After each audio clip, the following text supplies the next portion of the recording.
Hello, everybody, and welcome in. We're a little bit late to the punch here, but here we are in the CECC Last Chance Qualifiers, USF going against Texas A&M. Yeah, I mean, honestly, I'm super excited for this. A little bit of a different stream today, but honestly, I think it'll be really fun. Absolutely. We are doing a little bit of a different format today, but overall should be pretty good and work out pretty well. Excited to see how that goes. Seems like we did a little bit of a reload there. Oop. I mean, yeah. What do you think about this match so far? This guy is trolling me. What do I think about this match so far? Well, I'm not too sure much about this matchup. However, I'm very excited to see our USF Gold players once again. Always excited to see them, to be honest. I mean, me too. They're always a treat to watch, so super excited to see what the boys can pull out today. Jaka is going to be on the cast, and Source is going to be on the Pharah, so just got to see how these guys play it out. They will be going up into the Vendetta on the other team, so it's going to be a little bit more difficult to kind of manage, I'd say. That character is low-key just busted, disgusting. So, it seems like the rollout for this map will be left side, going underneath the entire map. So, I think it'd be kind of cool to see how the boys lay it out. Yeah, absolutely. This is a bit of an unusual map pick for the competitions and brackets that we see. So haven't really seen the playstyle on this, but I think so far it's a little bit interesting. They're already pretty much up to sight, playing super quick here. We've got a really fun comp here, a lot of damage coming out. We've got Source on this Pharah already in there, trying to do as much damage as possible. Oster is going to get knocked out of mech super early, gets taken out by the Brig. A lot of melee damage going on from TAMU. Yeah, I mean, they're just kind of a very brawl comp, right? very broad focus comp with the D.Va, the Vendetta, and the Cass as well. They're just kind of able to get in your face and just really make things roll, especially since they have the Juno ring as well.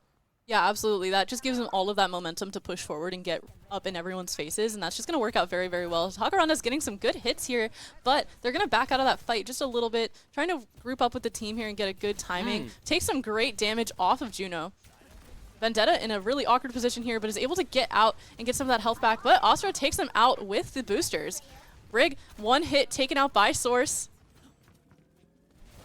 Yeah, I mean, honestly, they're doing pretty well to kind of clean up these little fights here. Overall, I feel like Astra opening it up with that pick on the Vendetta was super big, especially since you have the rest of your DPS line to kind of just fire in a bunch of random shots behind. They have that Surge for the instant one-shot hits. They have Source for just raining down those rockets. It's just super good. So very well-rounded comp. A couple swaps coming in from TAMU USA here, going back to the Tracer instead of the Vendetta. Tracer's very good for kind of just poking around, being a little annoying in their hair. So it's just a matter of kind of getting them to drag crosshairs and possibly even getting those early one clips. Yeah, absolutely. This gives them a little bit more freedom of movement too. You know, with the melee characters, you kind of have to stay very close, but this allows them to play back a little bit. Huge ult! Huge ult coming out from Source, canceling out the high noon there, taking out the Juno as well, knocking them down to support. Hakaranda getting the pick onto Orisa, putting TAMU on the back foot. I mean, yeah, these guys are just really frying right now. Very good ult from Source right there, canceling the cast ult. So, I mean, the idea of just going in like that and ulting like that is just super. It's a instant thing that you kind of just have to do. Like, yeah. I feel like, I don't know how to phrase that. Like, you have to have the reaction for it in order to place yourself there. And then he just had that, what's it called? The confidence to do so. So honestly, just very well played from Source. Let's talk about the ultimates that USF has online. They've got that D.Va Bomb. They've got the Mizuki ultimate and the Sojourn Overclock. These are pretty strong overall. Astra pretty much gets a free life back, can play a little bit more aggressively here, knowing that ultimate's online, as we are seeing right now, going against this Orisa. Backing up just a little bit, giving a little bit of room for the team to play up. Gonna pop that Mizuki ult, and now they're gonna play very aggressive. Juno ult to counter it out from TAMU. They're gonna try and push onto site. Orisa popping that ultimate, doesn't quite get too much with it, but Hiwu is going to get the pick onto Shadow, taking USF down. A support, Hakaranda, getting the pick onto the Tracer. Yeah, I mean, the amount of damage they're pumping out right now is so disgusting. The boys are frying. The Fair is doing work. The pick with the Soj rail is just so disgusting as well. I mean, these guys are primed, honestly. Yeah, this is honestly looking very, Huge very strong for USF. Source. Overtime still getting drawn out. Source popping that big ult, gets taken out by the Cass. A lot of fighting going on site. Cass getting another, but Astra takes him out. Still in overtime, though, contesting as much as possible. Jumps off the map. That is not good. I don't know if that was on purpose, but I think it was, honestly. I think it was. It might have been a tactical reset. I don't know. It looked like he was trying to fly up, so I don't think it was on purpose. You know, we have to be kind. But overall, USF still crazy in the lead here. They could just take this point back. They just have to get one really good push in and one team wipe, and that's all it'll take. Yeah, I mean, these guys are kind of just poking around. They definitely have the abilities to get in with these early. Oh my God, this Tracer almost got one tap. Oh my goodness. Gonna have the recall pushed out early, so it's very good to have, honestly. All of TAMU is pushed up right now. Orisa gets pushed back. Now it's gonna get jumped by the rest of the team. D.Va's going in super hard, especially since he has that D.Va bomb. Yeah, he knows he's got that bomb. He's got that free reset. He's gonna play as aggressive as possible. Doesn't get anyone, but a lot of trades coming out. USF does take this first point, though. I mean, these guys are looking good, like we were saying earlier. So, I mean, it's just a matter of how they can kind of keep this momentum going, right? Yeah. These guys, their comp is just super strong for overall keeping this aggression and finding those early picks as well. So, very just well played from USF in general. Yeah, completely. I agree. Always exciting to see a map that we don't normally see in these rotations for college. You know, like, it's just really exciting to me because we get to see a lot of new play styles. We still see some of those comfort picks coming out, but overall we're seeing a little bit of a composition change, which is really exciting to me, and I always really like to see that. Yeah. Also, on the other side of TAMU, switching over to the D.Va, they're going to have this Symmetra just to kind of push everything out since they have insane movement abilities. They can get back with their team at the same time. Yeah, absolutely. That mirror matchup is going to be a little bit difficult in terms of timing, but It's really going to come down to the DPS and support timing as well to dictate how this game will flow. We're already going to see that Diva versus Diva matchup. Astra is going to back up a little bit from it, not going to fully engage into it. Going to fly over here and try to get some, focus on sight. Yeah, gonna get bumped down a little bit, gonna have to back up, and now Jaka is getting dove by the Diva, gonna dash away. But, I mean, his support line is with him. He's able to just instantly heal up a nice little burst just so he has enough HP. Source and taking out the Tracer, which is really big. Hakaranda getting another pick. So much going on there just on those jump pads. A little overzealous there from the Brig, kind of just going in by himself, but sometimes, sometimes you're a Brig and you have a shield and you just want to hit people. Yep. Seems like we're going for that Diva fight once again on the point. Bluehound takes out Cass. Pretty good picks here. Cassie almost has that high noon online. Yeah, now it's just a matter of kind of just equalizing, right? It gets taken out again by Asura, and now it's just a reset. TAMU cannot be losing a lot of HP here or beating ults, because if they do, I mean, that's just not good in general. If you feed ults to the other team, they will use them. Yeah, that is true. That is true. So, yeah. Overall, USF does take a little bit of the lead here, not too much farther ahead, but it's looking pretty good for them. They are doing a very, very tight hold here on TAMU, making it kind of impossible for them to move around. High Noon gets popped, takes out Hakaranda on that slide. Source getting some splash damage there. Just a little bit of cyberbullying going on. Source gonna use the jump jet to get away. Hopefully grabs the health back, but unfortunately gets taken out. Yeah, a little bit of a unfortunate timing there with the Cassidy. Astra just trying to stall on site for a little bit longer. 84% on that ultimate charge. Feeling a little bit confident. Gets taken out of mech though. Just unfortunate timing and then taken out by Heiwu. Yeah, and now it's just a reset for USF here.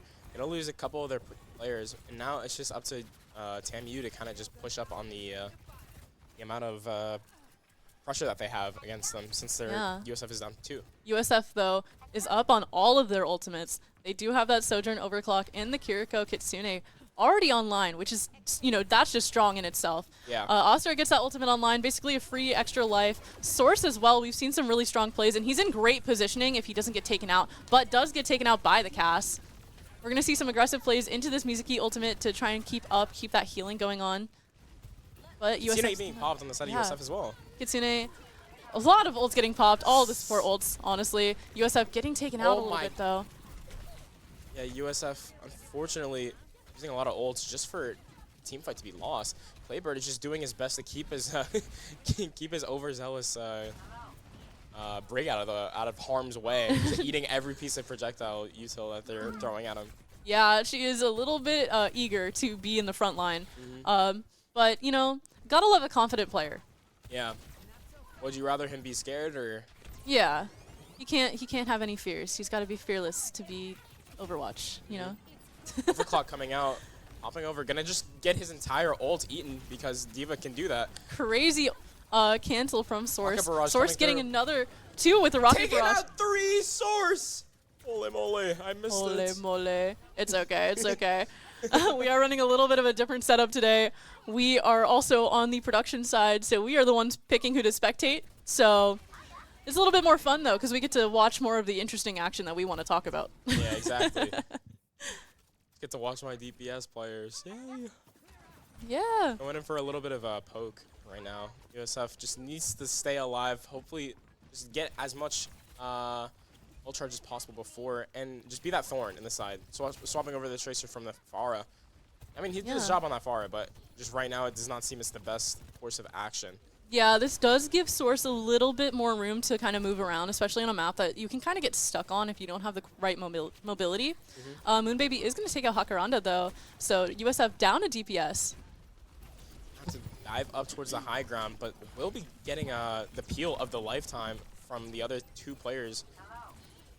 Yeah. It's just crazy chain coming out from Mizuki, but unfortunately, Diva did have that ult online, gets that free mech back here, but Hakaranda's here to do a lot of damage. The Brig is going to run up, though. Shield bash kind of put Hakaranda in a bad spot. Still able to contest the site, though. Yeah, I mean, to be honest, USF is doing a great job of just equalizing. Going for a little bit of a dive in the back line. Oh my god, Source is just playing out of his mind right now. Doing honestly everything great. Source on Tracer is always such a delight to see, especially because Zippy Tracers are just so pesky.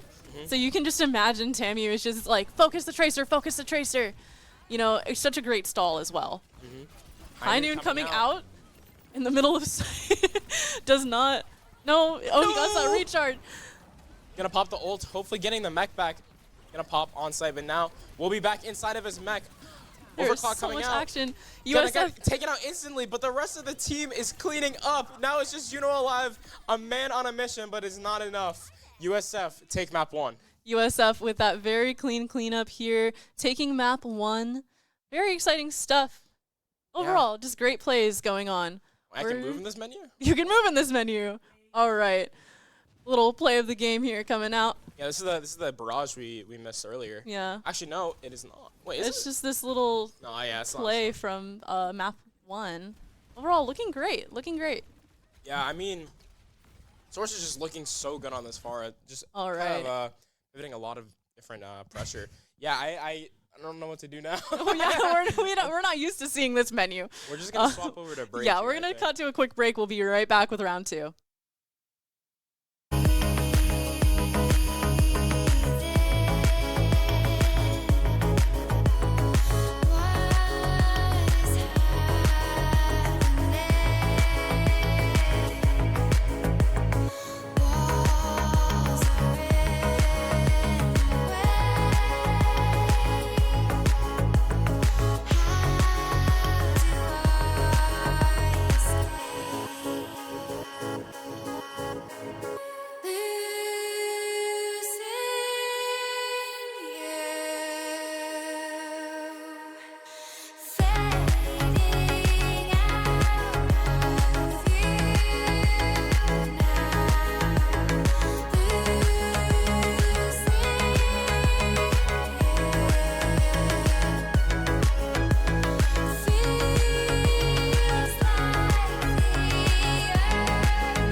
Yo, sorry. Welcome back, round 2 of CECC LCQ. As some would say, yo. Oopsie. Whoopsies. We are having a great time here. Going into round 2, USF already in the lead here. This is a best of 5. So. Oh, Jaka's on the Widow. Yay. I mean, yeah, on some chill stuff. I'm excited to see how this Widow can kind of go for any of these picks here. Going into this possible Winston as well. I think this could be kind of interesting to navigate, right? Yeah. Winston, that insanely good dive tank that will just get in your face and get out super easily. Yeah. Especially since on this first point too, he just jumps up in the high ground and can drop down to the rest of his team. So I think it's very solid here. Going for the Domina on the side of. Okay, yo, stop talking. Oh my god. Sorry, the Fika voice line, the jetpack cat. Yeah, no, definitely running a bit of an oppressive comp. TAMU is ready to fight here on this offense. This is crazy. But Hakaranda knows. Hakaranda is a knower. He's looking for their toes. Looking for it. He might get a little bit of line of sight, but Source overall is already in this fight. Winston is ready to dive in, takes a little bit of damage, but puts that shield down already. He's going to dive out of that situation. Brig is taken out by Asura on that Domina. In the bans for this map, we have some interesting stuff. So, for the bans, we have TAMU banning D.Va and USF banning Juno. Yeah, I mean, very solid bans, especially since how oppressive the D.Va was on that first map. It's just super good to kind of get that out of the way. And the Juno ban, it seemed like that one player was really, they enjoyed the Juno. They definitely preferred playing the Juno. Seems like Blue Hound is going to get picked off early in this fight, but, I mean, the rest of the team of USF is kind of just looking primed right now. Source is doing his absolute... Oh, never mind. Asura gets taken out. Source is just doing his best to kind of be that thorn in the side, right? Playbird is doing God's work, though, just completely shutting down the rest of the team. I think I can kind of see the strategy TAMU is using. They choose to focus on one person at a time so that the whole team can be there to support, especially in the dive movements. And overall, it's working really well. It's created a lot of space for them to push this payload. Yeah, I mean, they're doing pretty well with it, too. Jaka is just kind of struggling a little bit on this Widow. Can't really find an opening. Yeah, it's a little bit tough of positioning, especially when playing against a Winston. There's a lot of shields going on overall. So it's kind of like a little bit awkward because it's like you can sit there and shoot a shield, or you can try and wait for the perfect timing. But overall, you know, it's just not the best. Blue Hound is going to get a pick onto the Ashe. Another pick coming out from Source, but Source gets traded out by the Brig. Asura getting the pick onto Claybird, putting TAMU down a tank. Yeah, I mean, they're just doing pretty well to give the Widow respect, right? They're not giving up these early picks, especially since Jaka. I mean, this guy's lethal on the hit scan, right? What's it called? They were all playing inside that mega area, so Jaka couldn't really find a sight line. And that just completely shut down the one player on the side of USF, but they just didn't remember Source and Asura, unfortunately, and they ended up losing their lives for it. Yeah, Nanoed Monkey here, going to be pretty difficult to counter. He's just got a lot of health, very bulky. Going to go for that ult. Ooh, huge. Guess one. Playbird does get the pick onto Kiriko. Jaka is actually just getting cyberbullied here as well. Source will be falling, and Jaka and the cat will be left alive. Shadow got this. Shadow got this. I feel like Shadow always moves so fast on this character. I don't know how he does it. It's like the perfect balancing, honestly. Yeah. I mean, just so good at the... Oh. Source will be getting up top. Just a little bit of action here. Ooh. For some Winston chasing down Source here. Oh my, those things were so nice to hear. Yeah, it was, so honestly. Oh, this is really great. Doing a ton of damage. Ooh. Takes out Claybird. And Jaka got that pick too. Really clean overall, honestly. Akra is just going to hold this angle here, knowing at least one person is likely to cross through it. Yeah, I mean, they're doing a very good job of just completely shutting down the teams, at the opposite team. Overall, the USF is just looking very strong on this map right now. Yeah, honestly, both are pretty well primed to continue through this fight. This map overall, I've heard, can be very tough on the attack, but once you get that momentum, Tracer v Tracer, TAMU comes out on top. Unfortunately, Source will be falling. Winston going for the dive on the D.Va here and the Kiri, but I mean, I feel like it's just this. Oh, headshot coming on the Winston. Gonna back up to his the rest of his team. They get instantly healed since that's how the game works. Yeah. And now will be just back on that high ground, being a little annoying. Yeah. Source here with the bomb. Once again ready. He's going to drop it. Doesn't quite hit anyone. Oscar gets that pick onto Claybird, though, putting TAMU down a tank. They're going to have to back up here. Yeah. I mean, Shadow is in there like swimwear. Got antied literally 10 HP and lives. Yeah, Shadow has been playing super aggressive on Jetpack Cat, but it's worked out really well. Ash takes out Source, though. USF still able to hold this point pretty well, but they're down some of that poke damage. Just a little bit more on the difficult side of how this team fight can go. The two supports are coming up onto the high ground here, right into Jaka's crosshair, but I mean, Break has a shield, so I mean, they can do whatever they want. The shield is so strong against Widow overall. Will be on the point. I mean, Source is just in there, bro. This guy, the little, the melee perk is so good into these tanks, bro. It's actually so insane, the amount of damage you could really dish out. Let's talk about Astra just now. Crazy timing, supported by the teammates, able to get some crazy picks there. Hakaranda as well, just in a great position to do some extra damage, getting Astra that pick. Yeah, I mean, these guys are looking great.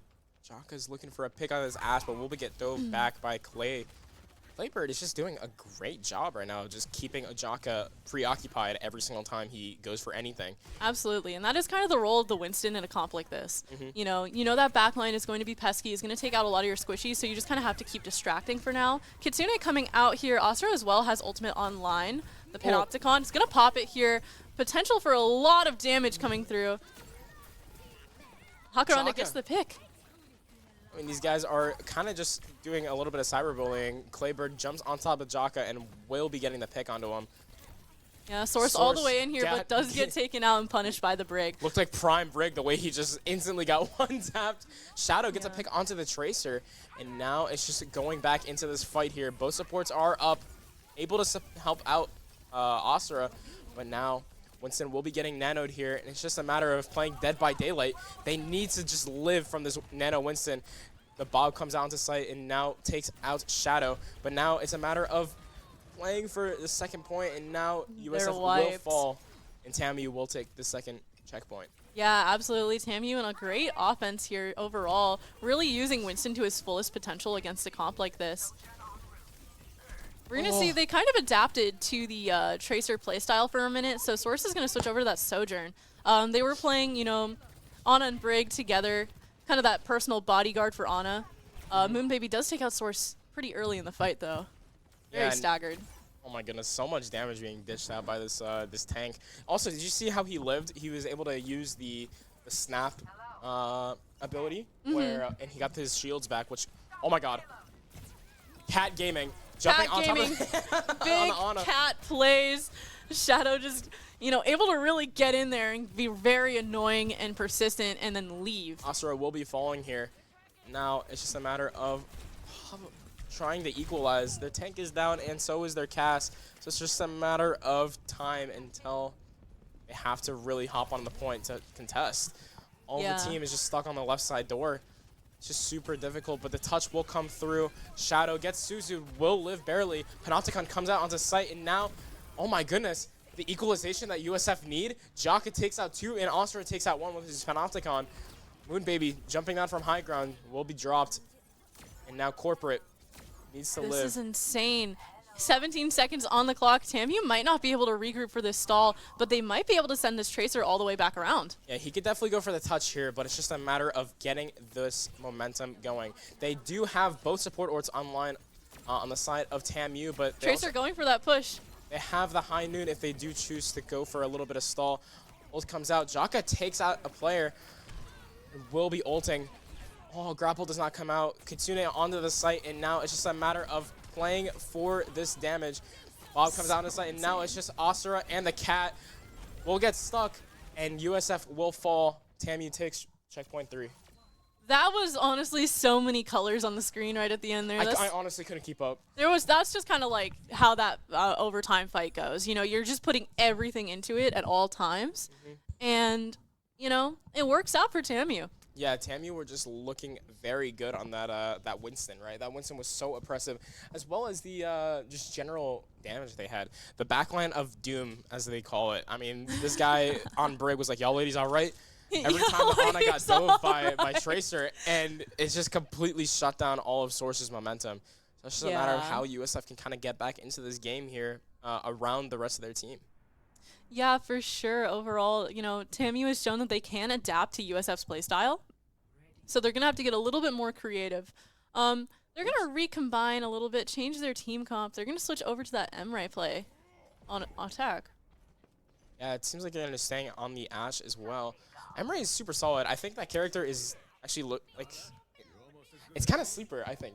Yeah. People, when he first came out, was like, oh, I don't know if he's going to be good, but it seems like everyone's been using him. And he's just able to dish out so much damage with those nades, that pulse, the pulse pistol that he has. Also, that does not Omnivamp, but lifesteal damage too. Yeah. So you're just able to completely heal back up. And there's a perk where you just upgrade it, where it resets every time you have a direct hit by 0.1 seconds.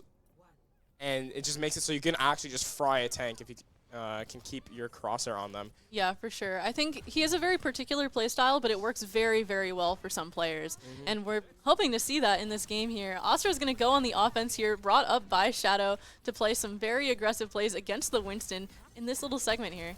I mean, this is so funny. Gonna get jumped on by Sword. Oh my god, as we saw, the pistol just kept them alive there with the rest of the team, but Double Craze will be taking him out. And now Claybird, Claybaby, that's our Claybird is gonna go back into the high ground. Triple dash is coming out from the Tracer. We'll be getting away barely. And now it's just a matter of playing cleanup from the rest of TAMU. I mean, these guys are looking super good. I mean, Double Craze just looking for Jaka in the back line. Look at this guy. Yeah, just lurking around. Just trying to wait him out. Yeah, here we go with the 1v1 once again. They know that if they can distract each other, it does take a little bit of load off of each team. Now it's a matter of going for this backline. I mean, Jaka's positioning is super good if they want to do dive. And look, the Ana goes back to 1 HP. Jaka, I mean, this guy is just sitting around. But he's able to jump onto this Ashe, gets the pick, and gets out. You can see the Brig try to catch up there, trying to save the Ashe overall, but Brig gets taken out as well. I didn't even know there was a mini health pack right there. I'm not going to lie. You didn't? Wait, is it? Where am I? Is it against the wall? Yeah, they moved it. Huh. Against the wall there. Interesting. Because it normally was on the left side where the pillar is, where you can get on. Yeah, I think they realized that positioning is a little bit inconvenient for most players. Like, it used to be right here, so I guess they moved it away. Yeah. Oh, I love how I'm observing, so I could just do that. Yeah, here we go. Fighting in the spaceship here. Panopticon coming out. Gonna jump on top of the cast. No one's gonna shoot it for him. Source takes out the Tracer, and now it's just the Source show. I mean, this guy is able to dish out so much damage with all of his util. His nades, his burst. I mean, this guy... Yeah. Little Hinder going against the Winston, though. Is he going to be able to take this fight? Seems like he's not doing too bad. Yeah, I mean, he has a support on him as well, but Nano will be coming out. Nice stick from Jaka, and now it's just playing the rest of the time. Going for the ultimate. Asura gets stuck as well, though. But, I mean, this ult is so disgusting. The Annihilation, I think it's called. He's just able to completely shut down the rest of the team, taking out 2 players. And now the Winston 1 HP on the point. Gonna pop the Primal Rage, and now we'll get about 1,000 damage or HP back. And now USF... Oh, he's low, though. Trying their hardest. I mean, he's able to take him into the... He's able to grab the Winston, put him into the skybox, and make him a pinata. The kitty kidnap. Just, you know, just coming out there. Getting USF potentially to this point. Jaka they do take flying. It. Gets 4 for the... Oh, my Lord. Hakaranda USF. so locked in. 5 minutes left. Point 2 captured. I mean, USF are looking good. USF looking like they're going to be able to get to this 3rd point. They do have almost 5 minutes on the clock. It's very favorable for them. Shadow and Asura playing up already, just doing as much damage, trying to get through this choke that's usually pretty difficult. We're going to have the Tracer 1v1 once again. Hakaranda goes to pop that ult, does not stick. Oh! But crazy run it back. Oh my goodness, Double out. Craze just got completely deleted by Jaka. Yeah. Oh my Lord. Beautiful plays coming out. Source once again with these clean headshots. They are going to switch over to this Domina, try to counter with this shield. Overall, though, seems like USF has this in the bag. Claybird does take out Asura, though. They could be on the back foot. My DPS line is so goated. What the heck? Yeah, USF's DPS is so dialed in. Oh! Holy! Hakaranda! Cat comes up, grabs the Emery, puts him on the high ground, and this is a dangerous position if you are. Oh my goodness, Corporate gets the pick onto Jacaranda, and now it's just a reset. Gonna have to back up since their tank just got here, but they are down that Tracer. So it's just a matter of playing for this damage, hopefully getting a pick.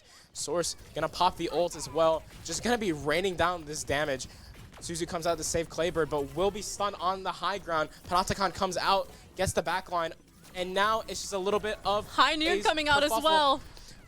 The Cat goes in, does not take out the Cass, and now it's another reset. Cass doesn't get that High Noon though. Yeah, I think he canceled it because he saw. The Cat just going straight for his face. Yeah. so fascinating.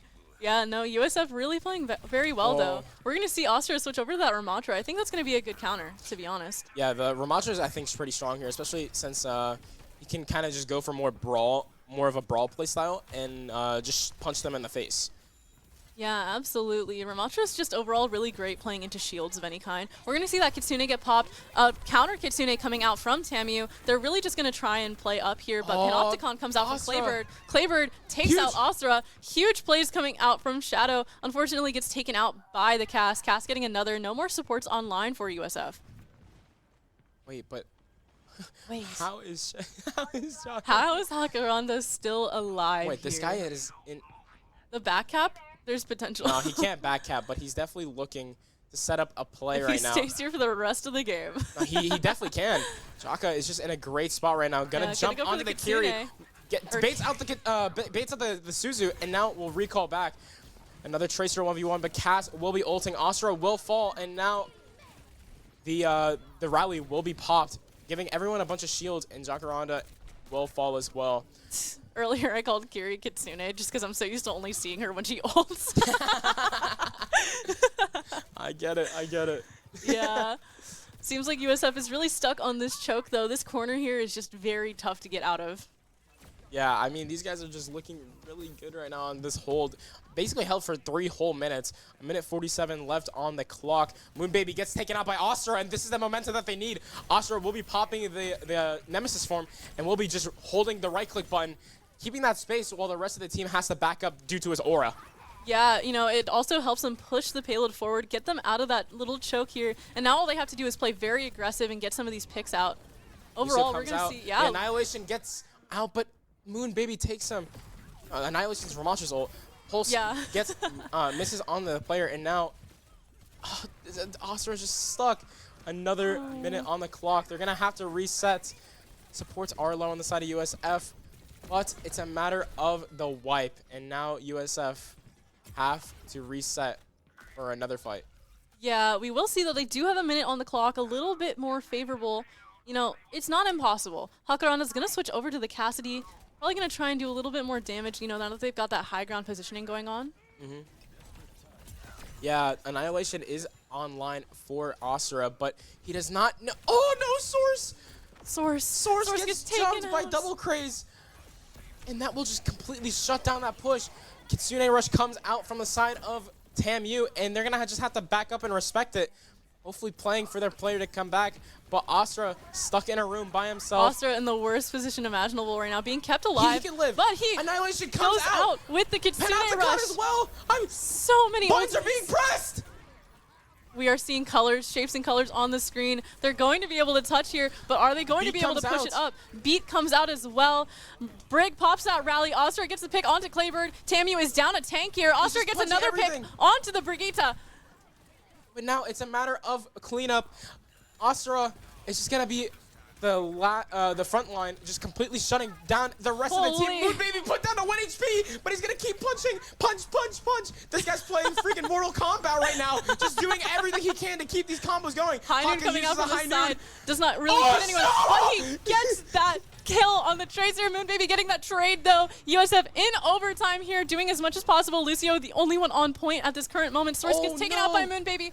Lucio and Astra, the only ones up. Wow. They both get taken out. And this is going to be game 2 in TAMU's favor. Wow, what a round. That was honestly insane from the side of USF. Welcome to the caster cam, by the way. Yeah, hi everyone. I mean, these guys were looking crazy. Overall, the play from USF, it seemed like they were so unstoppable with that DPS line, right?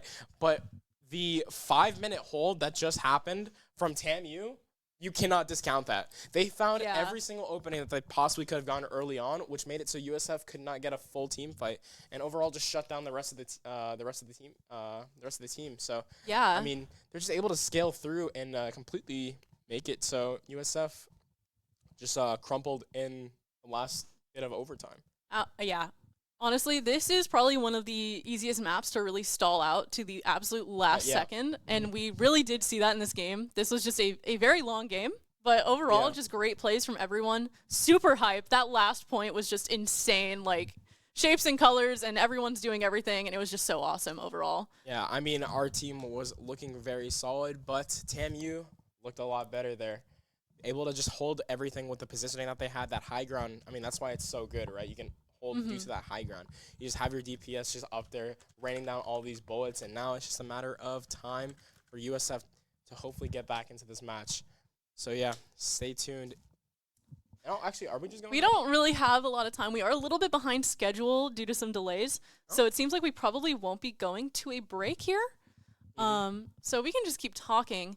If USF wins this, they will continue in the bracket, and then next they would be playing against the University of Utah.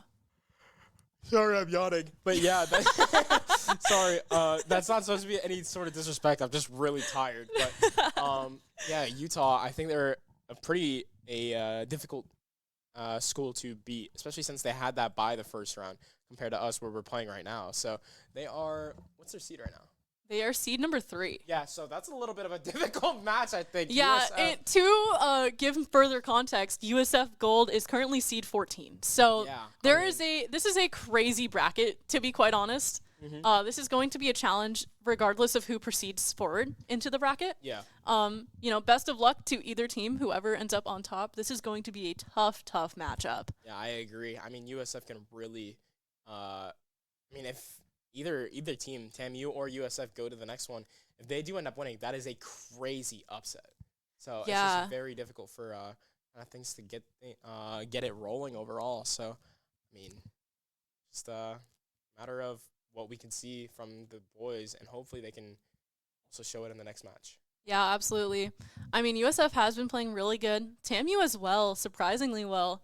Earlier, before the game started, their players were concerned about not playing so well. But honestly, they've been playing very well. I like seeing how they adapt to things. They've been doing great, to be quite honest. Yeah, overall, I think the guys are just looking great. So, just a great match overall. So, yeah, I mean, Overwatch. Yeah, we can cut to a quick break really quick. Seems like we have a little bit more time than we imagined. So we'll be right back with more Overwatch for you.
Welcome back. Here we are, Game 3 in this BO5 for CECC Last Chance Qualifiers. Yeah, very excited to see how things get rolling here. I mean, I low-key forgot to put my headset on, but it's fine. I can't go up that way. Yep, unfortunate. Currently, we are learning the boundaries of spectating in Overwatch. I'm usually just talking about the game, so I was not expecting that there. Yeah, we're all good though. You know, going into this, we have two interesting bands coming out. We've got a Cassidy band coming out from USF, and TAMU is going to ban Hazard. Yeah, I mean, the very solid bands as well. Hazard, that character is just insane for the complete, what's it called? The amount of the wall climb capability, I mean, you could just dive super easily. You're able to leap so far and just the mobility live. overall is just really good, especially on a game mode like Flashpoint. Here we are on Atlas. Overall, mobility is probably the name of the game here. Being the first to the punch is just going to be the best thing for you. We're already going to see that with Source playing very aggressive on this Vendetta, trying to push everyone back, and it's working out pretty well. Yeah, I mean, they're just kind of able to get that early pick onto the Mizuki, and now USF going to have the point completely for free. Yeah, they're really able just to, you know, run up and take it. No contesting at all going on here. Hakarana does get that pick onto Texas A&M's Vendetta.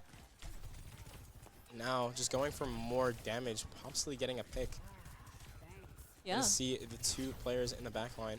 But now it is Source going in, getting out, since he could just do that since he holds right-click on the Vendetta character. Yeah, you know, overall, just holding right-click is the best thing you can do for yourself if you're playing Vendetta. And so far, it's worked out so very well. Astra on the Ramatra, too. Honestly, not a bad pick by any means. Yeah, very solid. Completely able to just get in your face and just punch you. And especially into the Zarya. I don't think it's awful into the Zarya, especially since you're kind of able to just get that charge. Not charge, just punch through those bubbles. Yeah, absolutely. We're going to see Vendetta running in here. Source getting two, already pinning them back into their spawn. Kind of evil, to be honest. 71% ticking on the point. Yeah, I mean, these guys are just looking great on the Vendetta comp. I think Source just feeling very comfortable overall. Just a matter of how they can get things translated into the next point. Last point. Yeah, absolutely. It seems like they're going to start contesting here. Not really able to, though. They do pop Kitsune for this just to try and, you know, take away from any further pushing that TAMU could do. Overall, overtime gets a little bit refreshed, but TAMU not able to touch, and this first point will go to USF. Source with the insane kills coming out here. This really is just the Source show. Yeah, this guy is looking so good today. Barely does not get over, but, I mean, Source is looking prime. Honestly, yeah. His Vendetta is so good into their comp, especially since he's just able to kind of get in, chop someone down, and get out completely for free. I feel like there's no pressure on him. Yeah, for sure, absolutely. You know, Source, with this ultimate online as well, can be a serious powerhouse in the next few points here. In the next few seconds, really. Here we're going to see that ult come out. Crazy lineup. Gets one already with it. Does a crazy amount of damage here. Is going to push in. Get some damage down on Emre as well. Emre looking like he might get taken out by this. Support's coming in to support. Crazy Asura can just block, or not Asura. Source can just block and just takes all the damage. Yeah. Right there. Honestly, crazy plays coming out from Hakaranda as well, and Asura. Pushing in, really, you know, playing up to the strengths of Vendetta and just kind of playing aggressively. Really matching the pace, and that's really what we need to see on a game mode like this. Yeah, I mean, they're just doing so well into their team overall, just completely shutting down the rest of TAMU with this Vendetta. Asura is just able to complete. I mean, I've just been watching Source, honestly, but it's Asura hard not to be honest. Great. We're gonna see this Lucio beat come out. They're gonna get pushed out of the Mizuki ultimate. Annihilation comes out. Crazy ults just everywhere. Asura getting insane kills here. I mean, holy! He pressed Q. Pressed Q, and they were just able to walk forward. Yeah, press Q, press W. Yeah. Win. The win hold button. Left click. Amazing, amazing, honestly. You know, it comes down to great positioning, too. It really isn't just simply the ultimate. Yeah, just finding that timing for it was so good. Jaka does have the rail if he does choose to use it. Gonna use the spin as well, taking out the opposite Vendetta, and now Source just getting two, but will be traded by getting getting Asura out, but Jaka just in there like swimmer. Like, oh my god, that music he got deleted. And overall, USF is going to take this flashpoint as well, no contest. I mean, this Vendetta pick, Asura just pressing buttons on the mantra. Just I mean, pressing buttons, you know. That's really all it takes. the thing is, you can't even like discount like the fact that the supports are also just doing. Oh yeah, best no, thing to yeah. enable them as Shadow well. has been such a carry here on the Lucio, speed boosting, the perfect timing. You know, the insane amount of healing that can come out from his AOE. Just overall looking amazing. Source already has this ultimate online once again. They're really geared up for another push and a really strong hold here. I mean, overall, it's just a matter of how they can keep the momentum going. Kitsune Rush coming out. Source takes out the Okay. gulp. You know. Out, but it seems like this is more of a USF map or team fight here. Yeah, it seems like Astra is really on top of this here. Going to chase the Vendetta down. They do still have this point completely to themselves. TAMU is all the way back there, as you can see. So, you know, USF is just in a really great spot here. They're just going to back up. We're going to see TAMU switch to that Wu Yang here. Yeah, overall, just doing a great job to keep this pressing going. They're just able to completely shut down the rest of the team. Asura, Yeah, popping Asura, ults. Source with this ult doesn't hit anyone, unfortunately. Everyone taking cover in this room. Annihilation coming out from Claybird and Asura at the same time. Asura gets 2, Source gets another. Asura with a 3K. Four! They're so good. Insane. Dude, see, the thing is, like, it's not just Source, it's not just Asura. Everyone on the side of USF is just like that. Absolutely. I mean, these guys are just able to control the match so easily. I mean, wow, that was really so fast. fast. There's nothing really to say other than well played, you know? Yeah, USF completely shutting down the side of TAMU. Yeah, no, that was honestly beautiful plays coming out from USF. Really just overall, so exciting. You know, love seeing everyone playing together. You know, these ultimates can be so oppressive. These characters can be so oppressive when everyone's playing correctly and in the same pace. They, like, really locked in. Yeah, these guys, I feel like we're just watching a different team from Gibraltar right there. Honestly, yeah. These guys, something happened in that little break that we had, and I feel like, I mean, we're just back in the game like that. They're really fighting to stay on time. I feel like they're like, we got to run this down. Yeah. And it's working. It's working. So, yeah, it's just, yeah. Yeah, it seems like they're going to be going into a push map here. here. Esperanza. Yeah, but we're just going to have to see how things fare for the other team. Hopefully stay live into this match. But USF... Wait, where's my microphone? Microphone oh my is god, running it's been away. there the whole time. Yeah, my bad. Seems like TAMU is going to go for the ban on Ramatra. They realize that run it down potential, especially on push. You know, they're not going to have a fun time going against Ramatra. So that's going to be the first ban coming out. Waiting for USF to make their decision here. Mulling it over, but I'm sure it'll come through quickly. They've been pretty quick on that so far. Yeah, I mean, it's just, what do you expect to see? I feel like the way that Source was playing on the Vendetta, I feel like he will probably stay on that. We're going to see a Brig ban here, too. Yeah, most likely. So, no, confirmed. Oh, yeah, confirmed. It does say that in the chat. That does get rid of a lot of that, like, melee push potential. But overall, I think we're probably going to see... I want to say Oster probably goes back to the Diva. I feel like we could see Winston once again.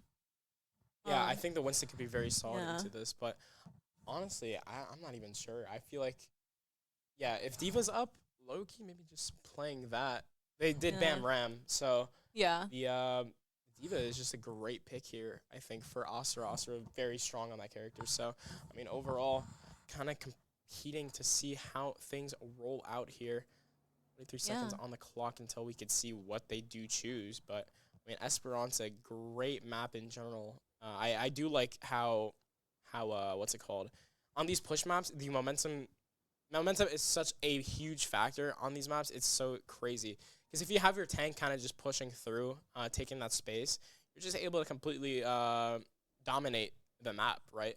Claybird going onto that Winston and Asura onto the Diva. Dude, I might be a psychic. Whoa, whoa. You might be a psychic? Oh, Elias might be a psychic. Yeah, yeah, that's what I'm thinking. Wait, me and Twin like that. We're actually interlinked. We're like two aliens. Yeah, the it's like, two it's aliens. like a very specific picture that I'm thinking of. They're like hugging. Yeah, that's us. in like a twin way and not weird aliens, you know?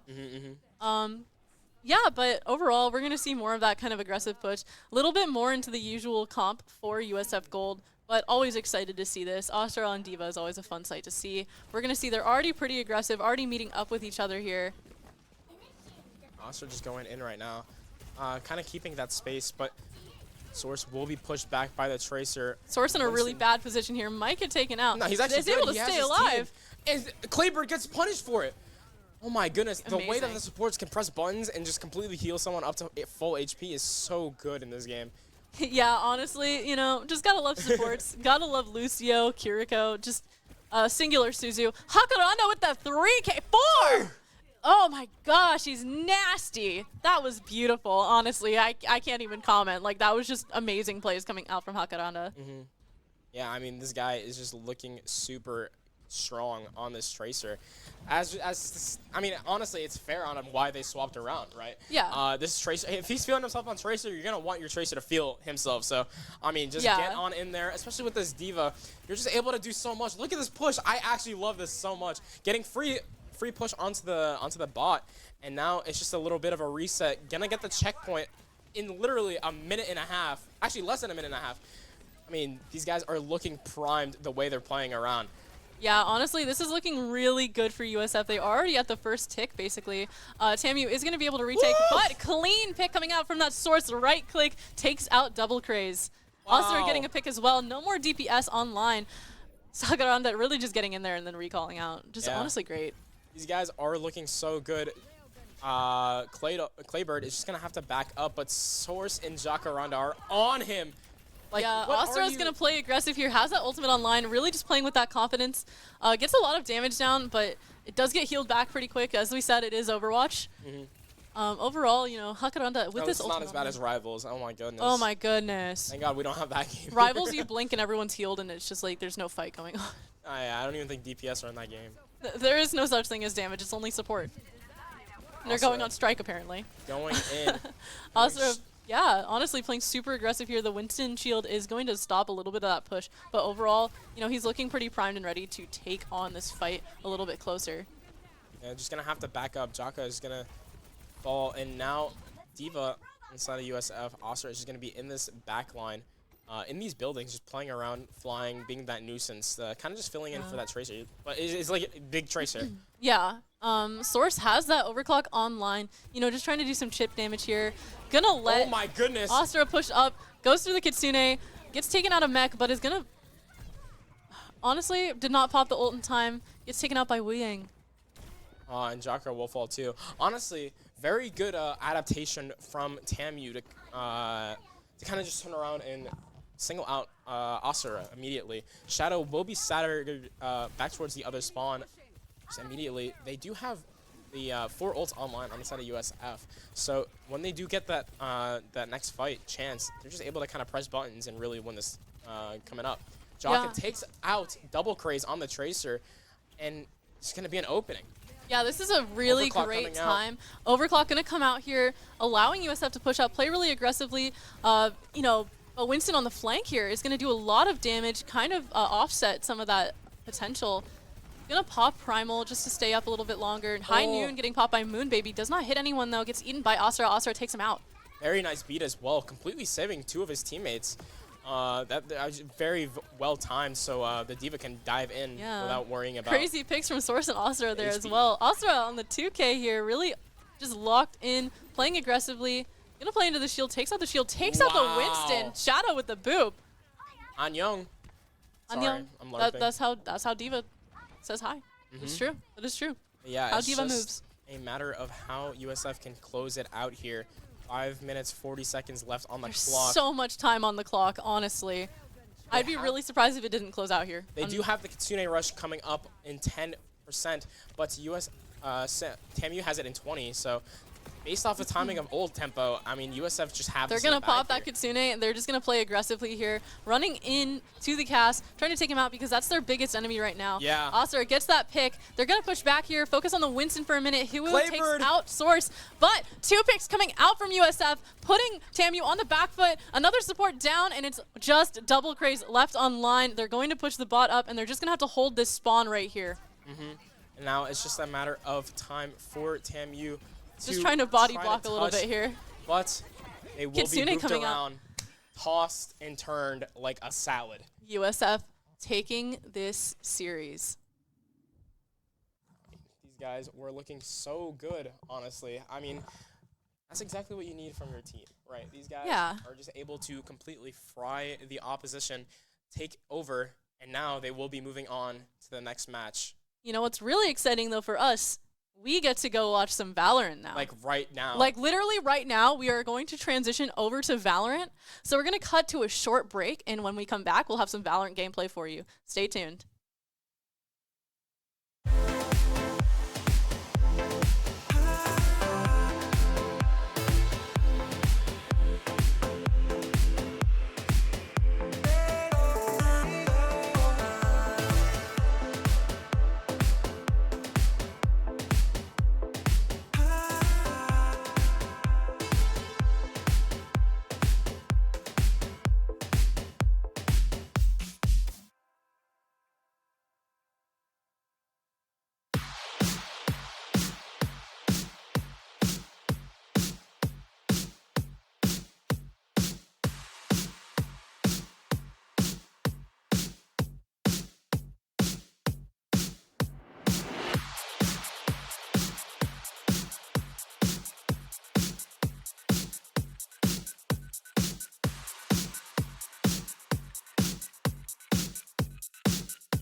wanna see something new, a better part of you.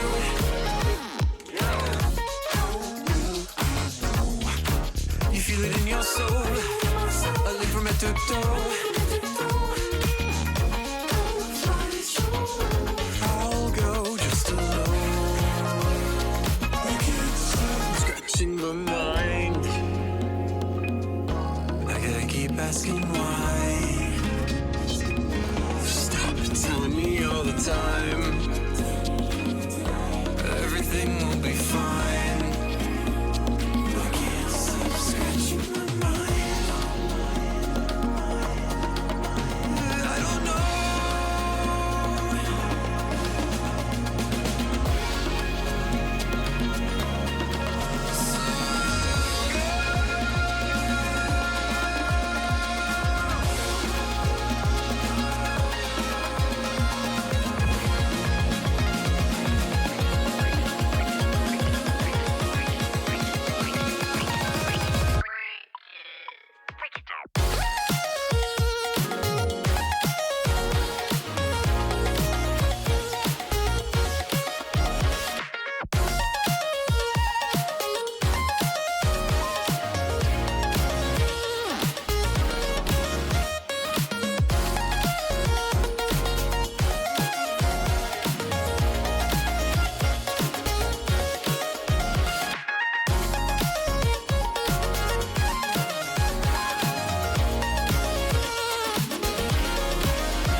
Not your guardian.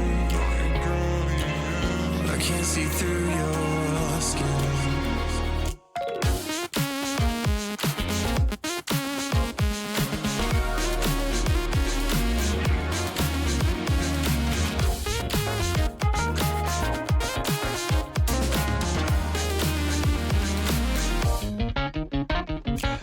I'm not your guardian.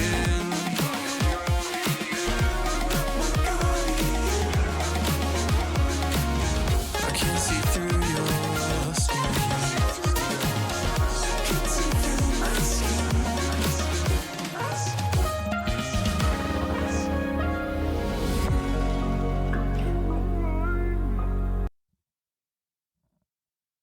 Ladies and gentlemen, welcome back for the LCQ CECC Valorant Last Chance Qualifier, which is LCQ. USF versus UCF, the war on I-4, things are going down. Because overall, I mean, these guys are our rivals. UCF and USF have been kind of overall just been at each other's necks a little bit. In the chat, they've been talking a little bit, you know. I mean, Ooh. at the end of the day, so whoever wins this really can take it away because they'll just move on to the next part. So both teams had a bye prior, which is why we are starting now at 12:30. So just a matter of time for USF to kind of reign supreme here. Going to be going for this Teo comp with the double controller. I honestly do really mess with it heavy since Teo is such a strong character on this map. You're just able to have so much space denial with the rockets. His ult is so insane, and as well as his post plant. Davy Gravy will be on the sky as well, good for flashing Spider in for these little engagements and everything. So overall, I think it's really solid. Squirmer actually locking in the ISO. So it seems like UCF is going for not necessarily a meta comp, which is probably more based off of their comfortability on the characters. And we're also in a Neon meta, so Yeah. I mean that character is kind of disgusting. We've seen pretty recently Neon being very strong on this map too, honestly. Just really able to get into those corners, play very aggressively, go very strong. And honestly, super excited to see this overall. Yeah, so it's a matter of how USF can kind of get things rolling here. But yeah, I think this could be a pretty solid game here. Yeah, I'm honestly so excited to watch this, you know, War on I-4. But overall, yeah, overall, interesting. Very excited to kind of get things rolling here. It seems like USF will be going for a bit, or not USF, UCF will be going for a bit of a C hit here, playing for a little bit of noise, but USF want to go for this mid walk down, it seems. Playing this layered setup. They did this a lot last semester when Lotus was back in the pool, it seems. But having the Omen trap with the blind, yeah, I think this could be really solid for how things roll out here. Yeah, absolutely. Going for the tail missiles to break the door here. And USF playing that trap setup off of the contact of Davy Gravy or the Neon Spider. Yeah, we're going to go for that flash in already from Davy. Does not quite catch anyone. Seems like UCF is more so gearing for this A push, but we're just going to have to wait and see. They're going to play a little bit slow, not wanting to get into some crazy fights too early into the pistol round. So it's just a matter of when the contact happens. Gonna have information that they are towards A, smoke coming out onto the site, gets tagged up a little bit. Val's gonna have to back up while the rest of USF either rotates through spawn or something else. They're gonna leave an insert of the Neon. Actually, no, they're not. He's gonna back up a little bit, and they will be having it the already inserted ISO towards C. So it's just Hades playing this retake here, playing for that information. Did get tagged up a little bit, so he is aware that the ISO's on site. Gonna pop the shield, and now UCF scaling onto the site. Takes out the ISO and gonna back up. Very well played from Hades, playing his life there. And now it's a matter of how USF can retake here. But look at how Frosty's is playing. He has that lurk up A, but they are aware of it. Spider takes out Frosty's, yeah. And now USF on the retake. But look at UCF, they're just ready to go through. They're absolutely ready for this CT blind push. Out too as well. And now it's just a fight through. Crazy blind coming out, but Natus is going to take out Spider. Seth as well takes out Vel, but two trades coming back. Yeah. Yeah, honestly, USF doing a great job to kind of get going here. Overall, I mean, it's the best thing that you can ask for if you're a USF fan.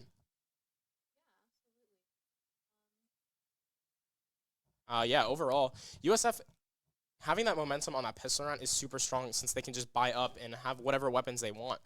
Going for the Guardian buy on the side of Davy Gravy, they can just go for a little bit of a mid-fight here. So it's just up to USF to kind of get things going here. I think the buy will be having that Marshall here. Astra buying that Bucky, as well as the rest of UCF going for the Deagles, the Buckies, and whatnot. So, I mean, honestly, this could be a little bit lethal, but they had that bomb plant down, so it's very easy to force back here. Walrus going to be on the site for USF. This is Aquanix, just in case you don't know, but he changed his name. Walrus having the salt out with the Teo missiles. Going to have his blind come out. Yeah, Seth takes one out already, but gets that refrag. Yeah, Astra takes him down, and now Davy Gravy playing the retake. Spider inside of the smoke gets the no-scope onto Astra, and now it's a little bit of a C pivot. Hades backing off. Just will be playing with the rest of his team here. Have the information that the plan's going down on C, and now they will be poising up for a retake towards CT. Yeah, USF over here in CT going to play a little bit cautiously. They do know that UCF is playing on site here. They're just going to have to creep up. They don't have that much information. UCF, though, doesn't quite expect this. They are holding some angles, but they aren't quite looking in. Yeah, Netis has that Bucky, so we're going to have to look Bucky, for some but gets taken out, yeah. quick scope, but does not get anything. Going to have that blind come out from the team blind coming out, and unfortunately, USF will be losing their force buy.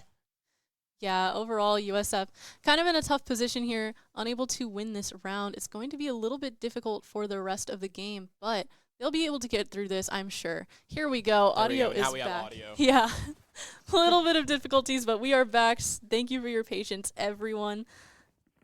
Yeah, I mean. Go Bulls. USF are going to have to go for a little bit of a save here since they lost their bonus, not their bonus, their force buy. And look at the side of UCF, having two Phantoms online, a Vandal, and just the bonus up weapons. Their economy is going to be booming very soon. Spider going for a jump spot, spots out the Neon, and now it's a matter of time until they scale up onto the site. Smoke's coming out. Going towards door here. They're going to open up the door to Tree. Going to throw in some Fade utility, try and see if anyone's holding it. They don't find anything. They're not going to go through the door here. Spider holding so close to this smoke. They're going to go through the link, going through this breakable door potentially. Going to have the flash coming through from the site. Going to have them back up. And now Gonna go through into Link, Yeah. sees them all through, stun comes out, but the delay util with the undercut is gonna just completely shut down that possibility. Asura running through spawn. Hades takes him out with a nice shot. And now Frosties will take out Walrus, which means USF does not have any smokes for their take or for the retake. They're gonna have the God plant on the side of UCF, planning for literally everything on the map, playing all main. 4 players in main, but Hades is there. Hopefully gonna look for any kind of pick. He is backed up by Spider, so hopefully they can just scale through. Spider takes one out. Frosties, though, gets the 4K, gets the pick, and deleted. Vel and Davy Gravy versus Nidus. Gonna have the drone still, so they're gonna have to look for Nidus. Not gonna see him on the site, but gonna catch a timing. Sees him through close, and now going through. Suppress comes out. Stun as well. Nidus gets taken out by Davy Gravy, and USF will eco them back. Yeah, overall, honestly, great round from USF. Davy Gravy coming out on top here, ready to just kind of, you know, take that timing with his teammate, with Teo, and the utility there. It just worked out very well. Yeah, I mean, USF are looking great to get this momentum going as well. But to be fair, UCF did have a couple players save and bonus up with the other weapons that they had from the prior round. 2 rifles going to be online. Asura buying that Bucky. And they will have 2 deagles. So honestly, they can really get things rolling here if they play slow enough, get the right timings and whatnot. I mean, I think this could still be a very lethal round and honestly very winnable for UCF here. Yeah, I absolutely agree. You know, we're going to see some interesting plays here. USF not so much on that back foot anymore. Yeah, I mean, they're just going to be ready to go for a possible link play. Spider is going to drone through B main and get the information that 2 players are holding. So it's just a matter of playing the retake A, just facing and taking out Squirmer. 2 players, high-low setup, kind of disgusting, but they just knew that they would have done that. So with the pivot, they have the fast rotate since 3 players are on the B site. Spider is on the line of C mound, so this is actually really difficult. They need to play for so much. They have so much space on the side of USF. So it's just a matter of scaling through, jiggling out. Gonna see the Neon, tags him out. We'll get him. Now it's a 5v3. Hayes just going for a couple spam shots, going for a bit of a push. Molly comes through, but they will be pushing through. Hayes is just him by himself towards the C-Link space. They do not know that Nidus is through C-Link. This is a little bit difficult. Spider opening up the door. Hayes gets the backstab and gets another player. Spike is down right in front of him as well. And now it's just a matter of time. Fade going for the wrap, though. All the way through towards this flank. This could be really detrimental for the side of USF. They are none the wiser, though. Heading away from the spike. Look at how proactive they are. Nidus gets that pick onto Hades. Yeah, I mean, these guys are looking... I mean, it's just such a hard round to do. 1v5. In this kind of environment, Davy Gravy going to get pushed off of the dog, but the rest of USF is there. Stuns all coming out, and this guy is just clamped up, put in prison, takes out Vel, and honestly, if they can do as much damage as possible, this is really good. Yeah, timer does run out. Spider does get that pick, but, you know, great fight coming out from Nidus overall. Yeah, I mean, that guy, he definitely did his damage. USF are going to be knocked down a peg with some of their economy, but they will have a couple ults online. They have the Viper Spell online, they have the Neon Fingers online, but on the side of UCF, they do have a lot of ults coming up. They have Fingers as well soon in 1 ult point. They have the Steel Garden in 1 ult point, and they do have that Nightfall as well to initiate these fights. So honestly, UCF can kind of just blitz onto the C site and get a lot of good fights off of it. Yeah, it seems like they do want to play a little bit aggressive here at Mound. Neon is pushing up. Yeah, Spider's gonna put that wall up just to kind of counter out some of that push. Molly coming out early. Nightfall is gonna be ready and take it out, but I mean, there's 5 players on the side of UCF towards C. Yeah, Fade is gonna pop that ultimate here. Gonna hit quite a few on site here. A lot of statuses on the veto. Nice Asura trade takes from him out. Vel. Yeah. Gonna get just completely jumped on, and now it's a retake. 2v4. 1 player is low. Squirmer gonna have the get picks. Walrus takes out 2, and now it's even odds. Gonna get healed up a little bit. Does have the Omen Paranoia if they do choose to initiate back into the site, but it seems like a double walk down from the CT side. It just seems like UCF is going for a bit of a hold here with just a double setup, holding the link side, holding the close. Having the dog online is so strong for USF because they're able to get this information that Fade is on site. They know Paranoia exactly coming where to out, throw but the that opposing blind Paranoia now. comes out as well. Seth takes the timing with that Paranoia, and answers back, completely shutting down USF's push. Oh, and Crazy. USF take the round. Very well played. Walrus for 3. And they're able to run and get this round 4-1. USF are looking primed. USF is looking fantastic here. They really got their timing in order, and they put themselves together, you know, just swinging like the opposite side of that pillar overall to get those two out at the same time, not leaving any room for error. Yeah, I mean, USF, this is their map pick, and they're looking very good on it. Steel Garden is online now. They do have the fingers as well, and USF do have that Viper Spit still if they do choose to use it. Vel will be one away from his Armageddon, so he's able to completely just push everything back, but UCF is on an eco here. Yeah, UCF a little bit on the back foot. They're going to have to figure out how to play. They're going to want to play aggressive here. Going through with those neon fingers. Going onto site here, instantly trying to find out Davey. Davey's in an awkward position here. Gets taken out by Davey Squirmer. Gets deleted. Yeah. Now it's just Vel going into the smoke. Gonna catch. Oh my goodness. Oscar gets full accuracy onto Vel, takes him out. And now the plant going down for UCF. Spider only has a judge, so honestly, he could go for this if he does choose to. If he gets a pick early, USF can go for this team fight here. Yeah, Only Spider Paranoia. is blinded here. He's going to have to hide behind the crates for just a second longer. Going to try and get some jump peeks here, try to get some information overall. But we're going to see UCF is really just geared up here. They're going to pop that Iron Garden. Primary is jammed, so Spider is kind of stuck in an awkward position here. Squirmer takes a pick out onto Walrus, and now it's both USF players stuck in a pit.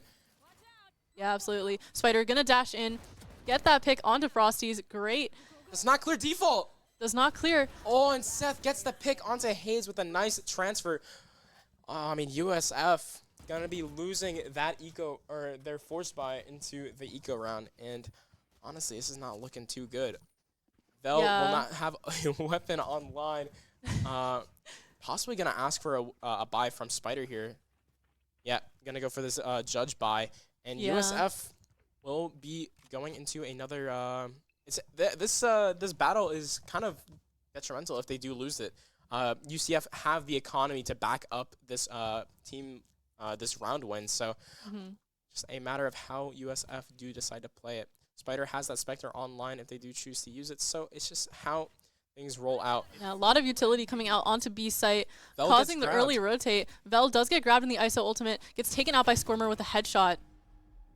And now Seth getting another, but Davey Gravy gets that refrag. Spider taking out Astra, an even 3v3. yeah, ult's online for USF if they do choose to use it. Dogging through door right now. Gonna see that there's 2 players on the side of UCF there, but Frosty's gets the pick onto Spider, and now this is a little bit harder than it was before. Davey Hayes Gravy is gonna be out on the site here, just looking for literally anything, but Davey Gravy is stuck. Gonna have the information that Frosty is through. Gonna get traded by Squirmer. Oh, but Davey Gravy, 1v1, 5 HP. Gonna have the Seeker through. Gonna swing through, dinks him. And now, this is a little bit easier. Undercut online.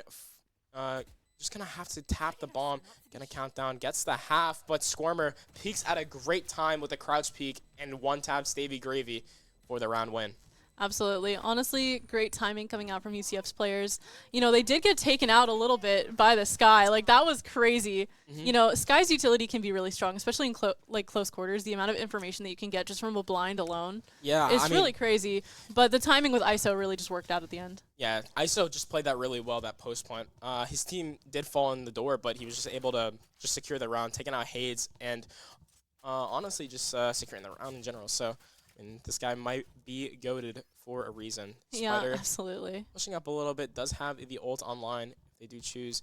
USF is on an eco buy with 4 Stingers and the Bandit buy. So it's just playing for contact. Gonna have the blind pop through. Ult comes through as well.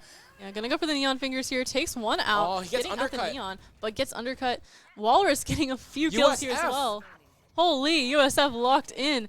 Takes out the last Why one. am I watching Hayes? My bad. I mean, Observer is trolling. Yep, that's me. My bad. My bad. It's hard to cast and also observe at the same time. But For sure, for sure. I mean, USF, very good round win there. Having the Stinger buys, I mean, that's exactly what they needed. Now USF are looking a lot better for their economy, while UCF is, honestly, if they lose this round, they're going to have to eco. Yeah, they're going to be on a really hard eco after this round, and it's going to be really tough to come back from that. 5-3 in USF's favor with a few ults online as well. Viper's Pit is always something scary to go against, you know? Gonna have the stun come through. Skormer is pushed Wow. up, but Spider gets the pick. Asura all the way up. Spider now- locked in. Oh my lord! Spider with the collateral headshot. Oh my lord! Very nice slide, getting 2 players out, but not like Nidus, or not Nidus. Frosty's almost got the pick onto Davy Gravy to secure the round there. Spider is online. This is exactly what you need from the USF Bulls. They need these rounds as much as possible. 6-3, their map pick, starting on the defense. This is great.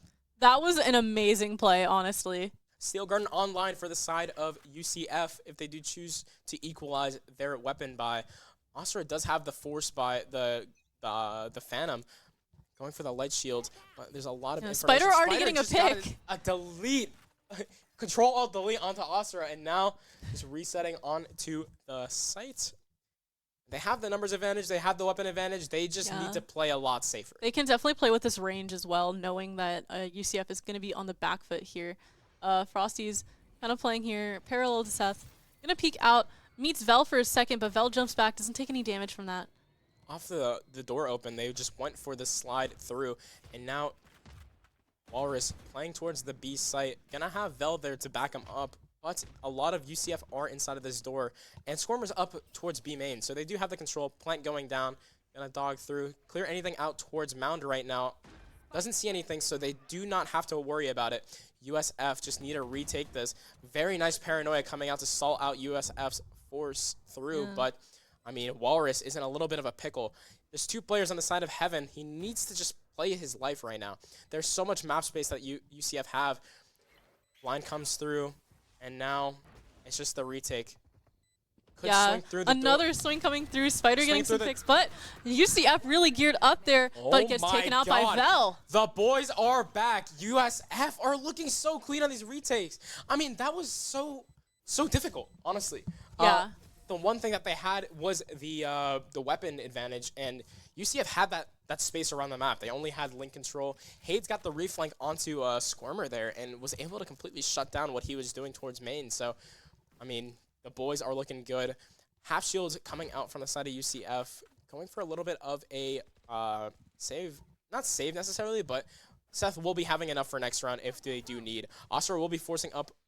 Never mind, I'm a liar. I thought he was going to have that judge there. But USF are looking a little bit hard here. They need to really scrounge this round up if they want to have a good rest of the map. Yeah, they're going to pop that Viper's Pit pretty early, seeing someone Mound here. A Hayes lot will of be taken stuff by going on, honestly. the ISO ult here. Yeah. On almost wins it. Skormer gets the dub on that. Stun comes through, gets Spider out of the equation. But Walrus gets 3. What insane plays coming out from USF. Baby Gravy versus Asura, but Asura will close it out and get that round for UCF. Very close. No ults really necessarily used. They have 4 ults for this next round, so this is actually very scary.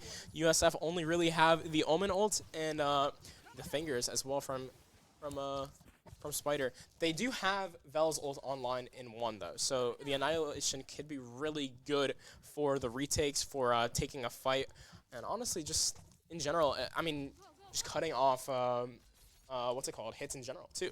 Yeah, so it could absolutely. be really solid. USF definitely not in too bad of a position here in the last round and a half. They do have ultimates online. They're very close to another one. It's also very strong. Baby Gravy going to throw this blind in, try to get some information. Does hit at least 1 with that, surely. Undercut will be used early on. AIDS does have his fuel up. Going to use the Molly to stall through. Here's the Neon come up onto Mound, but it's just a lot of baited util. 3 players of USF are towards C. It seems like UCF are going to pivot towards the C Mound. They could go towards B if they do choose. Vel droned all the way up towards B main, does not see anything. So he does know that nothing could be left, nothing could be right. Nightfall Utility comes coming up out onto C. He's just sitting close with this shorty. and so much stall is able to make it so USF can't do UCF can't do anything. But Astra gets 2 on the site. Yeah, beautiful plays coming out from UCF. Honestly, they used a lot to get onto site here. They do get the spike planted down. Vel in an awkward position here, just kind of wants to get some information. The Skydog is going to give a little bit of context. They don't see anything too instantly, though. UCF playing a little bit quietly down on site. Davy Gravy onto the site right now. It's going to have to look for something, but there's not much they can do.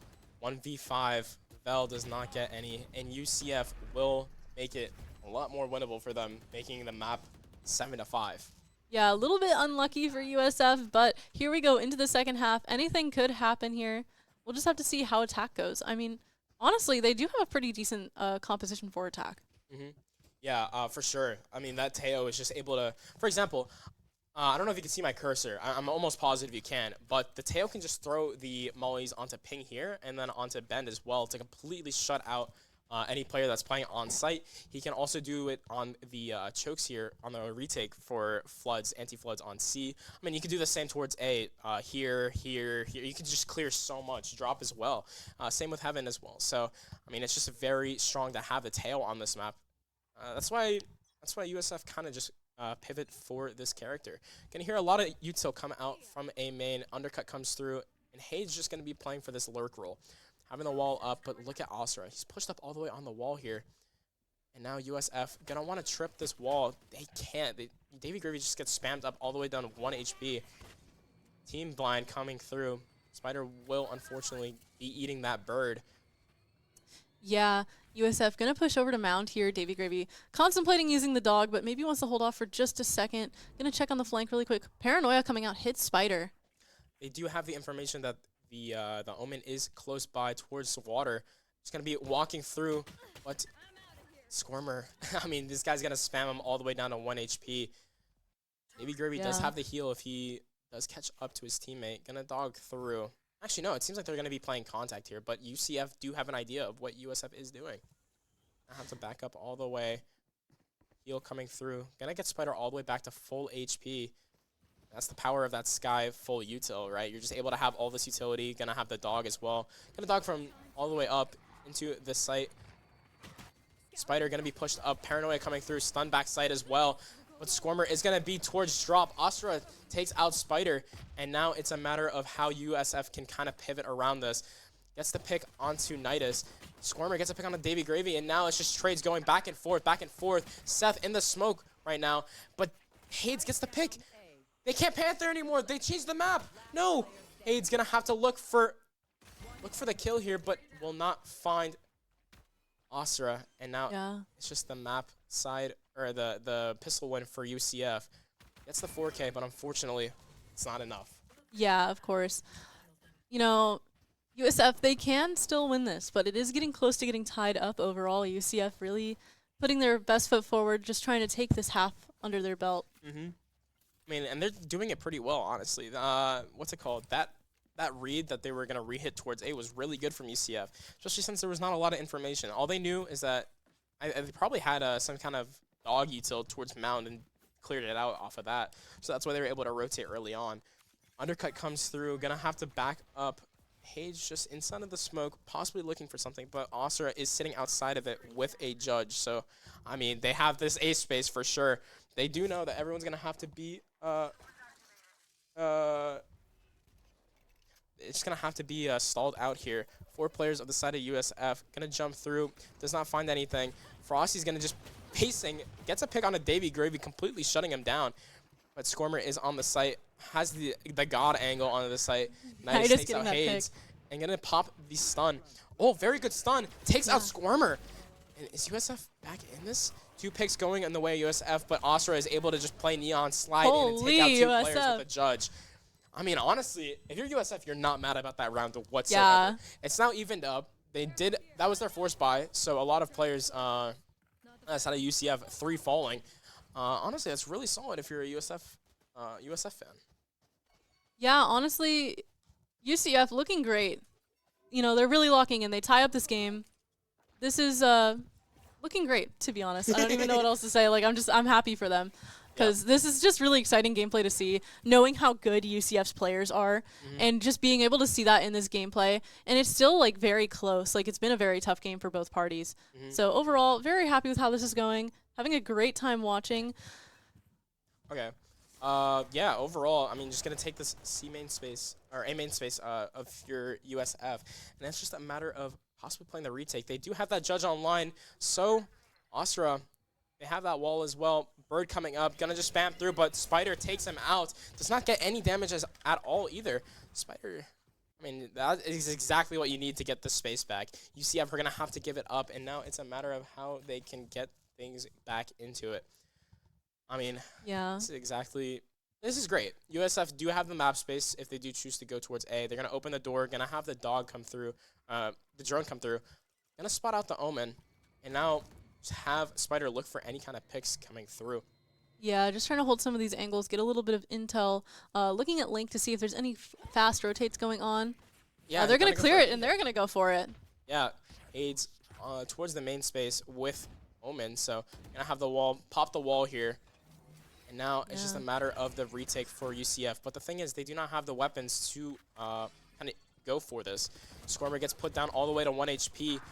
It's just set towards this Link space. Kill. But Hades gets another pick onto the Link.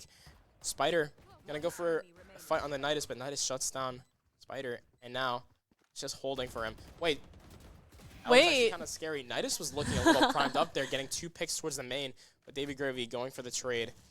Nidus looking crazy, honestly. What a great player. Just really spot on aim. Really good positioning.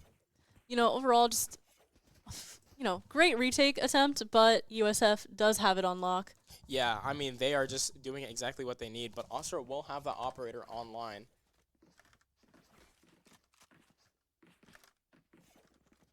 Yeah, I mean, this is just really difficult for, what's it called, everything kind of going on here.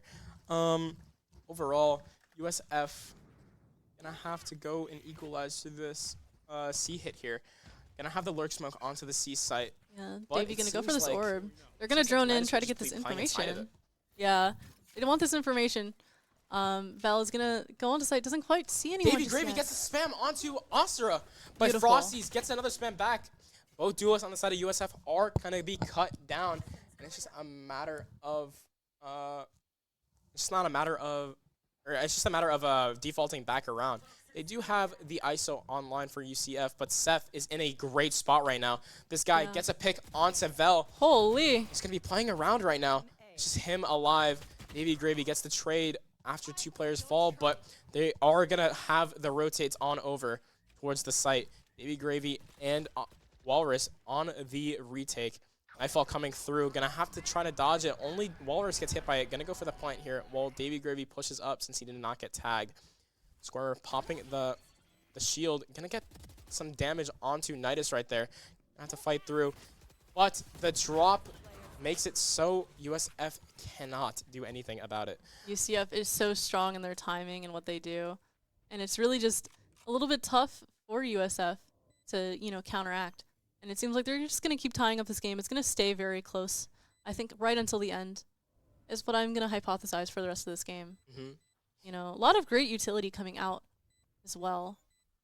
Just overall, like, both teams are playing amazingly. UCF just has some great timing, and they kind of understand the timing that USF is playing at. They're able to kind of get that anti-timing on, like, if someone drops a stun, like Neon throws out a stun, they, you know, like the split second after, they're able to throw back double. Yeah, you know? Exactly. It's just a lot of reactive utility, right? USF gonna be going for a little bit of an eco here. Astra still has that operator online. Yeah. So it's just a matter of how, what's it called? It's a matter of how USF can kind of just wiggle the way through. They do have 3 slingers online, so these close range fights are really good, but Astra just completely shuts down Vel and is going to have this mound space. USF going to go onto the site here, jumping through. Spider does have the space. He's going to push up into heaven, possibly just holding it. Davy Gravy. Oh my good. You can wallbang that? Apparently. Nidus takes out Davy Gravy with an insane wallbang. And now Astra gets a pick on the Hades as well. Super difficult. Yeah. Spider is pushed up into this heaven control. Does not get the pick onto him. But Walrus will get the trade. Seth as well getting the trade. So, I mean, I think it's just super hard for USF to do anything into this, especially since they didn't really have the weapons online. Squirmer will be getting the defuse, so he will have his ult online. So, honestly, this could be kind of hairy for USF in general. I think USF might be in a really tough spot for the remainder of this game, despite how well they've been playing. UCF is just really dominating in this half, and I think we're just going to continue to see that, especially with how many ults they have online. And they're very strong ults. None of them are really, like, too bad in terms of, like, application. Like, I think out of all of them, I think Omens would probably be the weakest. But at that, it can still give you so much information. It's just, you know, overall. It's even good for fast rotates yes, as well. too. So, I mean, yeah, it definitely is the weakest ult that they have online, but it still does have its purpose in the correct circumstances. Having 4 ults online, UCF is just really, it's dominant, right? USF need to really find these early picks if possible without getting their ults out and possibly try to go for these round wins. Vel, since he got punished last round for peeking, he's going to be droning all the way back just in case they have some sort of trap. Going to go for a missile on top, pushing Seth off of the mound, off of the rubble control. Seth gets the pick, or Oscar gets a pick onto Hades, and Seth is going to be just still on rubble. This guy is just insane right now. Seth is insanely locked in, getting these headshots. Yeah, I mean, USF going to be crumpling, unfortunately. And Oscar just jumping around. Squirmer gets the pick on the Walrus, and now it's a USF round loss. UCF clean round. Still have those ults online. I mean, this is not good. Yeah, this is going to be really tough overall. A timeout's going to come out from Hades. USF is going to try and figure out how to get this situated. But yeah, I genuinely do think USF kind of have to really wriggle their way into this round. They do have the Viper's Pit if they do get the site, but the problem is their early fights is what's really killing them. Asura, with this operator, has been so good at this, just the initial fights, just starting off these initial fights with the pick. And Seth on this rubble, I mean, this guy, he's playing it around it completely, like, honestly, like he's just been there every single round ever. You know, like this guy was born in rubble. So, I mean, it's really hard for USF to kind of get back into it. They do have the util to flood that guy out, but it's just a follow-up with that deep line. Hopefully they can make some sort of adjustment, talk about it, make it go, and get back into this game. USF will be on this eco here, so probably talking about the next round that they would like, cutting the momentum off of UCF, but they also have to remember UCF do have these ults online. It's very hard to get back into this game. If they do, though, if they use a couple ults and UCF lose this round, I mean, it is looking a lot winnable, but UCF kind of do need to really fumble the bag, if you will. Right? they would really need a throw, honestly. Yeah, honestly, UCF is pretty well geared up for the remainder of this game. In order for USF to really capitalize on this, it would have to be a major downfall of some kind. UCF already so strong on this. Spider gets pulled into the ISO ultimate. It's just going to try and play this a little bit faster, but Squirmer does come out on top. Look at Oscar on top of this, on top of the site as well. There's 4 players that instantly turned all the way onto the site. Gonna re-clear towards B with the dog. Not gonna find anything. And 2 players are back, but Seth gets a pick onto Hayes from deep. He's gonna TP away. Gonna have the information that there's someone there. And UCF are just, I mean, they're all healthy. They have their ults. Nightfall not online, or did come out. Same with the ult from the ISO. So it's just a matter of how USF can possibly get some damage going. Seth playing the site, gonna call that there's a lot of util coming through, and all 5 players of UCF are gonna come onto the site. Baby Gravy stuck on the side. Paranoia buying a lot of time for his team to come through. Dog comes out. Fade Stuck comes out as well, but Seth, very nice swing timing onto Vel, and now it's a 1v5. Squirmer clears the angle and takes out Davy Gravy. UCF, they are up 11-8. And this is very difficult for USF to kind of get back into this game here. Yeah. They do have this force buy, so, I mean, honestly, this is exactly where they need to turn the tides. Because if they don't, they're going to be on low money again for next round, which is going to be the match point. So Yeah. they do have the ults online. 4 ults. You just got to press the buttons and use them. We need to find a good opportunity. So, CF, a little bit There's so many ultimates online. Like, Yeah. we got to see something happen. At the very We might least, be getting a game of Overwatch here. Oseram we does have might the need that. operator. Quite frankly, quite honestly, I think a game of Overwatch might be the most beneficial thing they can do. Nidus, oh, he's going to come through, has the suck, baits it out, and now... So much utility going down right here. Just baited out by Spider. Yeah, I mean, that's exactly what you need. Bird comes through, and he's going to back up. They're going to have the mount control. A lot of util from the Vise to stall out the site. I mean, that's why Vise is so good, right? You have that wall, you have the vines. You can't do anything into that. It's Yeah, just they such a really strong do, sentinel. like, just shut down an entire site. I do honestly very much like their kit. I think it's very interestingly designed. Yeah, a good Vise can definitely turn the tides of exactly what the attackers are doing. Seems like Seth back on this rubble. I mean, he's played her every round. Gonna get flooded out by this util. But we're just not aware he's played there every round. And unfortunately, Spider will be taken out. There's another player close on the box here. All 4 players of USF are going to be inside. Oh, my God. God play. Holy Nidus! Oh, my God. Nidus. Oh, my goodness. Takes out USF in one fell swoop. Very well played. It just squeezed through that door and completely take out USF. That might be Hello, the timing Twitter. of the century. Yeah. That might have just been the timing of the century, to be quite honest. Yeah, USF, that's a very tough round loss. Now they're going to be forcing up on Shambles.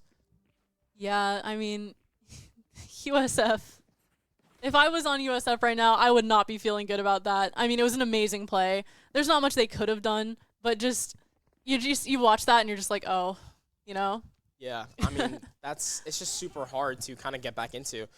Seth gets a pick onto Walrus. No smokes for the side of USF within a couple seconds. Seth takes out another, but Spider is there to re-equalize. Squirmer gets another pick, but Davy Gravy gets the trade.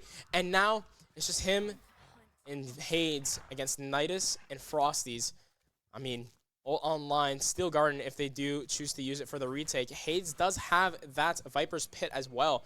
Gonna get the pick on the Nidus for over-peaking. You did get a 4K, but that's a little overzealous there. Yeah, honestly, Gonna have the information that Frosties is towards heaven. this is, looking good for USF. A 2v1 here, using these ultimates correctly. Just the Sky ultimate alone just gives you... Oh my God! Frosties gets the pick onto USF Hades and Davy Gravy. Oh no. UCF is going to take this first game in this BO3 as a win. And oh my. Like, If you're a USF fan, you are not too happy about that. That is a rough round loss and way to close out that map there. I mean, what can you really say, right? USF kind of had all these ultimates online, but didn't end up really using them. They had the Viper's Pit, which would have been great into that post spawn, the 2v1, just secure the round, especially since that was the match point. But they decided to go for a little swing onto heaven together, and unfortunately, will be taken out by Frosties.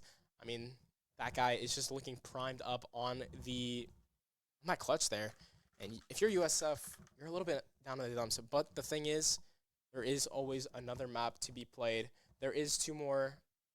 It's a best of 3, so there is more stuff to be done. yeah, honestly, we're just going to have to see how this can play out. But UCF already proving to be very, very strong opponents. Yeah, very formidable. Yeah. So, yeah, USF kind of need to get things rolling again. So, Yeah. it's just a matter of how they can do it. Yeah, but for now, we're going to go to a quick break and we'll be right back. Yeah.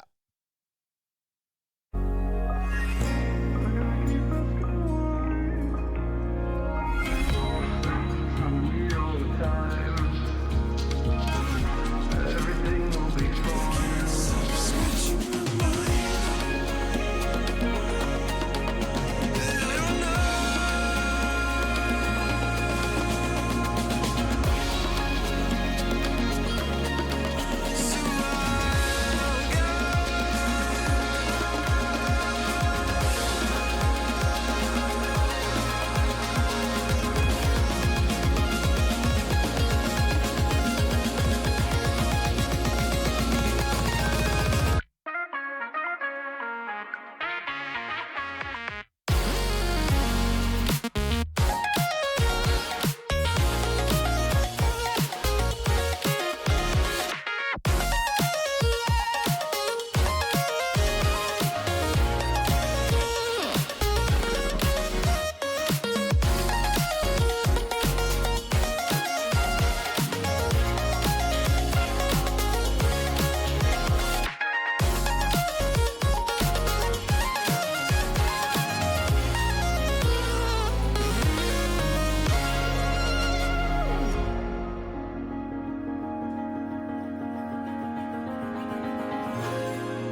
friends. Welcome back to another round of USF versus UCF for the CECC LCQ.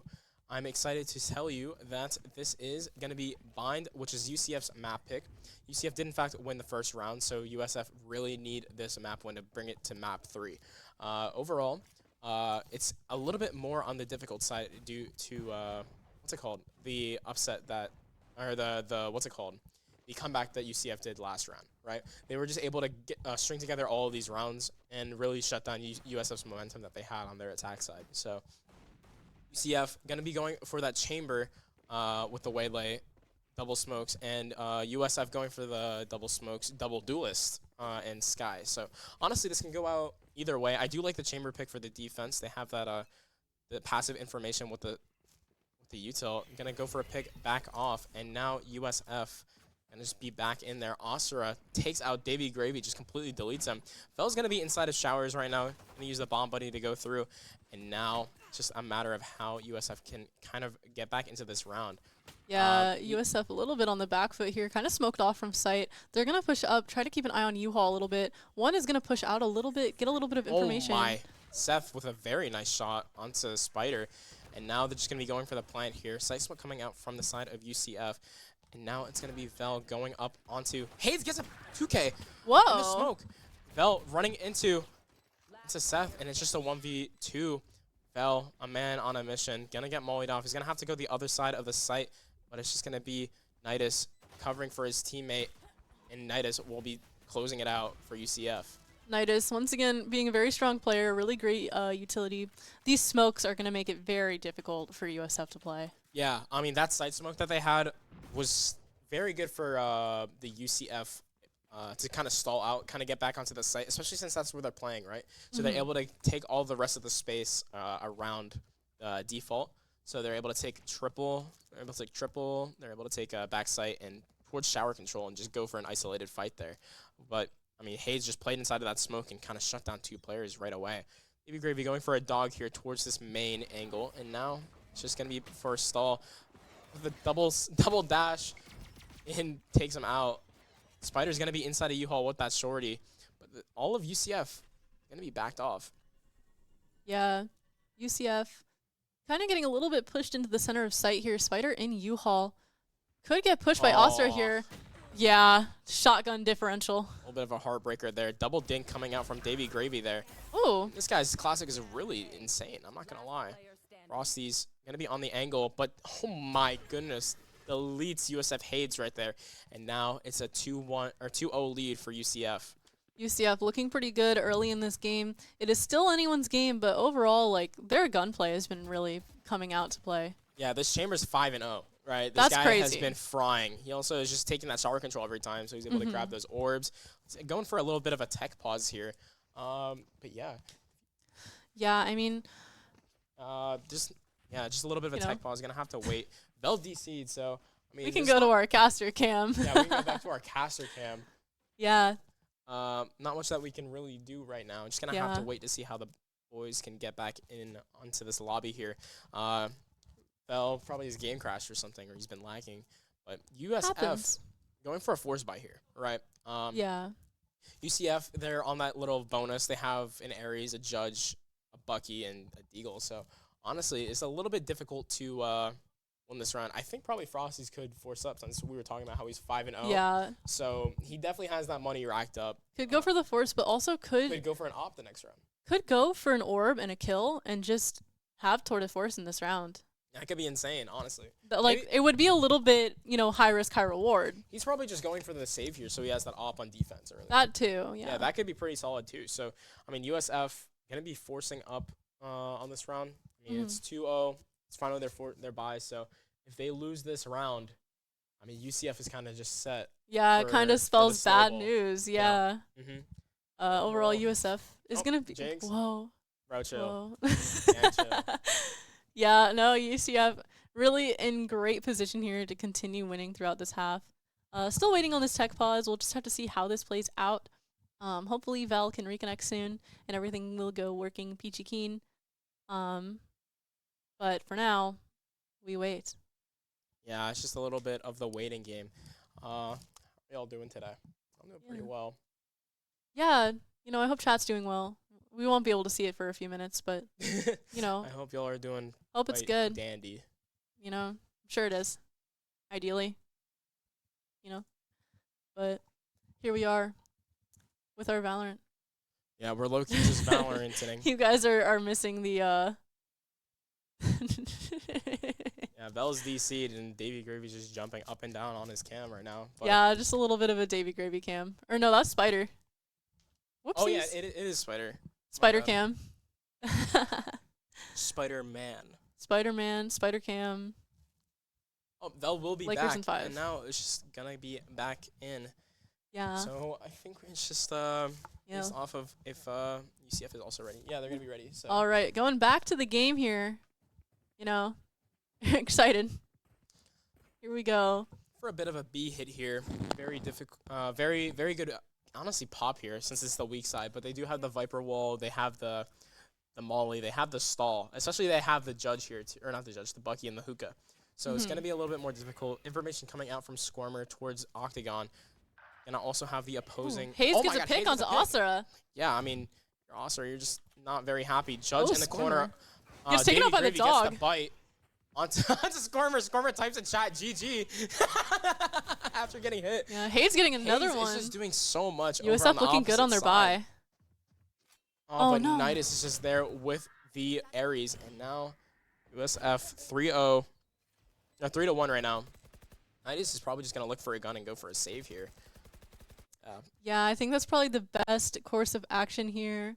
They know that they can probably retake a little bit better on the actually, next he might might go for this. Since the, Oh, honestly, a little he bit could of a go for wrap. this, yeah. Okay. A huge wrap, especially since they're on eco. So they did save there. Mm-hmm. Davey Gravy is aware of the possibility, though. Gonna be on the line. Just Oh, taking out Nidus. Very nice angle.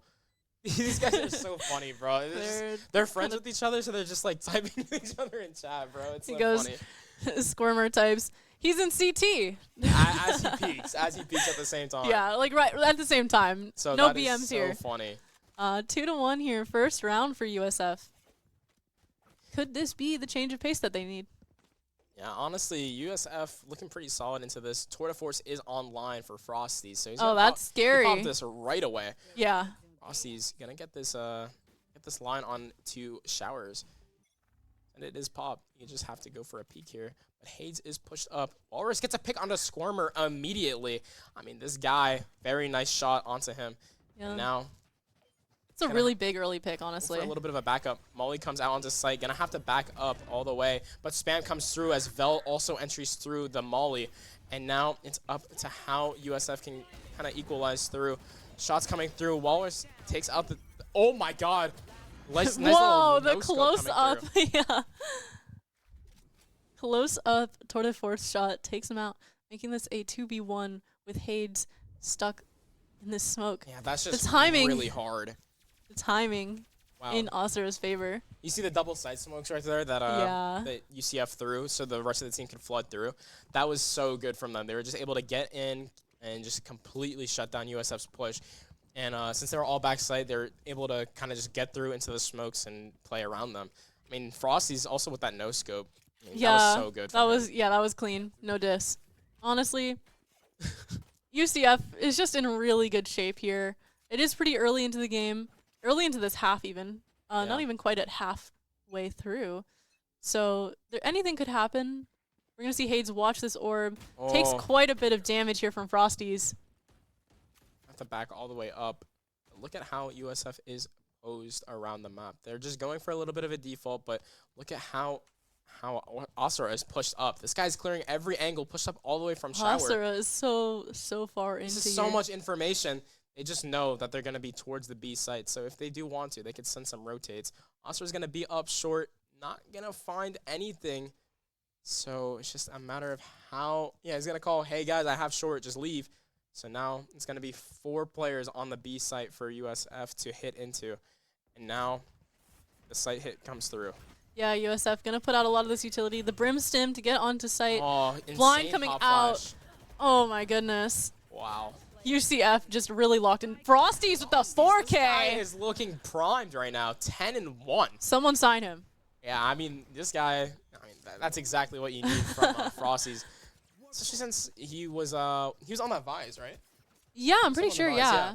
This guy really kind of just was like, yep, I'm going to turn it around. I can actually be on a character that could shoot back. So Yeah. this guy, I mean, I think he wasn't doing bad necessarily on the Vise, right? No, But he yeah, was I mean, like, the application was amazing, yeah, to be I mean, honest. he's 10-1 now compared to the a little bit under the negative KD. So it's just a He's little. just, like, dominating this lobby right now. Going into showers once again, Astra and Frosties. Hayes is going to be caught out, jumping around, will be taken out by Skormer. And now, based off of that information, they're going to know that there's 3 people there. So USF need to go for this hit here. Going to be on the site. Stun Nidus comes gets the through pick onto into the Vel. corner, but Seth one-taps him. Now Walrus on the site. Going to be aware there's like another guy close, but Walrus for 3! And now it's a matter of getting the bomb down 2v2. They will have the Brem ult if they do choose to use it. Going to be aware that there's someone in the in hookah. So Yeah, they're a little bit pinched here. One drops out of Jumping hookah. Walrus gets the pick. Does he get the ace, though?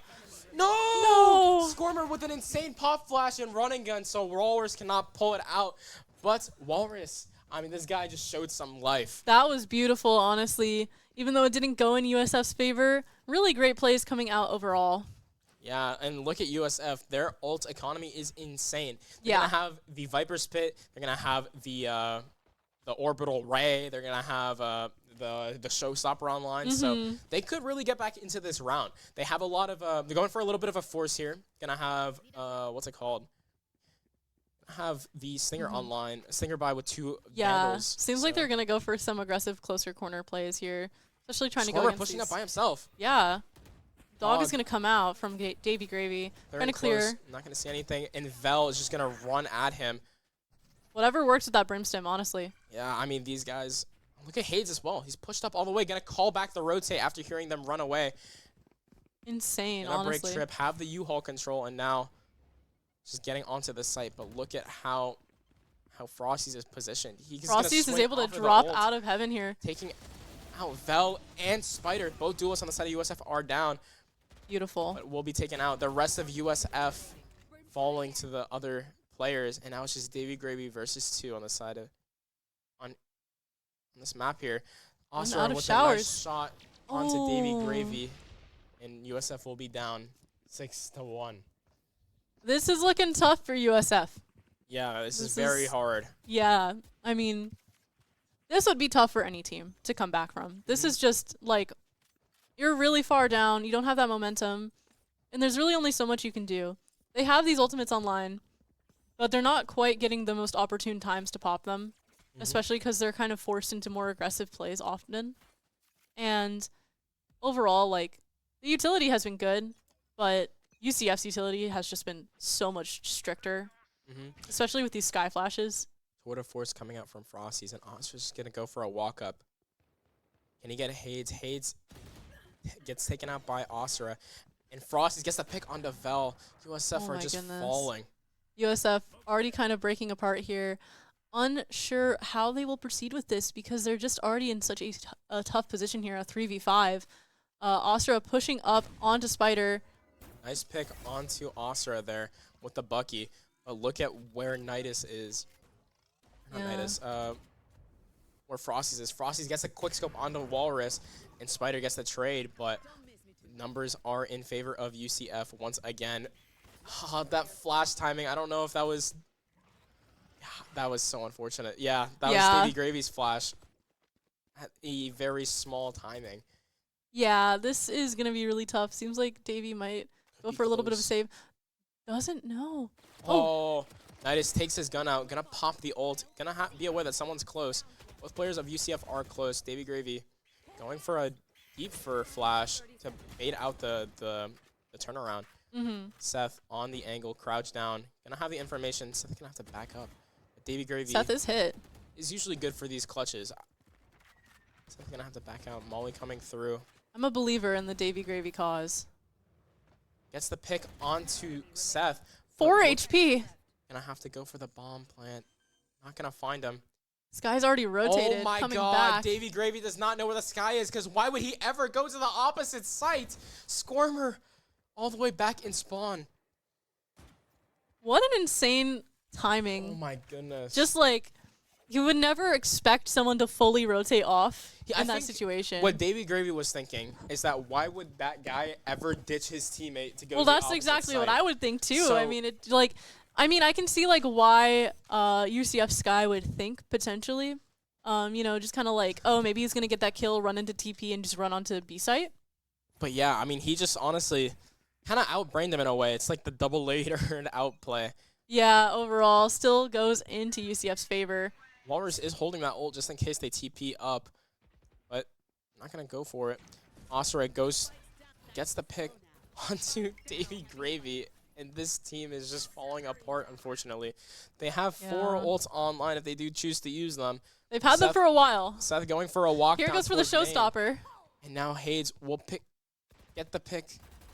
Oh my god, USF up even numbers right now. They do have the Waylay ult as well into Hookah. So Waylay pops it, hits Hookah. Oh, is gonna be able very to well get played from Asura. Spider. Gonna have to try to go for a pick, but Frosties takes out Hades, and now it's a 2v1 once again. Very nice 1v1. adjustment. And now 2 bullets in your mag. Frosties onto top site, and Frosties is just good for those. Yeah, I mean, unlucky for Spider as well. 2 bullets. You saw he probably would have gotten that correction, but just instantly went into the reload, unfortunately. It's Brimstone. Brimstone, reaching. Interesting. Yeah, Frosty's just trying to style on him with the 505. Frosties is in fact a raid boss right now with being 17 Yeah. and 4. USF using 2 ults there, both the duelist ults. Unfortunately losing the round, but it is a matter of time until, oh my goodness, 2 ops on the side of UCF and an Odin. Yeah, oh this my is low-key goodness. this is so mean. Yeah, honestly, I mean, if Frosties wasn't already dominating this lobby as the MVP, we're just gonna see like the most obnoxious gun comp ever. Okay, we're gonna switch one of those ops out. Switching Yeah, for so Osric could op. okay. Switching out the Odin for an op now. USF doesn't even know what they're gonna walk this into. guy! Scormer's gonna be pushed up with the op! Not gonna catch anyone since everyone's up, but they all do have the information. Hades gets a pick on the Scormer, and that's exactly what you need to get the ball rolling. Very nice stun onto Seth. Gonna dash out, get the, oh my god, missed the Bucky shot, or the shorty shot, and Vel takes him out. Nidus gets straightened up by Walrus, and now it's just the raid boss, Frosties. Frosties in a 1v4. There's potential, but Spider is there. Spider's there, and there's 2 other people, one top side, one in front. I mean, there's no way he's winning that. Yeah. Overall, here we are. Round 11. Yep, getting that other round, they do need that. Very slow start from USF, but if they can get, honestly, the next 2 rounds, this could be pretty winnable. Yeah, it's like not it's necessarily definitely dead. It's definitely possible. If they can as get long these- as they keep on a good streak. Yeah, they get these 2 next rounds, and they get Pistol. I genuinely do think we have a good game coming up. So USF kind of just need to equalize. 2 players on the side of UCF do not have guns, only having the Classic and the, oh, they're playing anti for the flash to come through. And they're aware of it. USF get 3 immediately. Hades also gets 1 short, and now Frosties and Nidus are just going to be alive on site. Nidus having the molly, but he's going to try to not reveal himself. Oh my goodness. This is insane. They're not going to expect him to be here since there is a couple players, but Walrus gets the trade, going to get healed through, and Frosties gets picked off. Clean round from USF, only losing 1. Very good anti-strat. Yeah, honestly, USF kind of adapting a little bit here in the last few rounds of this half. And I'm excited to see what they can do in this round as well. They did play pretty expertly there. They were able to execute onto site. They did trade out the Viper, but overall, like, that was a great round for USF. Yeah, I mean, they really needed that. Like I said, they get this next round as well. We might have a game on our hands. We might, yeah, honestly. The buy of UCF is honestly pretty cooked with Frosties not buying a gun, just opting for those headhunter bullets. Yeah. 2 Guardians online, a Judge. I mean, this is really difficult. Brimstone ultimate getting popped. Seth's going to pump through onto site. There will be 4 players on the site if they do go onto it, but there's so many mollies. They need to understand that there's so much information, that there's a stack here. They're going to just back up. Very nice call to pause. Double dash Waylay. in. Gonna have the stun on the Spider, but he's gonna stun back. Asura jumping through, gets the pick onto Spider, and now the rest of the USF gonna have to back up. Waylay is so strong with these shotguns. We're gonna see Walrus get a pick, but get traded out by Seth. Oh, Davy very Gravy nice through trade. the smoke. 3v3. Davy Gravy is actually no, that's Squirmer. Squirmer is low HP, so it's a little bit more on the harder side to get done. But Vel takes out Nidus, and now it's just a reset. A 2v3 with Sky having very minimal health here. This Going is for a bit looking of a good heal. for USF. Popping up the rest of the team. It will be Squirmer on the site, just playing back into Hookah. And Chamber's going to be set up towards Heaven, so he's going to be playing a little bit more passive. Ult comes out onto site. Ooh, Gonna Vel clear popping the everything, ult. but they need to find out where Squirmer is. He's going to be sitting in the corner while this ult is up. Squirmer being up right now. Going to look for something. Going to have the information that there's one CT. Viper's Pit online, so it's just a matter of how they can play around it. But they don't know that Squirmer's here. They It's don't a matter know. of if Frosties They're can leaving. live. Squirmer. Oh my god. Could this? They Oh, didn't know. that could have been really bad, though. That could have was been the actually most kinda scary. insane clip in the world, to be honest. If Squirmer got that, I'm not going to lie, Elias would have to go bald. What? Yep. Why me? Why not You'd you? have to go bald, Why would I have to go bald? because I don't want to. Okay. Oh yeah, I But guess. yeah, USF. I bringing it guess, back. bro.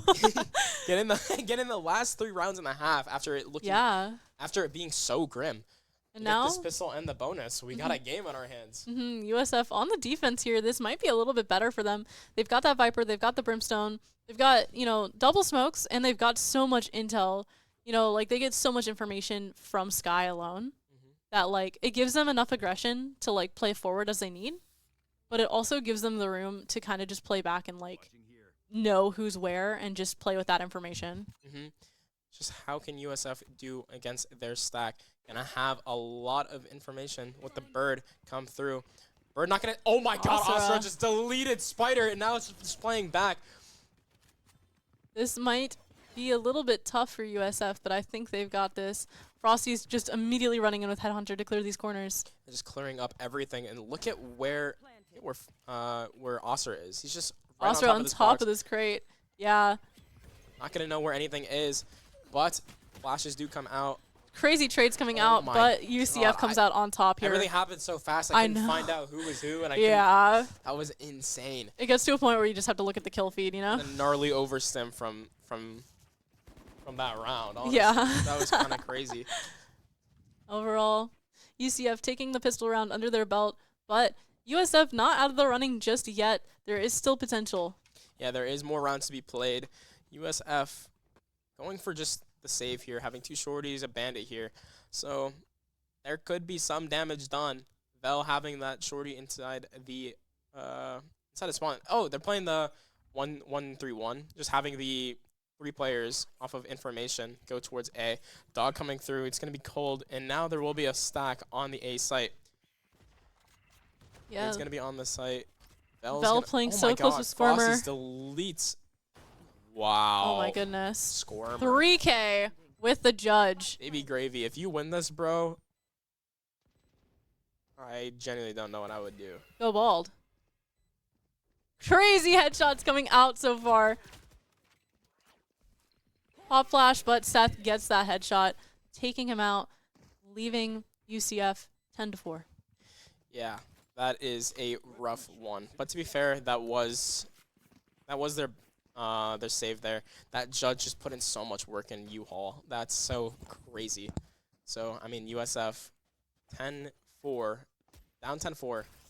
If they can get this rolling, honestly, we might be in good hands for the rest of this match. They really need this round to win. 3 players will have light armor, so Asura is going to have that outlaw buy. Just need to be a little bit careful. Outlaw can be pretty strong here. Spider getting the pick onto Frosties already. That's a really big, important pick. Oh my Vel god, as Vel well. gets a pick as well. And now gonna have to back up from the from Shower. Just gonna have the information that there's no one there, but Squirmer pushback site Walrus is gonna be aware of it. Seth gonna be on default, so it's gonna be the double swing. Vel gets a pick, and now it's just gonna be Nidus in Showers right now. Nidus. Oh, is it Natus? Because it's 8? Maybe. Probably natives. It's not natives. Natives. I said that the first time, but then you kept saying Did you? nidus. Yeah. I didn't even notice. I was like, maybe I'm wrong, you I know? didn't even see the E. I'm not going to lie. All good. But it could be like freight train. You know what I mean? Like, is that spelled like that? Or Yeah. Okay, yeah, it could be like that. This USF education is coming into play Yeah, on this stream. Natives. Natives, bro. Yeah. Natus. Maybe. Maybe his Yeah. name's Nate. Yeah. Honestly, that could be it. Wow. Let's look it up. Let's find him. Let's just find him. Let's go to UCF. All right, here we go. Vel and Spider are going to play really aggressive into showers here, trying to take out Frosty super early. Takes a lot of damage, actually. No spam coming out. Gonna have information dogging through the showers. Or dogging through hookah. Oh my god. Baby gravy. Oh my god. That's GOAT. Gonna get the pick onto Asura. Gonna have information that there's more players Oh my goodness. close. Oh my god. So close. Gets mollied, Seth. gets taken out by Seth. Now it's just Hayes on the site. Gonna see that there's someone grabbing the orb. Gonna get called out most likely. Squirmer one off of his ultimate ability. And the smoke comes out through. It's Gonna throw the assuming molly. someone playing close there. But Vel gets Vel another a pick. I'm not looking at the map. I'm just. Oh my god, how is Vel all the way up here? Look at That's this guy. so crazy. Look at this guy. This guy's in a great spot, but look at where Frosty's is. Gonna have so much information that no one's here. But Spider. is on the line. Gonna Spider take him gets out it. immediately, and now that's exactly what USF needs to be back in the running. Both players are gonna be on site. We have the flank. We have 2 players on flank. It's just a matter of how they decide to go about this. Taking the shower control, it's not planned for them necessarily, so it's just how they can get things. They're just trying to look for some picks. Spider going for information, dashing in, not going to see anything. Going to refract back after stunning close. Oh my god, insane shot from Spider right there, and now it's just Natus in the clutch, but will be taken out by Vel from the side. Yeah, honestly, USF kind of gearing up here, doing a lot better on this half. Exciting to see overall as the score ticks up in their favor, 6-10 against UCF. Yeah, I mean, they're really just getting back into this game here. Those 2 wins is exactly what they need.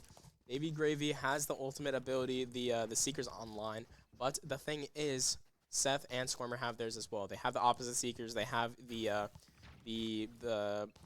was it Orbital Strike? Yes. Yeah, Orbital Strike online as well. So it actually could be really good for that post plant, for opening up some kind of space. And yeah, it's just a strong ult to have. So USF do have to be a little bit wary about that. Going for a Yeah. little bit of a play here. Squirmer Squirmer. gets a pick on the Vel. Very nice shot from him. And now we're going to have to back up. Yeah, USF getting that early trade. Pretty strong, takes out a lot of utility for UCF, but also, you know, trading out your Raze, who has ultimate online, is kind of a little bit of a tough loss. Yeah, I mean, what Seems can like you do, though? UCF pushing up Oh my long God. here, Waylay dashing in. Hades gets Dink through the wall. And now Asura onto the site. Baby Gravy. It's going to be having the hookah control, so this guy is in a good spot if he can just stay alive for his team to rotate through. But look at where Asura is. Asura just going to swing through the smoke like a madman. And now it's just Seth in the clutch right now. Yeah, Seth in a 1v3 has that orbital strike online, but might not be an opportune time to use it. Yeah, goes for the tap, but Baby Gravy gets the pick onto Seth, and that's a USF round win. Yeah, honestly, USF really on this comeback. We really do have a game on our hands here. What's So happening, guys? exciting to see them lock in like this, especially on Bind. Is there hope? USF, you have both duelist ults online. So honestly, these are game-changing ults. That what's it called? Well, they have the showstopper. The other one, I'm really trying to think of. I always forget the name of Waylay's ultimate. I'm not going to lie to you. Waylay ult. So they Waylay have ult. the Waylay ult online as well. They could go for a set play here with. Oh my God! Yeah, look at how they're set up. Off of. Oh, yeah. Oh, yeah. They might just honestly burn it. There is a strategy being planned Yeah, here. they just burnt it immediately, and now just up to Vel to find any information. Gonna have the information that they are towards B right now, and now it's just up to Davy Gravy Gets one. to kind of keep the spot. having the information that they're up. Oh my Whoa. god, Davey gets the pick onto Asura as well. Hade's gonna walk through, but look at where Frosty's is. He is Frosty's inside in of this Hookah, corner. but they are aware of it. Hade's just kind of hoping to look. Yep, that's your teammate, by the way. But Hades is hopefully gonna get caught off guard. Frosty jumps on top of the box. Reloading and gets after taken shooting out. your teammate is crazy. Davey Gravy, very nice flash. I can't find out where people are. Squirmer gets dinked through the wall, but it's just a matter of if Walrus can clutch it up. 2v1 clutch. And a dog through onto the site. Dog's gonna spot him. I'm actually so happy you could see the smoke menus now. Yeah. Wow. Gonna pop that orbital strike. Gets shot through it. And that's just gonna be a hard round. USF using both of their duelist ults to no avail. And unfortunately, losing that round. But UCF has some ults coming up too. They've got Tour de Force online, which is definitely getting popped in this round. And they're 1 off of the Waylay ultimate and 2 off of Viper's Pit. yeah, but look at their money, right? Yeah. Actually, no, they're just gonna buy their teammate. Asura going for that Bucky buy. Generosity comes in clutch. Yeah, having that Tour de Force as well, so he basically just has an operator. This is basically a full buy, except for Asura having that Bucky, but since he has a Bucky, he could just dash into somewhere. I think it might almost be a preference thing, to be honest, for the playstyle. I don't even blame. Yeah. Get body oh. blocked. Oh, no. Oh, no. Gets body blocked into the Tour de Force shot, and then the slow comes out and hits another. Frosty's getting a 3rd kill with the headshot. A site completely free to UCF to walk on and get that plant down. My jaw is dropped. That was an insane body block. That was so unlucky. Davey. Oh my, this is just a round of just genuine pain and agony. What is the timing Haze in going the on? 1v5 jumping, they're jumping around him. Knight is just running. Oh my gosh. The 4K. That was a round of all time, bringing UCF to their match point. Yeah, I mean. That's timing, That's to be not honest. even timing, that's just. Well, body blocking your teammate, but griefing and timing. Yeah, I mean, that's just insane. Yeah. There's actually nothing to be said about that. It's just like, wow. we are really speechless on that because there's just no way to analyze that play either. It's just really so many things. Just a lot of positioning and things like that. Another blind coming out into showers here. But it doesn't seem like anyone is really present just yet. A slow push onto B here. Chamber is going to go into Hookah in a second here. Oster gets Hades out with the shorty. Davey Gravy gets a nice flash through, gets one, but gets traded out immediately. And now it's just for the cavalry to get back. Double dash, or double satchel back towards the site. Oster is going to be picked out. And same with Frosty's. Wait. The numbers advantage in favor of USF. Vel is going to be pushed up into U-Haul, doubled up with Walrus, but look at where Squirmer is. Squirmer primed up on the angle, but Walrus takes him out as well. And now you got to look at where Spider is. Catches the Seth. Oh. That's a little unfortunate. Catches Seth out with inside a Hookah, but they will be using the ult, which kind of sucks. A little bit of a misplay there, a little bit of a misinterpretation. Losing a pretty valuable ult, to be honest. But USF takes this round under their belt. At what cost? We'll just have to find out. 2 ults online for USF. They have the Sky Cabbages. They have the Viper's Pit. On the side of UCF, though, they've got Viper's Pit as well. They've got the Waylay ultimate. Overall, definitely not looking bad by any means. It's just a bit of a heartbreaker, the rounds that they have been losing. Gonna go for this shower control, having the smoke there, and just gonna have Spider up onto it. It's just a matter of how they can really get things going back into this. Yeah, it seems like UCF is gearing up for an A short push as well, or at least contemplating it. A little aggression in showers. Waylay ultimate. No! I'm so scared! No! Oh, no. Frosty picks out Spider! Insane. The Walrus gets the trade. Is kind of surrounded, though. 19 HP. Gets taken out by Squirmer. All 3 on flank. Gonna have the information due to the cabbages. Just a bunch of spams coming through. Squirmer gets tagged up quite a bit by Vel, and now gonna have to jump out of here. Just trying to put as much utility down as possible. And now the rest of the team are gonna have to play through this Viper's Pit. Using so much utility in U-Haul when no one's in there anymore. They're gonna pop a Viper's Pit on top of the existing one. just trying to, reclaim some of the space. Oster gets a headshot onto Vel. They're going to throw a molly onto the bomb, making it impossible to defuse, especially inside the Viper's pit. And that is going to be the game in UCF's favor. UCF winning that one out. USF will be knocked out of the CECC LCQ. Unlucky for USF. Yes. UCF putting up a great fight. Overall, being such strong players. It's so tough, Yeah, I mean, that one is just a heartbreaker. Like, if you're USF, it's just, you know, like, what do you do in that scenario, honestly? Especially when you lose so many rounds in the first half. It's not a very forgiving setup. But overall, great plays. UCF, very strong players. I mean, we looked at their stats a little bit. Just looking at the things they've been up to, and they're fantastic players. Yeah, I mean, Scormers on Burger, boys. What can you do? What can you do? For now, USF, I mean, they could have cleaned it up a lot more. There's a lot of rounds that, honestly, I mean, no one's perfect, right? Yeah, of course. And unfortunately, USF, that is the end of their collegiate season. But they are still doing like fun havers and whatnot. So yeah, it's not over for them, but the season itself is over. Yeah. But they're still gonna be having fun and doing what they want and still playing. Trying to get better, yeah. Yeah, still improving, especially over the summer. And we'll hope to see them back in the fall, of course. I think everyone's graduating, by the way. Oh my gosh. Yeah. So oh my goodness. We actually will not be doing that. We hope that their journey forward after graduation is still as fun and exciting as college Valorant has been for them. Yeah. We've seen some great improvement this semester, to be honest. Yeah. So. Very shoddy start, but honestly, not too awful.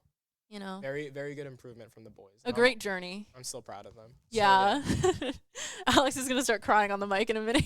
Now relax, bro. Relax.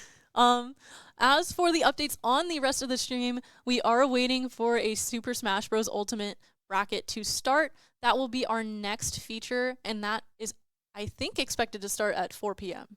4 p.m.? What time is it right now? 2:09 p.m. Okay, well. So we will have to see how that plays out. But we will be back, and we'll put a little message up in chat. Thank you so much for watching so far, and we'll see you later.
be something new, a better part of you.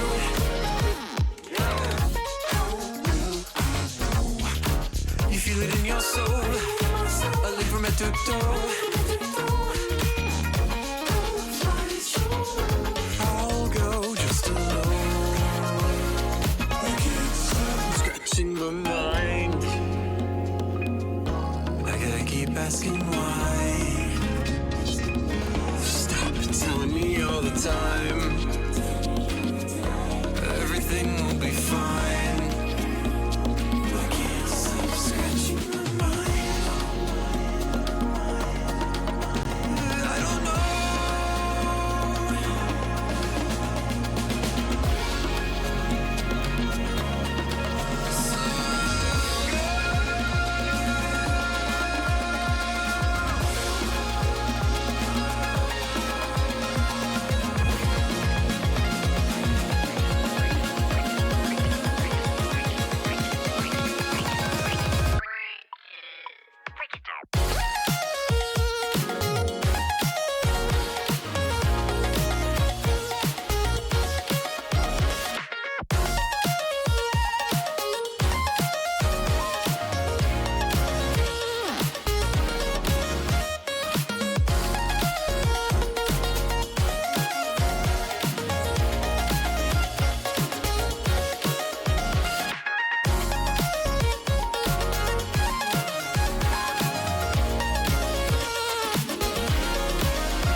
Okay, welcome back, everybody, to even more action in this intense tournament. Now, we're coming up with a little bit of Smash Bros. Ultimate as we come in for this semi-final set where the Bulls are taking on University of Texas at Arlington, and this is going to be Minimaxify in the lead slot. That's right, he is not here with me on comms today. He is out there showing us how it's done. Instead, I am joined by the lovely Alex. How are we doing, Alex? I'm doing pretty well. Today, I'm very excited to do some Smash gameplay. Just been practicing a little bit on some of my comms for it, so I'm kind of excited to show off. That's right. We definitely have a lot of talent with that, and that is going to be a Thrupper beating out that up smash. As you know, UTA is coming out swinging. This is going to be Atomic on this Rob, a very, very strong Rob player that is likely their best. So definitely trying to go all out. Unfortunately, going to be an air dodge, not making it back to stage, but you know, a little bit of damage has been done. I do think that this is like a fairly good matchup for me, Brawler. Just, you know, making it fairly easy to combo, and it's going to be a matchup that, you know, we have a lot of experience with because, you know, our best player waiting in the wings, Veery, also, you know, also runs the Rob, so yeah, I mean, overall, that huge hitbox that Rob has is just really good for just chaining these combos, and as well as getting that Thrupper hitbox is just really core for me Brawler, so kind of excited to see how things go. It seems like Maxify is having a little bit of trouble right now, being down a stock, but high percentage on Rob right now, so just going to have to see how this... Oh, very nice like little string of combo from Atomic to get out of that situation. Just he's doing super well with his top right now, comboing into everything with chaining. Yeah, definitely. And I'm noticing we're seeing pretty much the same exact stuff. It's not the same me because they're not playing on the same switches before. This is going to be a Lucida switch, who is in fact back as well. We have, you know, a lot of new faces. Well, obviously not new faces, but you know, if you've only been watching the semester, you would be excited to see some of these names coming back and making a return, as we're going to call it out. But Cole managing to get that back air to even up the stocks, that is going to make it 11-11, as you know, it is going to be that standard 4v4 crew battle set. Yep. Just need to get as many stocks down as possible. Minimaxify is going to be down to his last stock, so hopefully he can probably either clutch it up or bring down another stock to make it so the next person that comes up has a lot better of a chance to get in. Yeah, and it's something that we talk about for the crew battle all the time, where, you know, even though it's looking very unlikely that he'll win the game, this is pretty much a really crucial, you know, even stock predicament, which, you know, as I said that, it's not actually even anymore. He managed to find a really good string, and now Rob is all the way up to 73, and now some of these up airs coming up. I don't think that Thrupper was necessarily a danger there, but, you know, we're definitely looking to get the Thrupper counter going in chat, as that is something that we always like to talk about whenever Cole is playing. Yeah, the Thrupper is actually, I swear, that's the best part of the kit. I feel like he just always uses it. It's a really good option for like get up attacking, out of shield as well. It's just so good for just denying pressure. Yeah, absolutely. And there's going to be a flip kick coming out, calling out the high edge, and that, wow, just barely not getting the spacing right on that. And now both players at such high percents. This is going to be really, really crucial. I see fishing for that up air, really wanting that Thrupper now, and that's going to be a down smash, sending Minimaxify off stage. And now Atomic going to catch that jump, and that is going to do it. Texas at Arlington going to come out real strong with the 2-stock to start. Yeah, I mean, overall, I think it's just overall pretty solid. Yeah, I mean, it does have two of the stocks left on the Rob. So honestly, it's going to be 11-9. Right yeah, 11-9. We can go put that up on the scoreboard to start. It is. We're not cutting to caster cam because actually Alex is sitting very sadly far away from me, as he is both running the stream and doing comms. So, you know, everybody say thank you, Alex, in the stream chat there. Thank you, Alex. Sorry. Oh, we got the Wii Shop theme going up in the background. 11 to it was 11. Yeah. 11. There we go. All right, perfect. Yeah, well, not quite so perfect, you know, for the Bulls fans in chat watching. That is going to be, you know, definitely a rough one, but this USF team is, you know, we kind of got the Avengers back together for this. Yeah. As you know, as we say, this is, we are going to be seeing, you know, as we just saw Minimaxify, we do see the return of Veery on the Rob, Nitty on Bayonetta, and then Raccoon and Mew, very familiar faces from our current USF Gold roster from this semester, and then also Lucida, who, you know, we all know and love. Yeah. Is also, you know, we're going to be using her Switch also. Yeah, we have very solid, are they all together right now? I think so. They're not in the lab, that's for sure. No, So, I'm pretty sure they are all together. Okay. On that same Switch. gotcha. I mean, we'll know if somebody new joins the arena. But yeah, no, I think yeah, they're all together then. Seems Yeah, like yeah. seems like they're ready, primed up for whoever would be going on in for the next part into this Rob here. Yeah, and for a little bit more context, didn't get to really, drop the scenario as we went into the game. This is the semifinals of the CECC Last Chance Qualifier, and the USF are the 4 seed. So we just won against the 5 seed. Yeah. Do you know? It was 2-0. Oh, okay. Was Yeah, so USF won 2-0 to, let me see real quick. It was to Manchester University. okay. Yeah, Manchester University. I knew. Yeah. Manchester University. So now, because we took that off, we are now getting to face off against the 1 seed. Texas at Arlington. Wait, chills. Yeah. Texas at Arlington is the 1 seed going into this, and Atomic's a very, very big part of that. But we are going to see Bayonetta. This is a matchup that we've seen quite a lot of, I think, on different streams, whether it be Battle for Florida or, whenever Nitty's in, we're pretty much sending him into the Rob. Yeah, I feel like, especially since, as going back into it, the huge hitbox, it's really good for chaining these combos, and Nitty is just like that guy with the Bayonetta, Yes, right? This guy is so good at chaining these combos and just getting insane amounts of percentage early on. So he's already having, he just has great stage control right now. Automatic can't really get up because, I mean, the amount of control that he has with his neutral air and everything, it's just so much to deal with. Yeah, for Rob. I mean, it is looking really, really brutal at the start. Using Witch Time as well for the gyro is a really important tool in this matchup. This is a very good matchup for Bayonetta. Nitty didn't play this semester on gold and, hasn't been as active in, like, the weeklies. And I was talking to Minimaxify about this because, we were just, like, we were out getting food, And he was saying, like, yeah, Nitty hasn't played in a while, but, like, that dude, like, he still got it. Like, I don't know. You don't lose it. When you have it, you do not lose it. So, unfortunately does not not making get it back. back. That is a really, really good edge guard from the Rob coming out. And Atomic, get him even this to, 2 stocks apiece, except now, Arlington has a full 3-stock player advantage. Yeah, I know. They've been doing pretty well to kind of just equalize, not equalize, just do as much as he can with the 2 stocks they already has. I mean, it's already even. 100% on the Rob right now. It's just he needs to try to get back onto stage right now. He's just, the position that he's at is just so difficult to get back on. But now he's on. He has this hop as well. Just able to just keep chaining as much as possible and try to get as much percent onto Nitty here. Yeah, so for as much stage presence and control that Nitty had at the very start, it looks like that Atomic has worked their way back into this game, and now it's looking, really, really scary. I do think that Atomic has won, most of the neutral interactions that we have seen, and now, with these tilts and with these also large, I mean, both these characters have pretty large aerials, and, Rob opting to, take to the skies, knowing that, the punish is not really going to be that easy. Yeah, I mean, to be fair, it is super difficult. Sorry, I just got handed a fry. But, yeah, no, what's it called? It's just a matter of kind of just getting this last hit, right?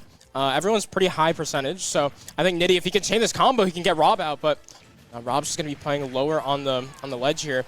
Almost knocks him out of the map. Just super difficult. Yeah, and that is going to be the KO, something that you're always looking for towards the edge of the stage for that knockback. Bayonetta is, sometimes struggling to kill. Now trying to go really deep, trying to maybe, cheese something out tech. early. But, yeah, managing to find the tech. Not quite going to lose the stock that easily. This might be Wi-Fi, but these players are too good for that. Yeah, no, he... Oh, very nice down smash. Was that down smash? Yeah, it was. Yeah. It just barely caught the edge of him.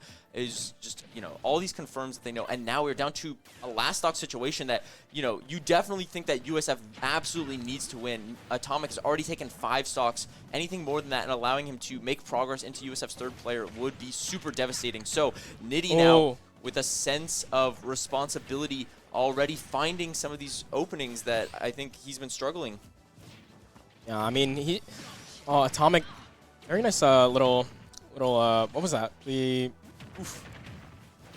Getting back onto the stage here. Yeah.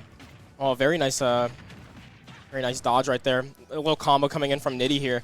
Now it's just a matter of if he can kind of follow up with it. Up smash gets punished here. And this is the danger zone now. Rob is going to have so many tools to prevent Nitty from getting back to the stage. Oh! Trying to go low, but Nitty managing to find the high, really going deep for that attempt. Did not quite make it work, and now Nitty, manages to get back to the stage, but the down smash, the second down smash is going to connect, but it sends the wrong way to get that KO. But Nitty, definitely the alarm bells are ringing in a kill percent for so many options of Rob as the gyro comes out. And Nitty, oh my goodness, so many blows are being traded now, but that is definitely going to favor Atomic as the percents are getting so high. But Nitty needs to find a strong hit now, see like a back air or a smash attack or something of the sort, because I don't know how much time he has left.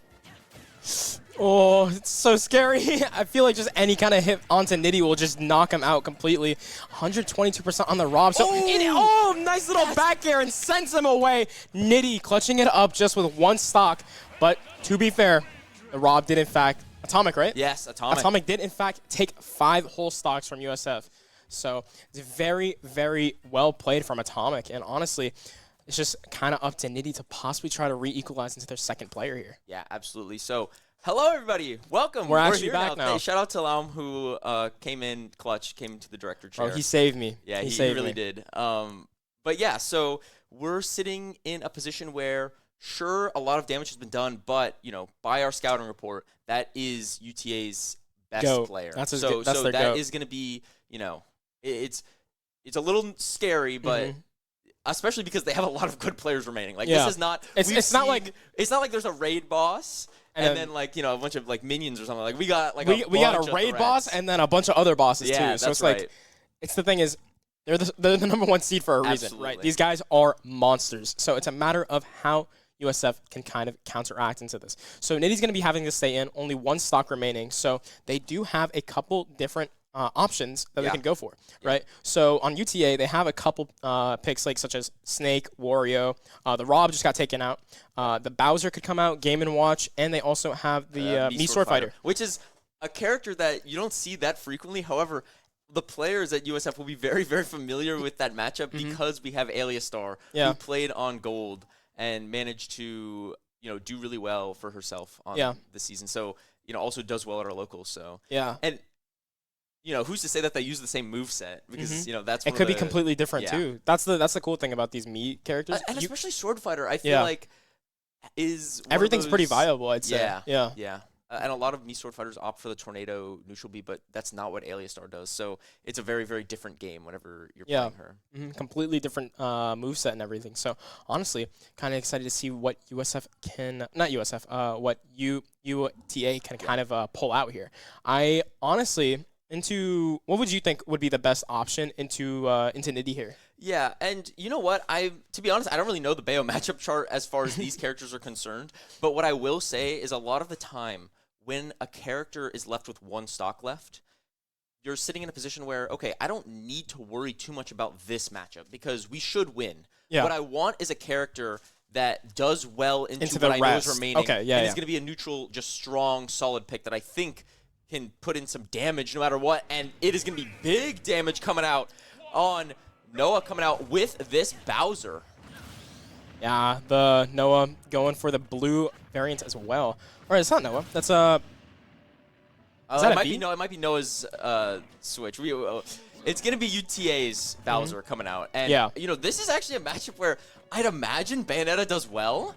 So they definitely are not too concerned about this Nitty last stock. But Nitty, you know, maybe going to say that was a mistake as he, you know, finds a couple openings early. But the damage is just so hard to, you know, pass up because it only takes 2 hits and Bowser immediately equalizes. But Nitty. Wow. I mean, that's an insane amount of percentage. Who's the Bowser player that used to play at USF? Blaze X. Blaze X? So this is also one of those characters that, you know, he's someone that played on Gold for a while. So everybody here will have a solid idea for that matchup, right? And that's going to be a back air catching that roll, and that's going to be another back air taking that stock.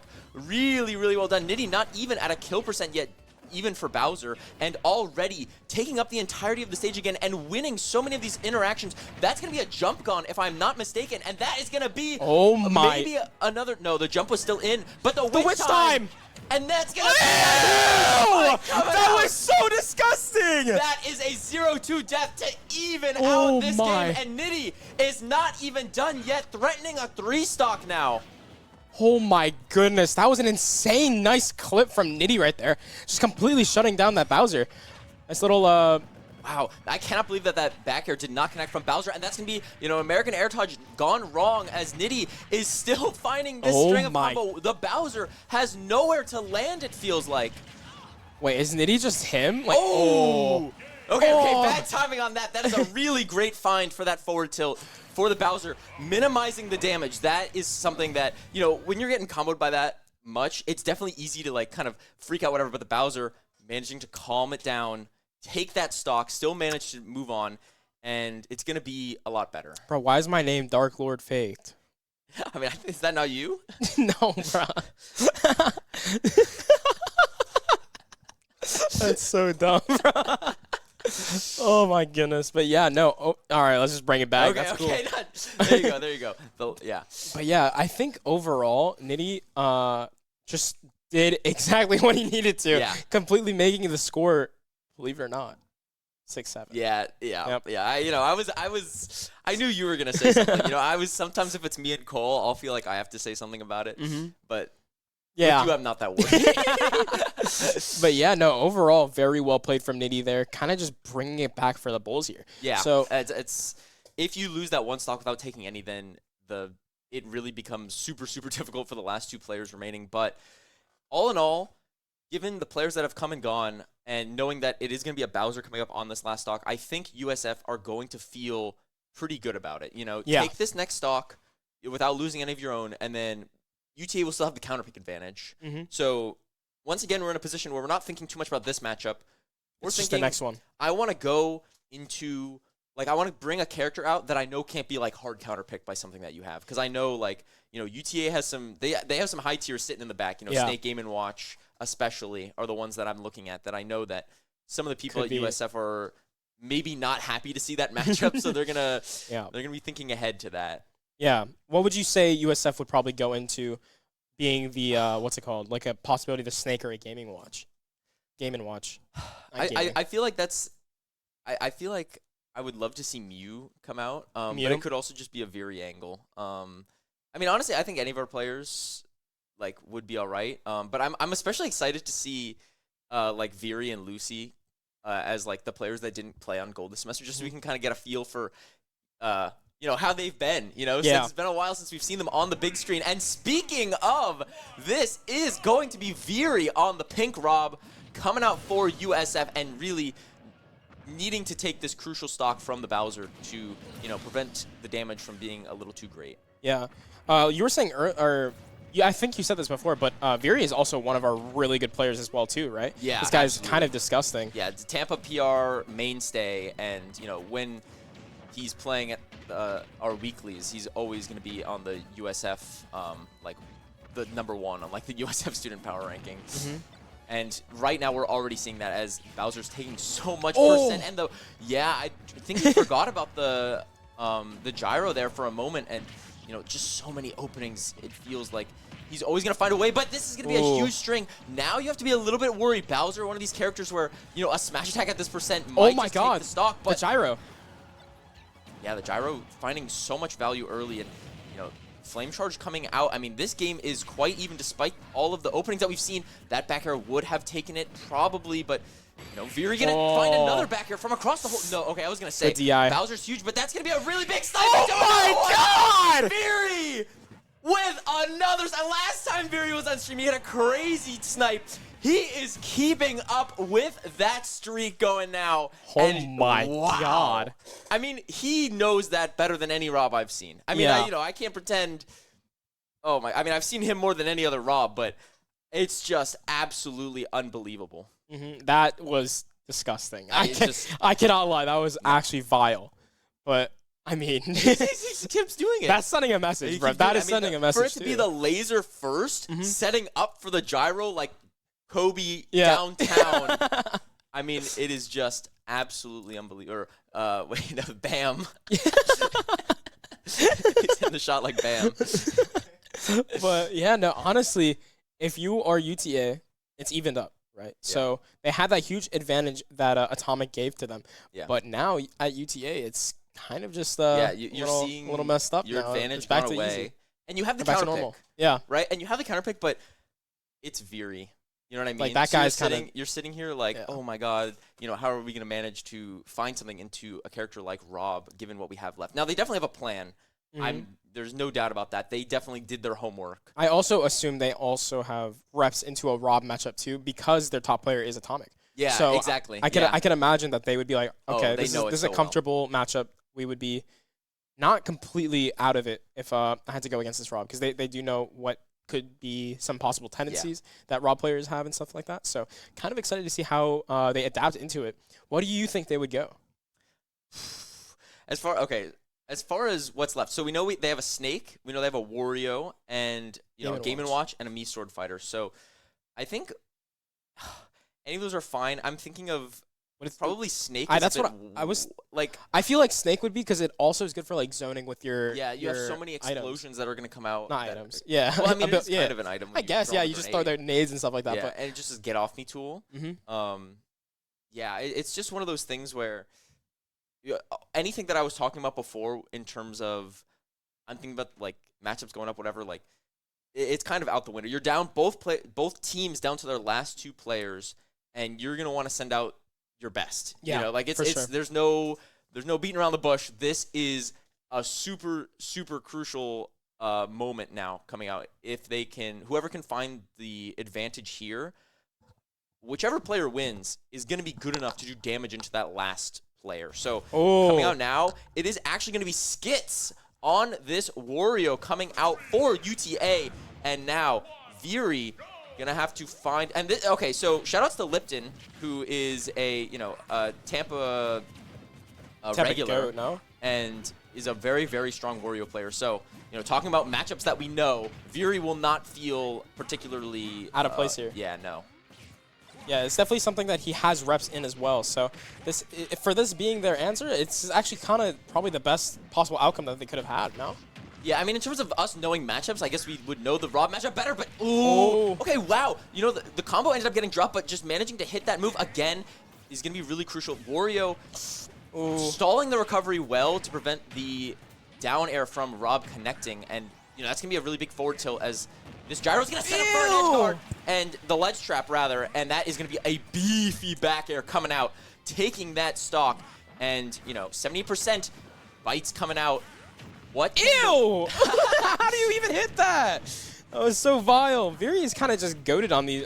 I swear he never misses, it feels like. No, I mean, he knows these snipes better than I think anybody, like seriously. And so many times, I mean, the percentages have been completely left, and that's going to be an up air. Oh my and lord. Wario not finding the DI.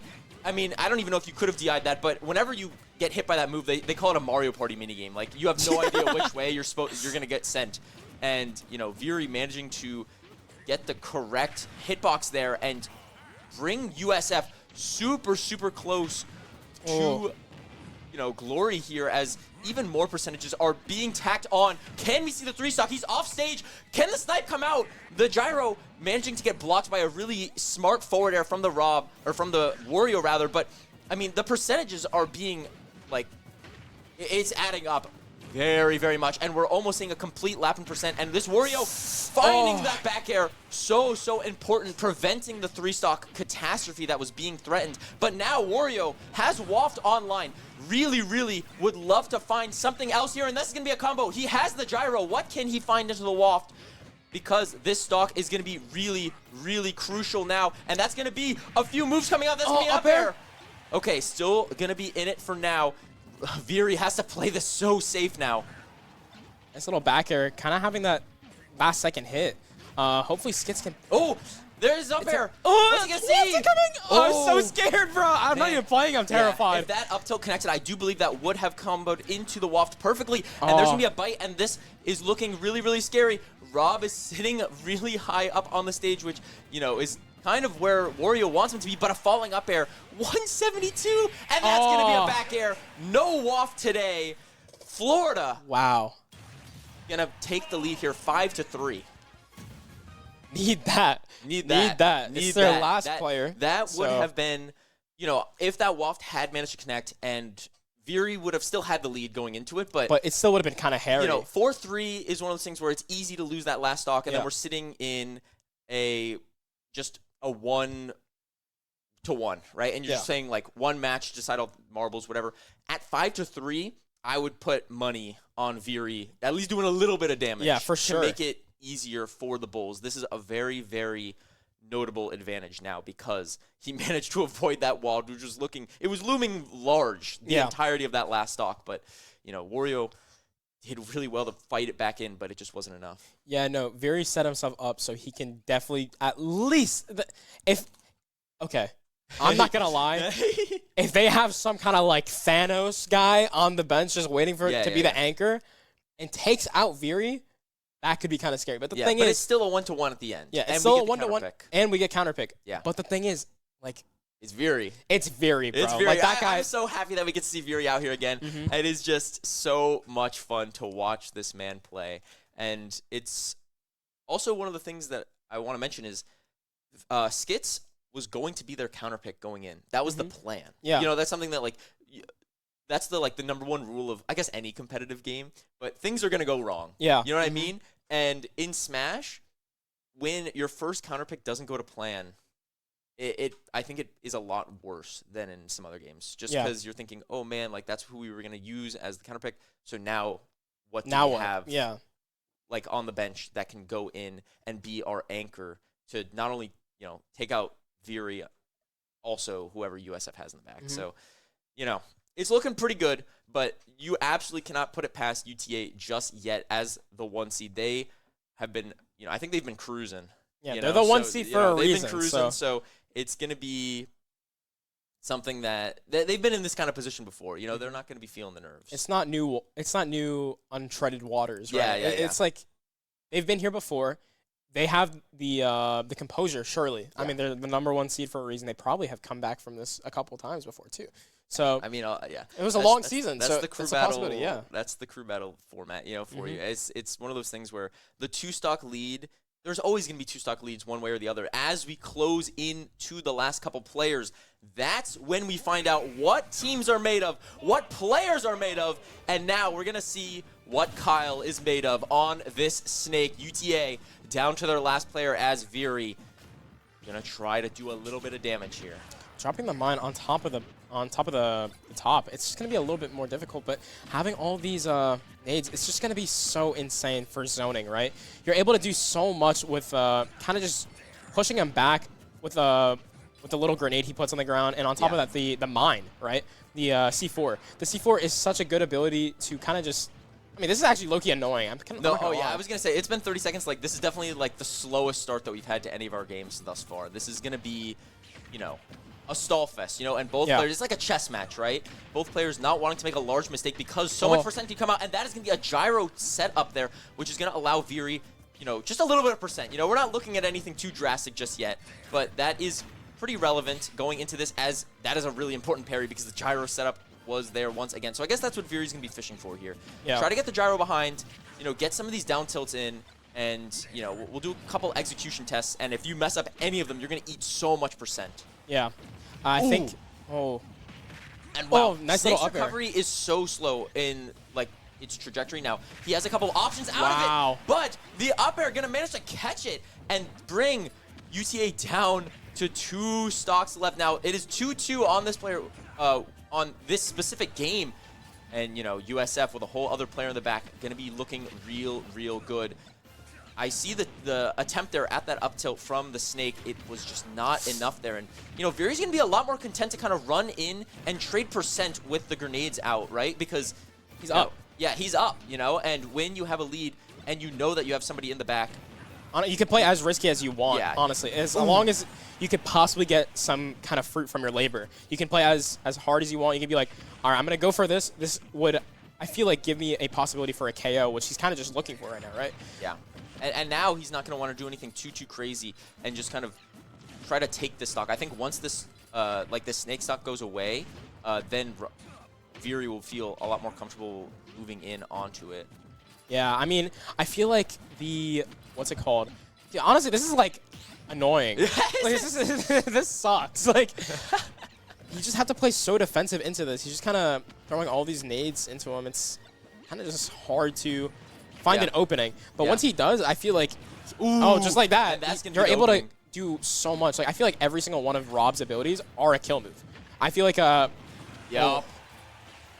Oh, he almost got that snipe too, bro. That would have We've been seen a couple gnarly. snipes come out. I mean, really, really close on multiple occasions. And now Snake gonna be whenever he's gone up in that position, it's so dangerous because I feel like you the can't up air, recover high into the Rob. I feel like it's so risky. Yeah, especially if you're Snake, since it's so slow, you don't have too much momentum on it, so it's just really hard. Yeah, and now Snake at 166 gonna need to find something pretty special here to take out this Rob.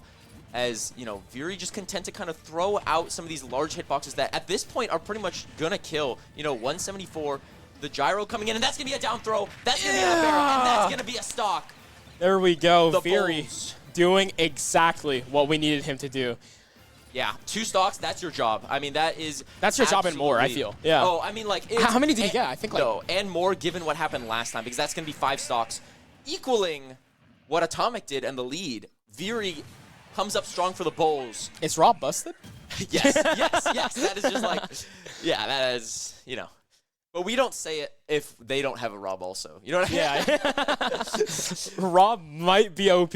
Yeah, and that is going to be 3-1. So Kyle on the Snake is going to need to find a 3 stock into whoever USF manages to find on their counter pick. So now the Bulls are going to, there's a lot of... I'm pretty sure also this is like an insanely good Inkling matchup. Is it? I think that sounds pretty familiar to me. I'd be surprised to not see Mew come out on the Inkling, which makes me very excited. Mm-hmm. And we talk a lot about nickel and diamond characters on these streams. So Can you like explain that to me? okay, so there are some characters, and we'll see like Mario or even like Rob or something, where like you can get like a big streak and just take out like a bunch of stocks, or like it's very, it can be fast-paced, aggressive on that sort of thing. Mm-hmm. And then we have some characters, and the main example that we use is Wiccan on the Isabel.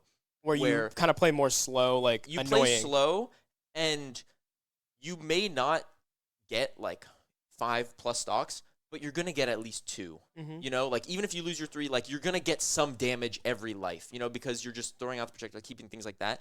And I think Snake is one of those characters because of how many projectiles coming out. And also, which is something that's very notable as we're going into a 1-3 game, you're going to do damage to yourself with your own grenades. Mm-hmm. So if whoever this last USF player can come out can pretty much just camp out the Snake, wait him out, I think he's going to be doing a lot of damage to himself as things go on. And, we might not even need that because Mew might just like run in. Yeah, and just, like, he's going to go. Like, I'm just going.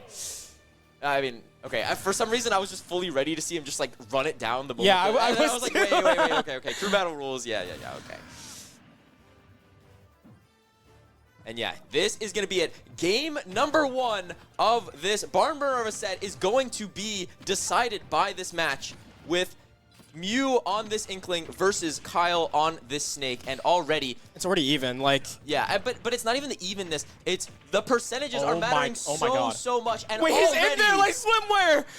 Mew! Do it to him! ooh, still managed to keep it up. There's a back What air. can you do? What can you do? Oh my God, this is cyberbullying. Oh, I want to see down air. Oh, that was a down air, but it just wasn't meant to be. Down smash coming out, and yeah, I mean, there are 2 more Mew stocks remaining after this one, and that is why, like, you say it's even after the, like, first, like, 15 seconds when it's 30% to 30%, and I'm like, no, this is so much benefiting to USF.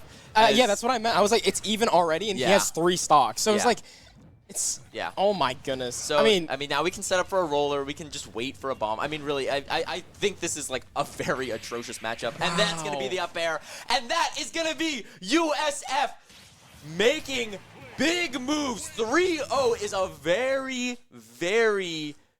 okay, not very, very dominant, but that is solid. not what That's people solid. would have expected Yeah. going into this. Especially since this is the number Yeah, one this is number seed 1. in So the we're bracket. number 4. Not too shabby, but These are definitely the big not dogs. what you would expect to see Yeah. in this game 1. And now UTA back to the drawing board, and USF now has to ride this momentum, bring it on to hopefully move on to the finals. Yeah, I mean, I mean, USF are kind of primed. they're kind of cooking. They're kind of cooking. These guys are looking really solid. So honestly, it's just gonna be a matter of how UTA kind of just responds back Yeah. to what they saw, right? They'll be like, hey, this was a gap that we had or something. Or, hey, this is like, looking back on it, like, this is what he kind of did in my match. Yeah. So And that's also going to talk about that for sure. Yeah, that's another thing where everybody is in the same room a lot of the time and watching. So you can, I mean, obviously you can do like You have those you eyes. can do coaching as you're going along, but also you're watching, thinking, okay, I'm gonna play this character next. Could you? What are the habits that they have, and you can get to watch through that sort of lens. While they're playing, could they be like, hey, he does this a lot, Yeah, like in the middle? Yeah, Okay. absolutely. Gotcha. And that's one of the things where it's a little bit different. We are, yeah, I see. I see the lobby has been shut down. Yeah. So we're gonna have to cut to a real short break, but I mean, there's usually not a long one between game 1 and game 2. So grab your popcorn, grab your drinks. We are gonna come back for this game 2, which will hopefully be just as exciting as this game 1. All right, we'll see you right then. Let's go, Bulls.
I'll go just alone.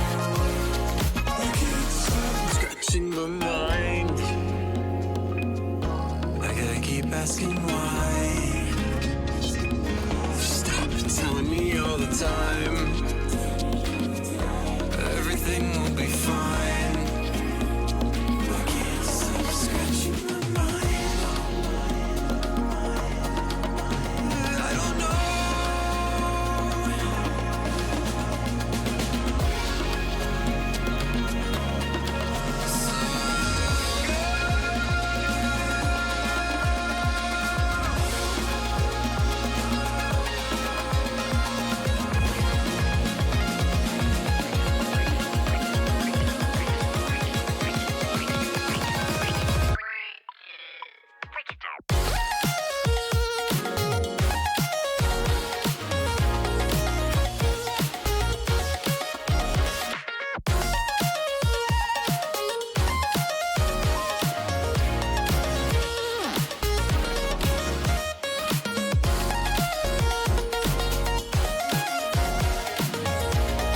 see through your skin.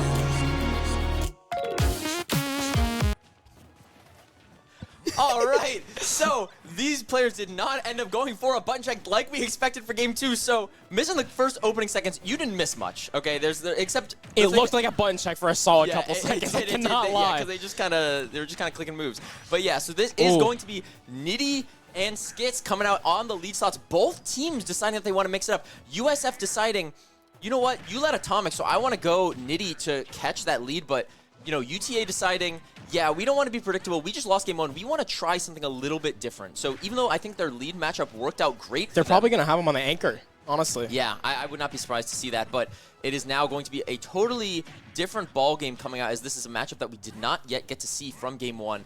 And Nitty, you know, faring pretty well so far. Yeah, very good percentage onto the Wario here. Skits was the one that was pretty solid into it, but he unfortunately did lose out. Oh, wow. I was not 100% sure if that was going to get the KO. That is, you know, as I said last time, a very important move to find at the ledge. And Nitty already wasting absolutely no time to get this. Trying to play patient there to see if he could, you know, catch out a Wario option. But, you know, playing pretty patiently. And that's going to be the early waft coming out, which I'm pretty sure he would have expected to KO. But now that that didn't KO, the waft is completely uncharged. So that might be fairly relevant, as, you know, there's not a whole lot of this game left for Skits. If I had to guess, you know, at a decent percent on the second stock. Yeah. How long does it take for Waft to charge up? You know, I don't know. I'm gonna be so real. Gotcha. I don't know the exact timing, but usually you just see 1 per game and maybe 2 if it goes for a long time. But I don't think this game is gonna go for that much longer, as Nitty putting on a clinic now, taking that second stock before losing any of his own. Yeah, I mean, he is just doing a great job at kind of keeping this Wario at bay. I mean, he's high percentage right now, so he's playing a little bit more reserved compared to how he normally does. But if he could possibly get this out, like a very nice stringer and catch... There we go. If he could possibly catch some sort of, what's it called? Some nice combo onto him, I feel it.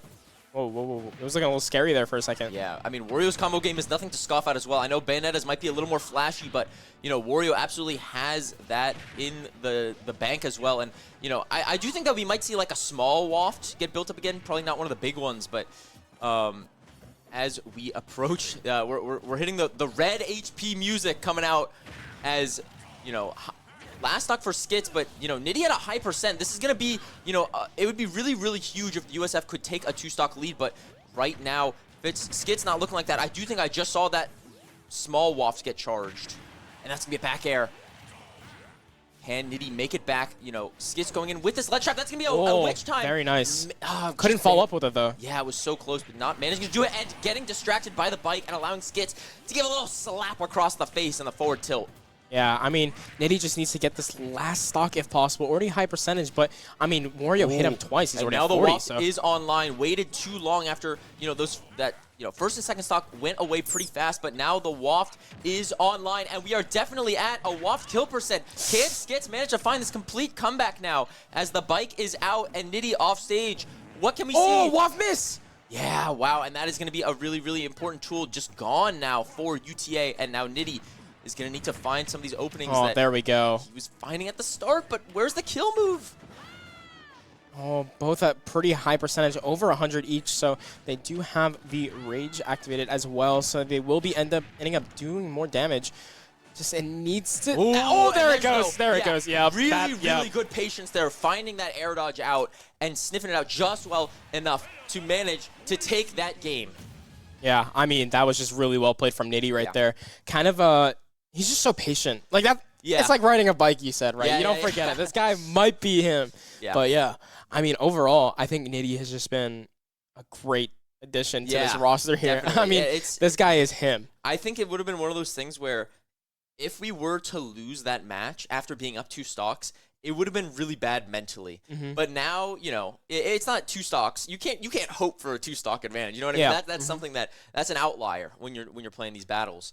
But, you know, just taking the win, USF is going to be very happy to go on and take that into the next. Now, unfortunately, I do really, really do think Nitty was the atomic answer, and USF made a very risky play putting him in the lead slot because UTA is absolutely not going to be putting atomic in now into this match.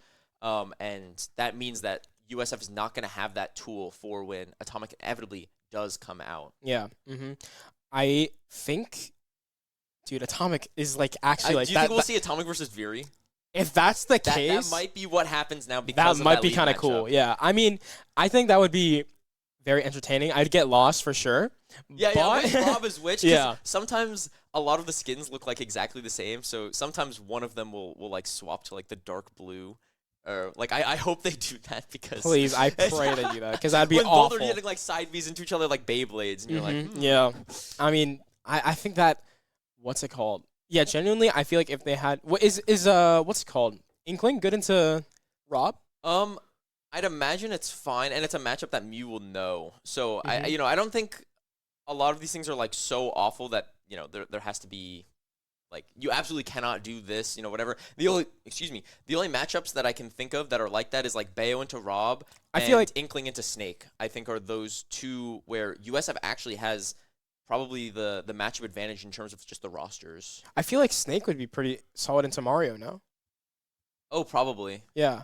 I feel like that'd be a pretty Yeah. solid We pick didn't into see Mario. Raccoon, but we absolutely do have Raccoon on this roster, so she definitely could make an appearance. Yeah. I mean, I think just Mario in general is like you just got to run in, right? And you have no like necessary, what's it called? You have like You don't have a lot of range. You only have your Yeah. fireball, but like you have to Snake like is rely all a lot on zoning. Cape, but that's slow. Yeah, and with the amount that we saw the Snake just throwing at Yeah. I mean, that would be too much. But I mean, I feel like since they have It's I mean, last time they put Bowser out, which I don't think is going to happen again in terms of bringing into Nitty, because Nitty did really well into that. yeah. So, they got options. Yeah, They and we got haven't seen that options. Game & Watch, the Mii Sword Fighter either. Yeah. So Yeah, but in terms of the actually, it is interesting because in terms of the characters that we have seen, either you go Rob, which is a very bad matchup into Bayo, or you go Snake, which then immediately USF will go Inkling, Yeah. or Mew, which is bad, and then I don't even or think- you go Bowser, which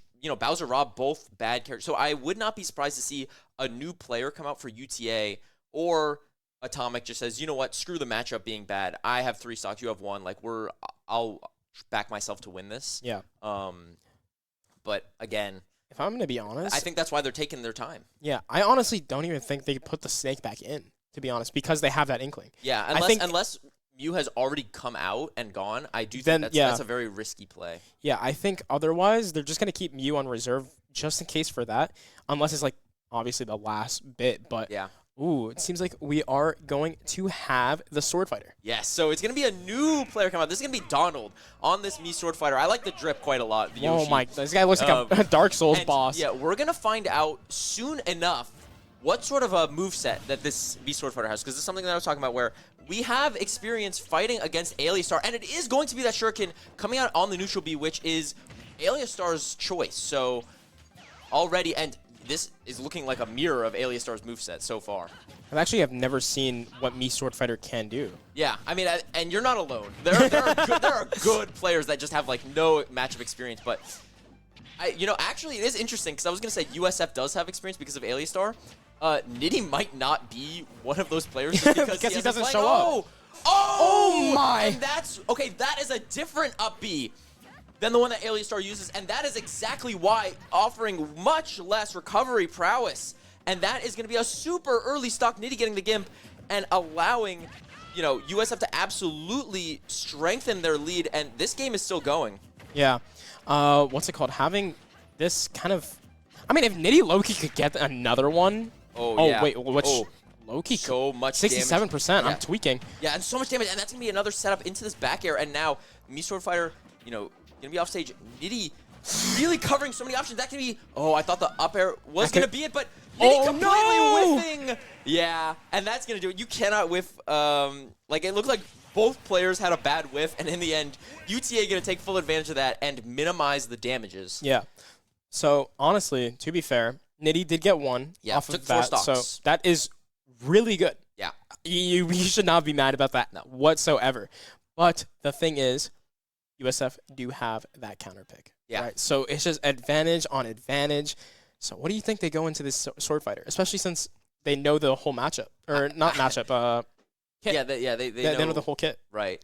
Yeah, I'm pretty sure the players already know the kits. Like when they send in the character, actually? they have to say the kit. Oh, that's good to know. Yeah, but that being said, like we don't. We get that. don't- So, okay, you know, okay. it's we kind of figure it out at the same time as the viewer. Gotcha. And try to put together the pieces as we find them. I really want to see MetaMaxify, of course, because you want to see That would be me kind of versus tough. me, That would be right? kind of tough. That's not a matchup that you see every day. I don't know if I you know. don't- The thing is, I don't know if it's a good or bad matchup, and neither do you. Because nobody, No, who nobody does knows that? them. Who does that? You know, unless you're a me player, of course. That seems like it's not a very common. Is me one. Gunner like? I don't think I've ever seen. Yeah, a me Gunner. I was like, gonna I've seen a ask. few sword fighters, a couple brawlers. Actually, a pretty I feel like good yeah, I mean character. Brawler does so much damage. I feel Yeah. so.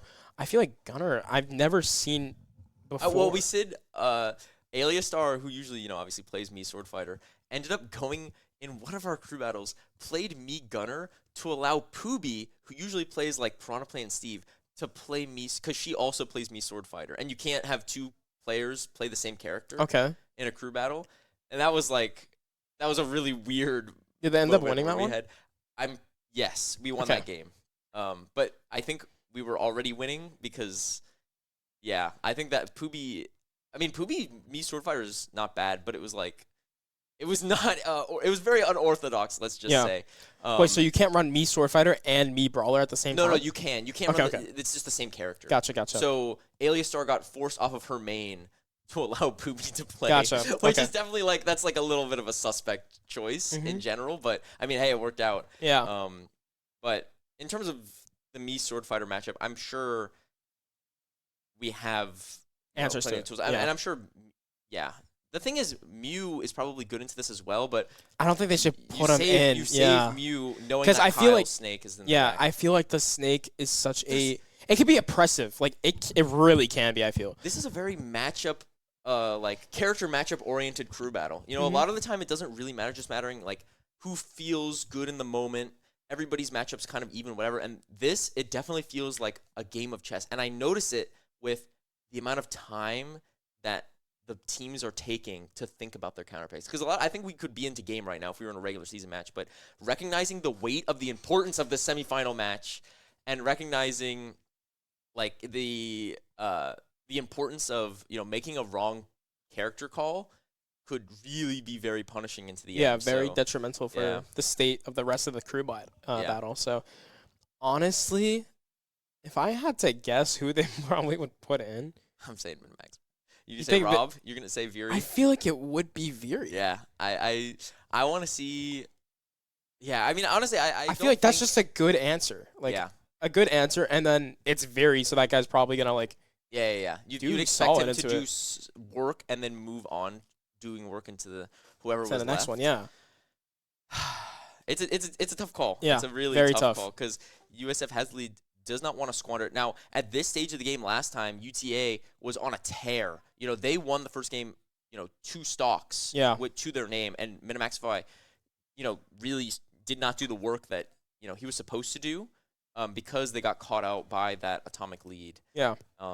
So I think that into this character, I think he'll have a lot more opportunity To to do well. do what he does Yeah. normally. Yeah. So I mean, it's just a matter of when it happens. Yeah, it's I a matter can't- of what happens. So There's nothing yeah, really I we wanna can't know- say right now. No, So the other side of things, we haven't seen Raccoon, we haven't seen Lucida. So we already seeing UTA bring up the Meat Sword Fighter who didn't play in game 1. This is the importance of roster depth.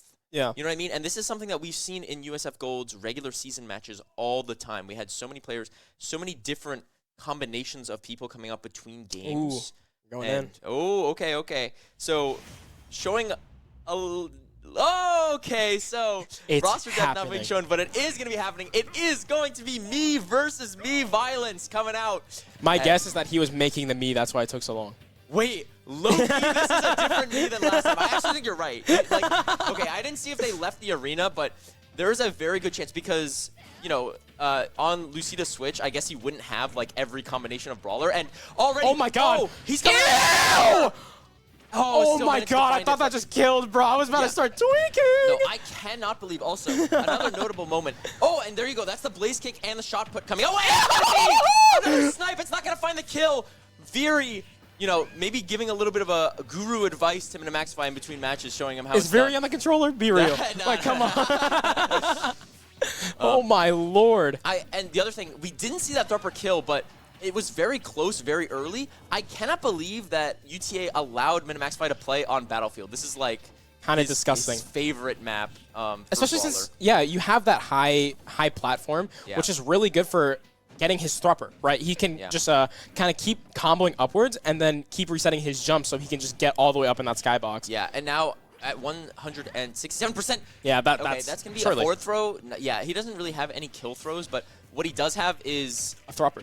Yeah, I mean, Thrupper and back air. I mean, he's definitely going to be fishing for one of those options at this point. A shot put also, I think, would do it at this point. Yeah, or Nair. I mean, strong hit Nair. I mean, that's ridiculous. At 200, surely that kills, right? And, you know, he's maybe going to be kicking himself for not getting that kill slightly earlier. But, you know, at the end of the day, he still has a very sizable lead as this is going to be Donald's last stock now. And that up air is going to force Minimaxify into a very high percent. But, you know, there's definitely a chance that he manages to find this early. That's going to be a down throw. There's going to be a throw. Oh! Yes! USF! That's my boy! Taking a 3-stock lead. Minimaxify taking those 2 stocks without losing any of his own. Completely flipping the script on his performance in Game 1. Managing to bring that Thrupper counter up to 1. You just know that Minimaxify, when he's on that sword, or not sword, the brawler, he's gonna press the button. He's gonna press the button. He's always gonna press that button, and he is going to do it when he is allowed to play on Battlefield. That is the danger of it, especially when you're down a stock and when you want to. I mean, I guess you wanted it's just a variance that you don't want, right? When do you choose map? They knew the counter pick, so they knew the character, and then then there were stage bans. So UTA gave stage bans, and then Minimaxify wait, no, who won that last one? It would have been Swordfighter. Swordfighter won. Swordfighter won, so then Swordfighter gave stage bans, and then USF looked at the ban and said, oh, that's Battlefield. Okay. Okay. And that is exactly danger because that was a grab at, I want to say, like 30. That was not, I think that was like 20. Yeah, it was unironically. it was something like 20, gets the down throw, jumps up top platform, and then gets the grab again because it's just something that you can just do. Yeah, you can just do that. I mean? Yeah, and there's not a whole lot that the Swordfighter Donald could have done about it. And Minimaxify, not failing that execution test by any means, like that is never gonna happen. I didn't know. I didn't know that was okay. I was thinking, okay, this could be a little maybe there's a stock being taken. 110%. Yeah. You know what I mean? So even if USF goes in with a 2-stock advantage, you're thinking we're doing great. Each player has found a little bit of room, right? Yeah. And as we go on, but taking that other stock completely flips the script. UTA last time had Atomic come in and take 5 stocks to get an early lead, and then USF equalized. Now it's kind of being the script is being flipped, right? Where now USF has the lead, and now Atomic is going to be forced to equalize. Either Atomic. Well, I think based on I'm how almost Game 1 positive started, it's going to be Atomic. Yeah, because Atomic did so well into Minimaxify in that Game 1, I'd imagine that we are going to see that rematch come out. And, even if Cole only takes 1 stock, that's still a lead. And then we get to, go Viri and see that Ditto. But either way, a lot of work to be done for UTA as USF threatening to take this game and make it to the finals of this LCQ. I mean, boy. It's still early. It's still early. You can't count them out. No. I mean, they have some. But it's looking solid. Yeah, it's looking solid. Solid Snake. Probably not going to come out in this match. No, dude, they should. I mean, he needs redemption. I'd imagine it does well into Brawler. And then they have problem is Mew then we go on- Mew, yeah. and then Mew probably It's wins. going to be and then, I'm going to breathe on you. And then Atomic anchors. Unless they're very committed to the Atomic I think they're on their anchor. last. No. Yeah. It is 9-6. It's 9-6? It is 9-6, yes. No, And it said 6-3. I think you're lying for fun. But we're about to find out because it is actually going to be that solid Snake. Yeah, it's okay. Dude, where am I? It's been a long day. Okay, I thought it was 9-3. No, Oopsie. you're good. And it is going to be the Snake coming out who, I guess this is the wrong stage. It must be the wrong stage. They're all losing their stocks. No! Okay, whatever. Yeah, so I guess One of the players messed up the stage pick. But I mean, that is going to be the matchup, right? So I can't imagine this is fun for At all, bro. For me, Brawler, who's forced to move in. You know, like you have shot put, which is just a worse projectile than anything that Snake is going to do. So yeah, it's going to be a frustrating one for sure. But Minimaxify going to be trying to force the openings as much as he can to try to take at least 1 to 2 stocks, because then we can allow Mew to come in, clean up, and then, yeah, I'd imagine that is the line. I imagine the line is completely set. Yeah. This battle goes, Snake wins, then Mew would Inkling come comes in, and in a ideal world, then Inkling wins, and then Atomic comes out, wins, then Viri comes out, and we see the big 2 thugging it out. All Might versus All for One. Yeah, no, thugging it out, and a final game to decide if we're going to a game 3 or not. But, I mean, there's getting ahead of yourself, and then there's whatever I just did. So right now, I am just excited to see what Minimaxify can pull up against this Snake, Kyle. If he can honestly just get a stock, I feel like this is good for me Brawler here. Yeah, absolutely. I mean, that's the benefit of having the lead, right? Like, the damage has already been done. He's already done 2 stocks, right? So if you take 3, then, like, you did your job, right? You take 3, and you know, you're at least giving yourself like counter picks, advantages, and that sort of thing. And you know, that's where the Nitty advantage early on really coming into clutch. And yeah, it's just the okay, really good spacing from that. You know, the roll out is just going to be the wrong option there, and getting punished for it, taking that stock early is going to be really big for UTA. And you know, Minimaxify, as we said, if your job is to only take 1 stock, or you know, 2 ideally, the percentages is going to be pretty relevant. Like, you just want to live as long as you can on your opening stock to, you know, get a bunch of damage, but it's ending up not going to work out that way, as, you know, the percents are going on. He really wanted to get that up air into Thrupper, just barely not finding the spacing correctly. I mean, it's so tense. I can't even say anything. I just want to keep watching, because I feel like there's something big that's about to happen. You know what I mean? Like, I feel like there can be... It's just a matter of waiting out this barrage of grenades. Yeah, but just like that, exactly. That's going to be the up smash, and that is going to take a really important stock for USF. And now, Minimaxify, you know, going to try to do a little bit of extra credit now on this stock, because, you know, as we've seen, he can be very explosive on this, and that's going to be Oh my god. Here, just barely not going to find it, but, you know, not going to be disturbed by that, and it's going to manage to find even more. That's going to be an into the Thrupper. Not going to do it, but 106, and Minimaxify still with another stock after this one. It's looking huge. That's not going to be enough. The percent is now too high. Down throw Thrupper is off the table now. My god. He's going to have to find a back air, and that's going to be a really big up tilt. Now it's just a matter of 120%. Yeah. He just needs to get one kind of a stock, possibly. It's a blaze kick, or it's a back air, or it's an up smash. Those are what we are looking at now. Or, you know, Thrupper incoming. Thrupper incoming. Yeah, he doesn't have the tools to combo into Thrupper, but he absolutely can find raw Thruppers if things are unsafe on shield. But Snake not managed to make it back, and another stock is gone. Honestly, this could even go in the way of Minimaxify possibly getting another. Like, if he gets... Yeah, he just needs to find that Thrupper combo. Oh my god. Yeah, and so many things, and that's Wait, there we go. Okay, now at 23% is... You know, we're setting up for that percent where the Thrupper combos start getting a little bit lethal. Just barely whiffing onto that grab, but oh, that's a really good parry. And now off stage, this Sledge Trap is going to be so difficult. Yeah, they're going to eat the up smash for his troubles, and now we're back into the same position once again. I'm not sure if he has flip kick. Any of these up tilt would have KO'd, and that's going to be it. He went for the grab at 58%. I think a down throw Thrupper might have done it there. It would have gotten at least close. You know, attack beats grab. Yeah. And that's going to be the up tilt, beating out that option and giving UTA, you know, just a little bit of breathing room, as it is going to be 6-4 now in favor of the Bulls.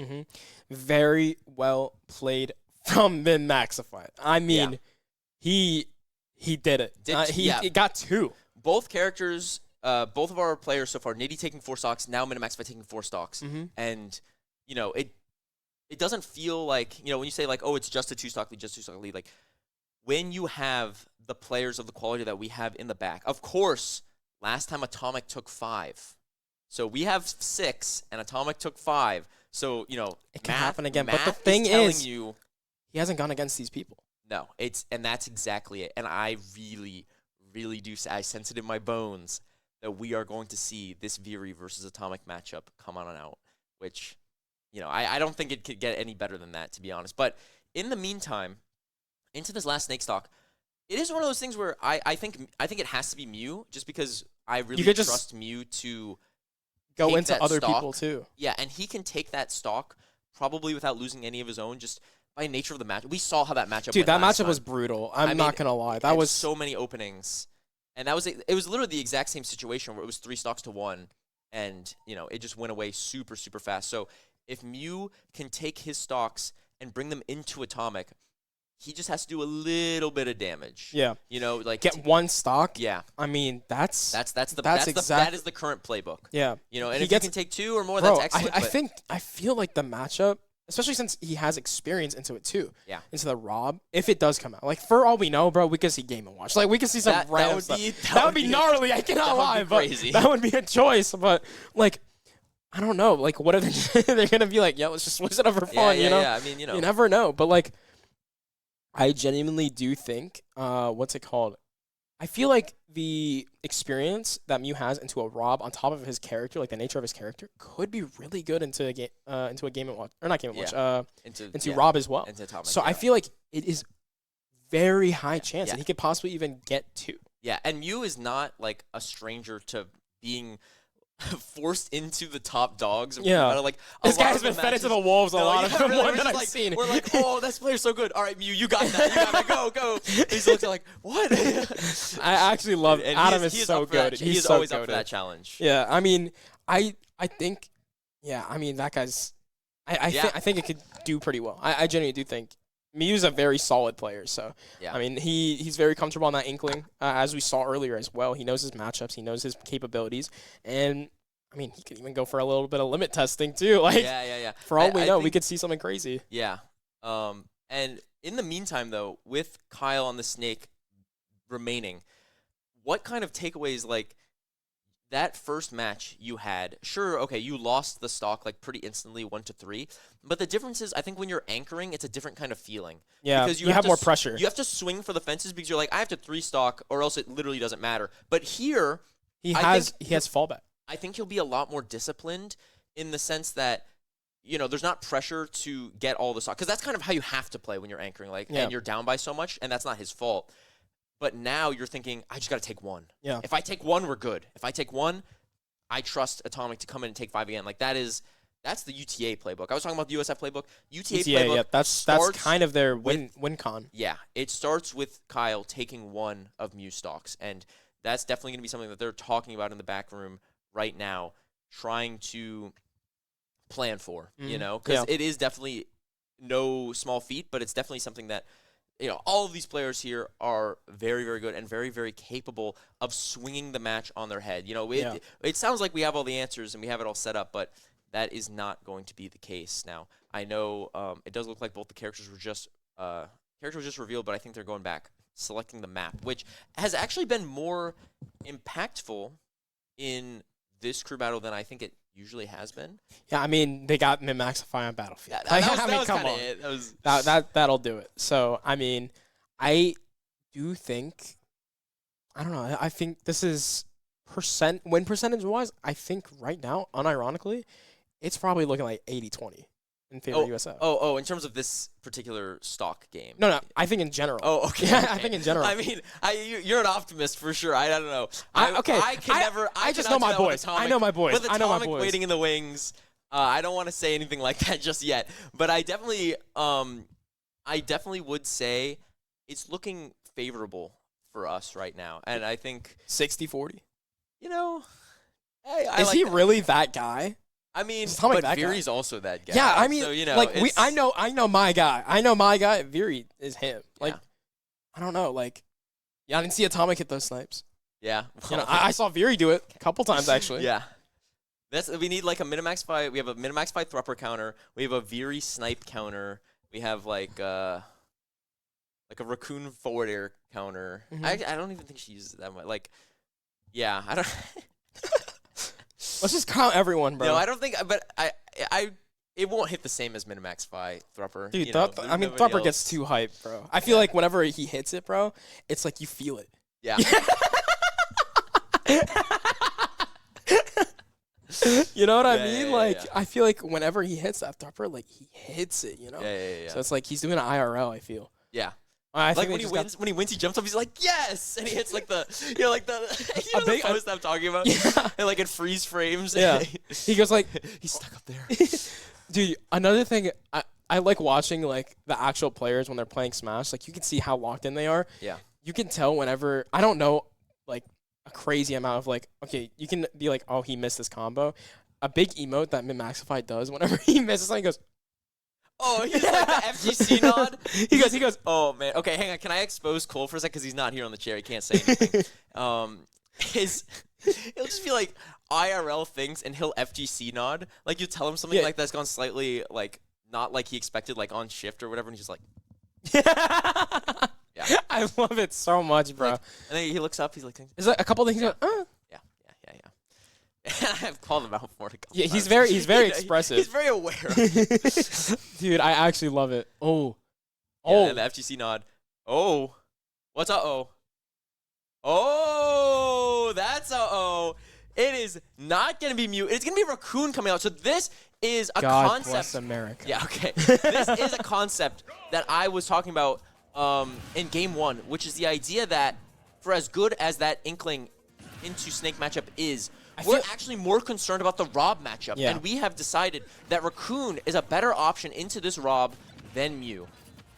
It's just Raccoon really needs to get something going here and possibly make it like a clean little. I think the Flood already being shown to throw away some of these grenades is going to be very relevant. And already I think we've seen a lot of these, you know, up air strings that just barely are not finding the second hit. But I'm really feeling... You hear the music? Oh my Yeah, god. I know. I was going to say, I couldn't even tell you what the song is from. But yeah, the C4 being set up, and now a lot of percentage being tacked onto Raccoon, and this is going to be very relevant for UTA trying to find something. That's going to be that kind of up air that we needed, but the up tilt is so dangerous on that platform. Up tilt absolutely going to be finding a kill as of things stand, and that is going to be a really interesting moment where, ooh! Dude, Mario's so... Oh, it's going to be a forward smash. Raccoon loves those forward smashes. Calling out the option. I'm saying, you know what? I know you're going to just fast fall down. You're going to expect me to go for some sort of back air, any aerial, and try to continue my combo in the air. So I'm just going to fast fall down, forward smash, and it pays off in spades here. Mario is so cool. Mario's so cool. I And you don't love even Mario. need, I love Mario, You didn't bro. even see one of those standard Mario combos with the standard finisher that we Yeah. love to see all the Like, time. no back air, no forward Forward air. air. Oh Yeah, my god. And it's like, it's just the My simple, favorite like... is Flood into Cape. Flood You know, into Cape characters is with bad- tough, yeah. With bad recoveries, yeah, and you just completely... It's just cyberbullying, yeah. No, exactly. The forward smash is so strong on that character. Like, it hits, you know what I mean? Yeah, and it's So- one of those things where for Mario, it's also just like a disjointed move, and also when you're charging it, your hitbox shifts, and then after you use it, your hitbox goes back like right away. Like it's so fast too, I feel. Yeah. It's definitely one of the better forward smashes in this game, and it's going to be something that Raccoon, she relies on. Well, I shouldn't say relies on, but it's something that is a really popular option that we've seen a lot on stream. And yeah, and I was talking about Flood into Cape and that sort of thing for characters with bad recoveries. Unfortunately, it's not going to be a character with a bad recovery coming in last because It's Rob. Rob can fly. You know, if you didn't know, he can just do that. You know, it's kind of messed up. And it's gonna be on Raccoon to, you know, just take a stock or two. You know what I mean? Just do a little bit of damage, ease the pressure as, you know, we are in fact setting up for that grand finale. 6 stocks to 3. Last time, Atomic took 5. And if, you know, he takes 5 again, that means that we're gonna be setting up for a last stock scenario. So USF is definitely going to want to avoid that. We're going to want to, you know, smooth sailing, cruising right on along. I don't know how feasible that is, but we're going to find out right now when we see what Raccoon can do into Atomic. We have to think about it like this: 6-3.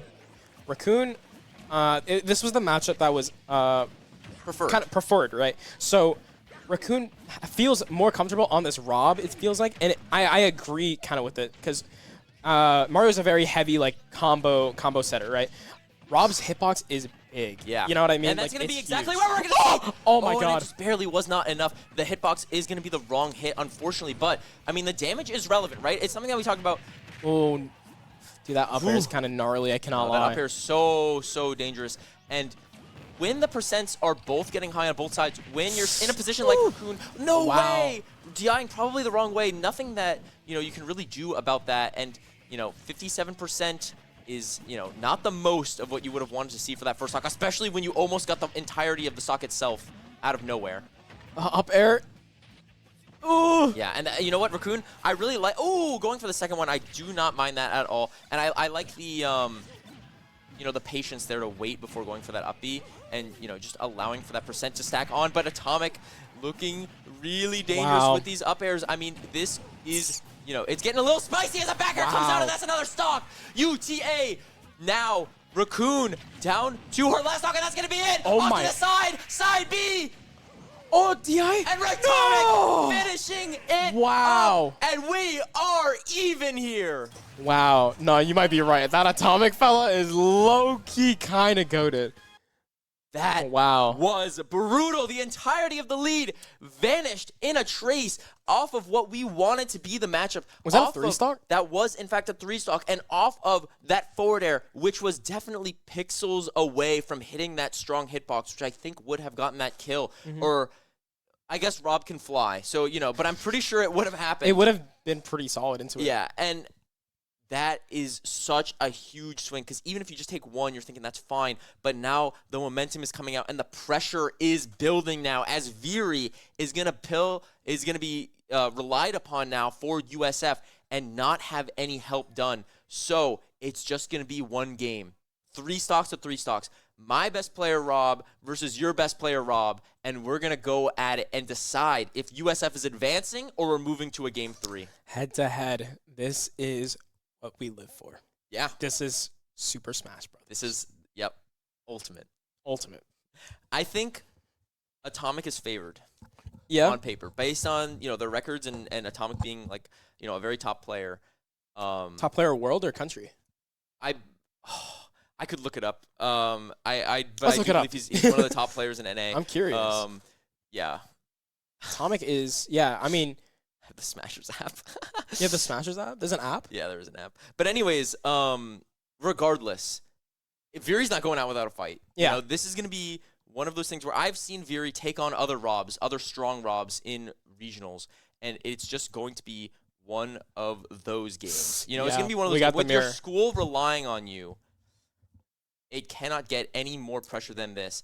And Atomic is 136 global. Wow. So, it's pretty good. It's pretty good. Okay. Yeah, there he is. So, Atomic is definitely going to be the favored into this matchup, and already a lot of damage is being done to Viri now. Viri choosing the pink option as over Atomic's blue. We are going to be, it's one thing to keep in mind, like, whose Rob is whose, but it's so impossible to know whose Gyro is whose. Yeah, for sure. I mean, the gyro looks the same on every chroma, right? It's like, I don't know, actually. I think it's slightly different, but, like, what are you going to know? Oh. And that is going to be a huge survival there from Viri. That could have been really, really devastating if that stock was taken so soon. And now he's going to manage to survive for a little bit longer, get a parry, nice get a parry. grab into the berry. And, I mean, wow, holy mash. Did you see that? Yeah. That was actually kind of insane. I mean, I don't think I've ever seen a faster mash out of that move. 136 for a reason. Yeah. I And, mean, and both nairs coming out. It is going to be Viri's winning out. That back air attempt is just going to be out, and that's going to be a berry into an up smash, if I'm not mistaken. Although, going for up air, because the Viri's mash is just as good. Yeah. I mean, it's just a matter of how the Robs can kind of just get the sensor space, right? This neutral is very important, because if you're able to kind of get general, kind of just spacing on the map, I feel like you're just more in favor, especially since you can ledge trap with the top. You can ledge trap with just general, all of your abilities, or not abilities, your kit. Yeah, your whole kit is so good for kind of just denying their get back attack, or get back what's it called? Options. Yeah, Their yeah, options, yeah. And I mean, it looks like Viri is faring just fine, but really, gonna feel a little bit of pressure to find a kill option now at 150%. Gotta be a grab, gotta be an up air, something of the sort. I don't think we're really in range yet of Nair killing just yet, but Atomic is gonna take this advantage and build up even more damage, 70% now. And, the pressure is looming as Viri now stuck on this edge of the stage, but managed to find that back air. Yeah. 2-2. Very nice back air. Now it's just getting back. Oh my god, it's so scary.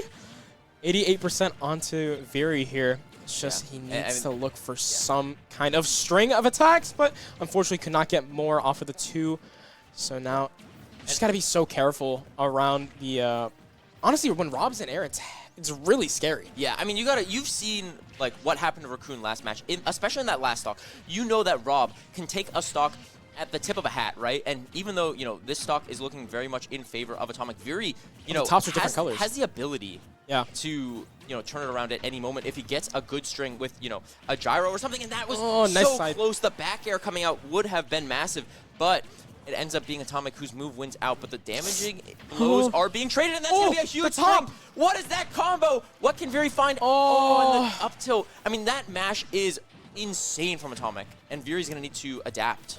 It's so scary. I mean, overall, back air trying to come out to get the get up, but does not find it at all. And this back air is going to find it this time. And now Viri is in a very good position, but Atomic's Nair to stage is going to find that KO. And because Viri was at such a high percent, but, Atomic has such a high percent himself, Viri is at the stage. And now Atomic. I mean, blows being traded back and forth. So much damage being tacked on. Now the ledge trap is going to be in favor of Atomic. And that's going to be it. That's going to be it. Nice. Last stock. Game 2. The percentages are not even at all, but we know what Viri can do. So show us something now.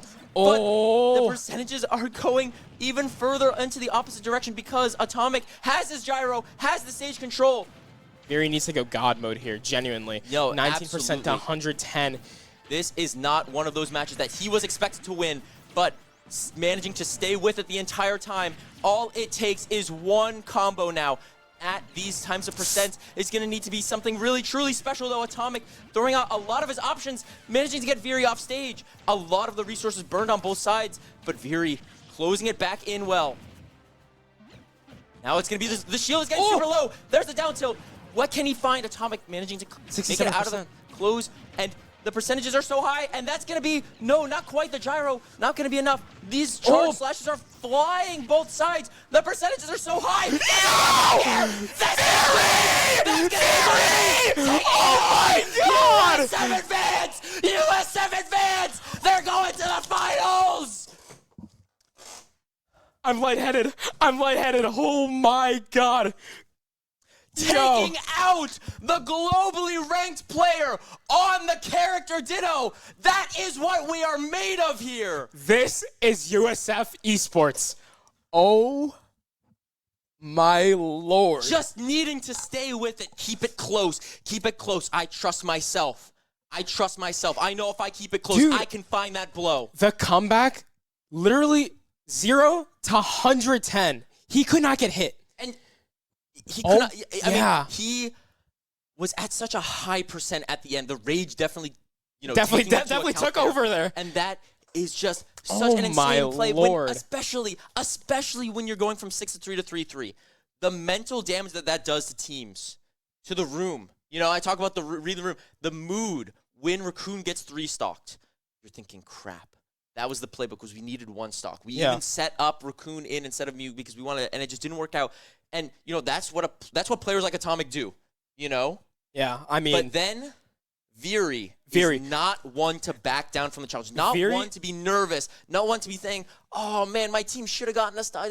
No excuses. This guy just comes in, means business. I mean, the last time I ever saw him play was Battle for Florida, and this guy walked into the room and he looked dangerous. This guy. I was like, I wanted to talk to him. But he was so dialed in. He's so nice though. He is very nice. Yeah, and then after he was like like when he unfortunately did lose in Yeah, the yeah, battle yeah. for Florida, he was like, all good. And Yeah, then he was yeah, like, no, he's he was just, oh, oh, man, just like I love you. that. When that guy is locked in, he means business, and we saw what Yeah. business does. Yeah. So I mean, we're in the finals. We're in the We're in the finals. finals of the last And chance qualifier. think about it. That was seed number 1. And we 2-0'd. We 2-0'd them. And now we are sitting in this position where we have the chance, to take it home. Yeah. Do we know what the other side of the bracket was? I believe it was 2 versus 3. I think the bracket should be up on that tab. Yeah, there's a tab. Yeah. So who's in the other side? Oh, that's an exit. Okay, that's error 404. Okay. All right. Huh. Well, Okay. Oh, wait, no. Hasn't happened yet? hasn't happened yet. Okay, hasn't happened yet. So, What are the 2 seeds? 2 and 3. okay, so it is going to be 2 and 3. What colleges are those? UTD, Comet, and Wichita Wichita. State? Okay. Wichita, we have experience into, right? I think we the played them. Shockers. Yeah, the Shockers. Oh, yeah. I think they beat us.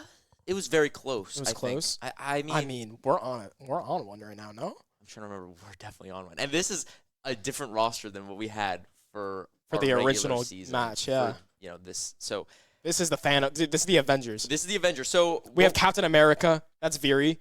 Iron Man. Like No, I actually did say that though. I think who did I say that to? I was like, yeah, we're pulling up. Everybody. Dude, Iron Man is for sure like who we put it on? Low key. I think Iron Man is Mew. Okay. And then Raccoon. That's Spider-Man. I like that. I like that. Nitty, low key Well, she could Thor. be- Yeah. I think Nitty's Thor now. Okay. Like low key kind of tough. I'm No, so no, dumb. no, My bad. you're My bad. Yeah. But yeah, wow. But we really have pulled out all the stops. Our players are playing so well right now, and we are going to bring this momentum on. We're going to keep you updated as to, look out in our Discord for announcements and stuff when we know what the next matchup is going to be, when it's going to be played. We'll probably keep you updated in chat as well. Yes. So, don't go anywhere because finals is going to be absolute cinema. We're going to cut to a break, but until then, watch those clips on repeat. Go back and clip that. Bro, yo, awesome please. Okay, I think our director's already clipped some of the stuff. I was freaking out I from some think of the that is- stuff. As things stand, if we manage to go on and win, this is looking like it could be the best day of USF. I mean, okay, I don't want to get ahead of myself, but that moment right there, 3-3, Viri over Atomic, might be the highlight of USF Smash. I'm gonna have to agree. So- That was But insane. the Bulls are gonna have to come through and prove it wasn't for nothing in the Yeah. end. So, make sure you stick around because it doesn't get any more exciting than this. Stay tuned.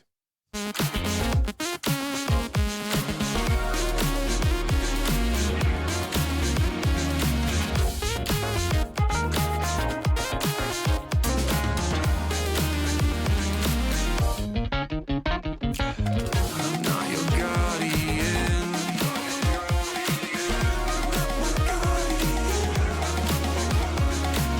I can't see through your skin.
ask that you behave justly.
Hello, everybody, and welcome back from what was the most exciting set that we have seen in a very long time. And it's even more exciting because of a little bit of news that we got the moment we went off air. Yep.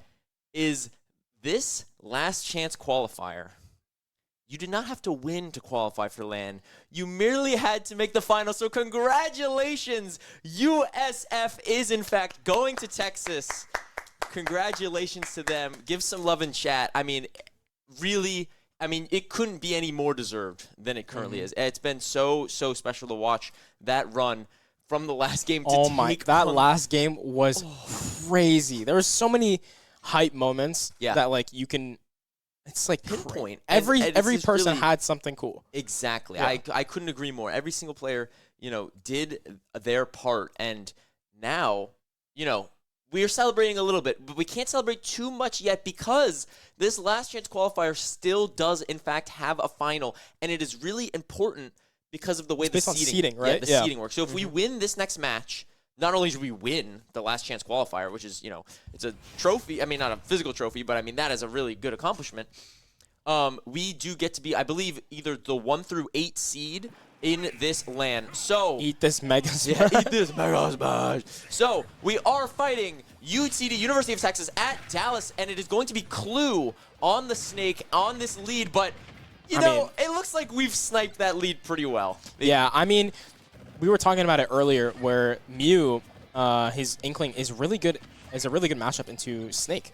Being Snake is one of those. You said what was the term? Nickel and dimer. Nickel and dime. Yeah, I just think it's Inkling is one of those characters that can just kind of dance around it so well. And when those openings are found, Snake really struggles to get out of it. So that being said. It's not like a free matchup by any means, even if it's a good one, because the players at UTD, this is the 2 seed, right? We just beat the 1 seed, but we're still the 4 facing off against the 2. So, this is a very, very scary team with every single player being very good at UTD. Yeah. And that's going to be a C4 that I think Mew just, lost track of for a moment. And, that's going to be the first stock. Matchups be damned. And, UTD going to find the opening here. C4 right there. Oh. There we go. Early dodges it using just the run-up. And then there we go. Just throwing a couple of the ink bombs. Hopefully trying to catch any kind of early percentage. Nice up air to get that elim. And now kind of even odds right now. 10% for Mew. So honestly. We get to re-go. Oh. Yeah. This little ground from the roller. And now it's just a matter of chaining all the combos together. Mew, we saw in the last game, completely just like annihilated the other team's Snake, but it seems like this one is faring a lot better comparatively. Yeah, absolutely, and I think you just doing pretty well to try to tack on percent. Played a little bit slower here, but as I say that, overextending a bit, getting caught by 2 dash attacks now, and is in this position off stage where Mew can always stall his recovery super well, but these ledge traps from Snake are definitely not an easy one to do. I'd like to see some more rollers come out. We saw a roller like at low percent, which came to a slight combo, but maybe that's why you don't want to go for it too much, because that up tilt is always looming from Snake, and it's gonna take that KO. These grenades, bro. There's so much to deal with, especially having the C4 on the ground too. It's been so hard for Mew to kind of chain like these grabs and stuff like that, because every time he's had the grenade on the ground. Yeah, the grenade managing to save from that ink brush. That was certainly going to find a kill, roller. but that is going to be yet another roller. That was a weak hit. I actually can't believe that Snake managing to find the survival there and also finding the hit there. Mew is at quite a high percent. 172 is obviously, very good, but it just takes one good hit and suddenly this battle could be flipped on its head. Mew really needs to find something, and that's exactly why we were scared, is because that rage into that up tilt is going to be a huge swing, and UTD taking this first game 2 stocks. Yeah, very well played from the Snake on UTD. Clue, that guy really showed us what Snake can do, honestly. To be honest, going into this from the last match, it just seemed like it was such a dominant matchup. But, I feel like Clue just didn't have any openings whatsoever, which is kind of disgusting, because, I have no clue how, but no clue? Oh, I do know how, but Clue? Boy, if you don't. But no, every single time, what's it called?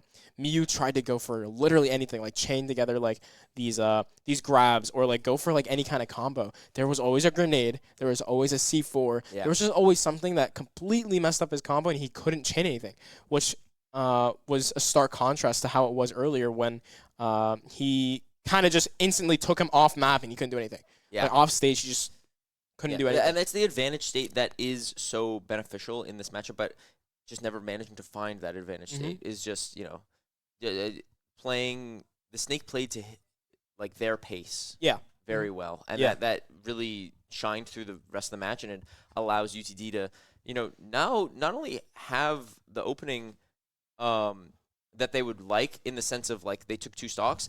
That's usually USF's counter pick coming in. Yeah. But the arena was just closed, so they're going to have to go and remake that and figure things out. So we are going to cut to a real short break, but, you know, don't go anywhere. This one's not going to take very long, all right? So hopefully the USF can bring it back.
Mini Max 5 is going to be our next player coming out into the Snake, which I think is, this is a matchup that we saw last time, a little bit more pronounced than last time. And it is a slower one, right? But Minimax Fi finding the openings that really gave a lot of value, I think was the kind of the name of the game from last time. Wow, And there's a Snake recovering high, and yeah, I mean, he's just gonna go straight for it, like, he gets punished a little bit, but honestly, like, as far as the risk-reward goes, I don't hate that at all. And it is going to be a big up smash coming out, and wow, that Thropper just not managing to find it, and then he lands into C4, so the damage is definitely racking up on both sides. I mean, yeah, he's just super solid on getting these openings, right? He's been very good at just closing these gaps as well. Like, he hasn't been getting as tossed around with these grenades like Mew has. Mew just kind of had a little bit of trouble. I mean, you're definitely right, but as you say it, he gets hit by a couple of them. And it looks like something that's so difficult. Oh, that up smash could have been dastardly. I like that word a lot. Oh, and I like that read attempt as well. And it didn't quite work out, but the percents being very, very high on each side. The up tilt and the thropper. Both of these characters have, very iconic up moves. Oh, that are looking little shot put coming through. Yes, and there we go, waiting out the air dodge. That is insanely good patience from Minimax Fi, managing to find that thropper, which I think is going to be the second of the stream if you're keeping count. These up smashes are so fun. Yeah, and flip kick is going to be kind of crucial in this matchup. I don't think that you really can do anything without flip kick, just because of the way that. Oh, nice parry.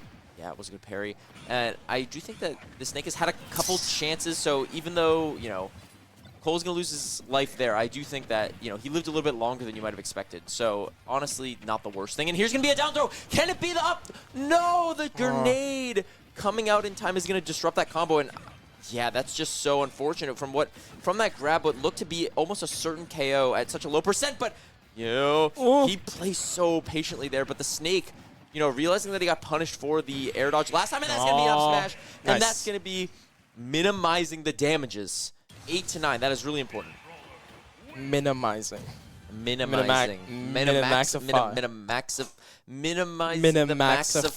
damage done to the I'm minimaxifying. Yeah, you're following, right? Mm-hmm. Yeah. So anyway, Cole is going to manage to take those two stocks, only lose one of his own, and bring us to a pretty standard crew battle score, right? Like when you lose the second match after a strong opener, then things get really, really bad. Or even when you lose like a second stock on your second player, then it feels like when you're down to one stock, you can't do anything. It's just so easy for it to get away from you. And USF managing to stay with it, right? And yeah, I don't think anybody's going to be too alarmed as things go, given having Viri in the back and Nitty in the back, like we've seen. They definitely have that what's it called? That leverage, right, with those two. Killer edge. Yeah, with those two in the back. Especially I don't think Viri can lose actually anymore. Yeah, like, I think Viri is. I think he has a buff right now. I think he is a globally ranked Rob player right now. Yeah. I think that's how it works. Like you eat the other one, and then that's what you become. Yeah. So, I mean, really unbelievable. I still can't get over the last game. I know that this is a very important match, but like, wow. Come on, like that was electric. So I mean, that's GOAT. Yeah, that's GOAT. But we have other GOAT playing right now in Cole with two stocks, and now we get actually a little bit of a chance to talk about the UTD lineup. We know we just saw Snake. That was Clue. We know that they have a couple high tiers of their own. They got a Steve. Yoshi is another popular Tampa pick. Greninja, shout out Black Lemonade, also has a good representative around. Bayonetta, I would love to see a Bayonetta Ditto. Yeah. And they also have a Bowser player, which we saw UTA actually bring out in the semifinal set. It didn't go so well for them because of it's just a very bad matchup spread into our team, but it could be interesting to see them come out as well. Yeah, I completely agree. What do you think UTD goes in response to Well, if I had to guess, I would say Greninja. Greninja, you said? And the reason I would guess that is because because I it's up on the screen. And I saw it up on the screen before we transitioned. So, here is Master coming out on this Greninja, and Minimaxify forgetting to SD. Wow.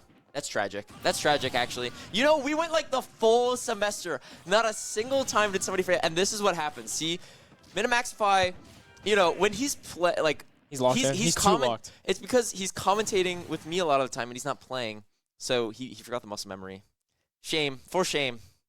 How could he? How could he? But yeah, that is going to be Master coming out on the Greninja. And as I was saying, Black Lemonade is the Tampa representative, who was a former USF Gold player before he graduated. Whoa. Yo. Okay. Wait, no, bro, pull that back up. Pull that back up, bro. What's that big what's that big smirk on your face? Reached 231 decibels last game. Very Glazer and comment pinner. You know, right. I'm guilty. I'm guilty too. I think we're both guilty. I think we heard from like outside in the other room. They were like, "Yeah, we just heard you screaming your lungs out." And we're like, "Oh, that's nice." I mean, but I do think that we are we're going back into it as they were wasting no time going into the second one. I think I'm having a little bit too much fun with the comment cards. You know, we got some game to watch, man. Come on, and it is going to be a matchup that we're very familiar with, and it is going to be the small battlefield stage that I think is fairly neutral for both. Yeah, I think they are the platforms, so it's for sure a good little combo extender for. Well, I'm jamming out right now. I cannot lie. For Min-Maxify. Very good combo extender, since you can also kind of just get higher with that Thrupper, right? Also throwing up people and just like, I don't know, just it's good. He has options for yeah, the he has ledge, options. you know? Yeah, he has ledge options. And the Greninja, I mean, it's super good. Getting those back airs in there, I mean, back air is so good on this character. Same with the Nairs. Yeah, and I'm excited to see if we can see any like up air chains from the Greninja over the platforms. Could definitely be a very strong option as well. So, you know, all in all, very even, but you know, the game itself hasn't been even in Minimax fight. Trying to go for the ledge option at just the wrong moment, getting caught by that water shuriken.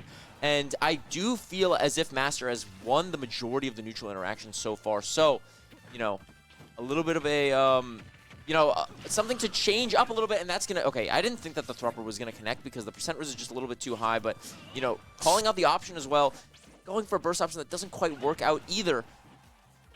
I mean, they're just kind of swinging. I think the last few attempts from both players have not amounted to much. Yeah, I mean, it's just a nice little jab combo right there. Going, I mean, they're just really trying to hit each other, but they're all just, ooh, very nice combo with the up airs. Hopefully just getting a couple more strings, but Maxify's looking for something, but he just can't connect. Yeah, I mean, super difficult. so many of these moves are really difficult to land. Oh, and there we that's go. A good burst option coming out. And shot put almost just kind of dunked him. Yeah, and you know what? He read the neutral get up, but just the timing is so difficult to get down for that, even if you know it's coming. There's an up smash, maybe feeling a little bit antsy now because you absolutely do not want to go 3 stocks down in this crew battle. Now, as both players are nearing decently high percents, Minimaxify going to try to set up for a back air here, as that is looking like, trying to read the roll out, but instead Greninja opting to roll in as the safer option towards the stage. What can we see now from Greninja on the ledge trap? Not going to opt for that much, as both players are just going to sit and shield in the center of the stage. There we go. Going for a little up throw. Hopefully looking for something to chain it with, but UT Dino gets it all the way back. Master is just kind of cooking right now. Tries to get him off with the up. Oh, very nice side B coming out from Maxify. And now, I'm just making noises like, I don't know. I feel like, there we go. There we go. That's good. Is massive. So, you know, it's the way that we talk about crew battles is every situation is a last stock situation because, you know, obviously Greninja still has 2 stocks, but that is going to do a world of a difference as we go into the last lane. But you never know because of the way Brawler is, especially with this rage. Can he find, he goes for the jab block there, really trying to get something off of these platforms. Definitely going to be sitting under the platforms, going for an up tilt, going for grabs. Really trying to get the up tilt again. The Greninja's definitely, okay. Very nice back there. A there. little nervy there, I think. You know, I really like the attempts because it's one of those things where Brawler, when Brawler gets the opponent percent at a certain level, a lot of the options that he really likes to go for kills stop working. Yeah. And then it becomes harder for him to find a kill, which sounds, it's the inverse of what you'd normally expect for Smash, right? Like higher percent, easier knockback, whatever. But it got into that awkward stage where you were forced to fish for a back air or like a smash attack or something, and Cole managing to find that very brilliantly and, you know, keep the score, close. Yeah. I mean, honestly, he did really well for. Well, He could have done better. he took but, one stock loss. Yeah, I mean, for how it was looking about at the like start, yeah. 20 seconds ago, Yeah. comparatively, I think it was a lot better. Yeah. Than what. Well, if Greninja takes that stock, we're having a very different conversation right now. Yeah, I agree. Yeah, but overall, it's gonna be how many? Is it 6 left? Yeah, so it is going yeah, to be 6 to 9. Yeah, Or 6 no, to 6 to 8. 6 to 8. Yeah. Yeah. So, yeah, I mean, they have the counter pick option online. So I'm gonna keep asking you this question. What would you? No, it's just you keep guessing, right? I mean, this is. I'm not too familiar with the matchup, so that's why I feel like. So as we go into Greninja, I'm thinking of people that have a good record into Lemonade, and I think that's Veery. Yeah, very. I think that absolutely is Veery. That's going to be probably preferred into a kind of Greninja matchup. But I know that we have other people that do just more than just fine into it. I think Mew is also very solid. But I know that, the thing is, Veery, you could say, oh, Veery does well into this, but Veery does well into anybody. Yeah. Right? So, okay. So my logic, I guess, prevails, and it is going to be Veery making an appearance for the first time since 30 minutes ago when he beat Atomic. And now, going to be trying to do a little bit more damage to try to at least even up the score, That's a high ask, when we're down 2 stocks. But, that's what you expect from your heavy hitters. Yeah, it's just a matter of hopefully getting this rolling, right? He is down by 1 stock, so it's just a matter of if Veery can kind of get a nice, clean wipe on him, possibly. I mean, this guy's on God time right now, so hopefully he can kind of just carry on semifinals Veery into this. Yes. Finals. Ooh, but Greninja with a gyro there is definitely going to be a very scary sight. Of course, not lasting for very long, and Veery managed to come back. I do think Greninja relies a lot on reactions for things, which is always going to be a little bit more difficult online. I think it's something that we try to, we don't talk that much. Ooh, nice spot dodge there, avoiding that up tilt. And now the combo's going back the other way, and Master putting Veery into the corner, but Nice parry. yeah, it's gonna come out even. It's just a matter of creating this this gap if possible. Veery kind of needs to. He is in kill percentage if he does choose to go for it. If he gets an opening, obviously he's gonna want to choose to go for it. But if he finds the opening on Dino, or not Dino, Master here. Master kind of needs to keep chaining things, but I always think that the things up on the top are gonna KO because of our scoreboard. yeah, it's just. It's a matter of very nice down B. Yeah, there's a side B, really good. That's side B? Yeah, that is side B. Side B's the counter, right? Yeah. Okay. And just catching out that option where Veery was definitely not expecting that, and Master catching him out, keeping this a lot closer than anybody would have liked to see, just because, and that's gonna be a good DI, but just not gonna be enough as we see the frog splat on the front of the screen, and we're back to 0 apiece. Yeah, it's just a matter of whoa. Oh, okay. Managing to get the jump out there, which is always very important, because Rob players always going to try to go for that combo just to kind of get a cheeky stock, pretty much for free out of nowhere. Not quite going to work out. Yeah, I mean, it's just kind of going into this. He needs to get some chain going, right? It's just really hard because he is very easily punished, since Greninja's all of his attacks are super. They have very little lag, right? So it's super fast to come out. He can just instantly just kind of just press a button and instantly it pops out. Whereas the Rob, the back air has some lag. It's possible to possibly even see animation and then react to it, right? So it's just kind of chaining something together off of a mistake that this Greninja might have, but already at 100% on each side. Yeah, and this is once again one of those last. Oh, there we go. Yeah, Yeah, perfect there we go. conversion. And once again, a last stock situation going in the favor of the Bulls this time around, as we are going to bring it to 5 stocks to 6. So this is the start, right? Yeah. You lose a stock, but you take 2. We're inching our way back in. It's only a 1 stock disadvantage now, and we have we have Veery in. Yeah. Which is It's not even Rob, it's Veery. Yeah. yeah. Yeah. So now it's going to send UTD to the drawing board with 2 players remaining. Who do they trust to be their option into this? So that this is game 1, like the download game, right? What they say. We're going to learn a lot about this team based on what they choose to go for here, because I'm certain that they know the danger of Viri, and the different teams. You can talk about how conventional wisdom saying, okay, we're going to lead with like our second best player and anchor with our best player, that sort of thing. But like at this sort of level, everybody is capable of and being that best player. and being that anchor and just being locked in for that. So I do expect that UTD is going to want to send their best into this Rob that is threatening to build momentum. Yeah. What I do think UTD might do, they do have a Bayo, right? And I feel like they do have a Bayo. Yeah, that's right. You're right. So I feel like they could kind of use that as an answer into Viri, Yeah. which can easily combo together, string these all these combos together, and also that witch time could be really good into that top too. Yes. So That's literally something that we saw us do into UTA, where we know that this, just conventional wisdom, just based on the matchup, this is a very, very strong matchup for Bayonetta. So and we actually and will not be seeing a Bayonetta. Oh, I actually, for a second, like I can barely see from back here. I thought that we were in fact going to see it, but it is actually going to be Varun 5 on this Steve coming out. That is such a tough name. New Varun 5. And New 5 is the tag. I like that a lot. And we're immediately seeing block get placed and mining come out. So Viri is going to be forced onto this front foot already. Oh my God! And it's going to be a stock. That is 15 seconds.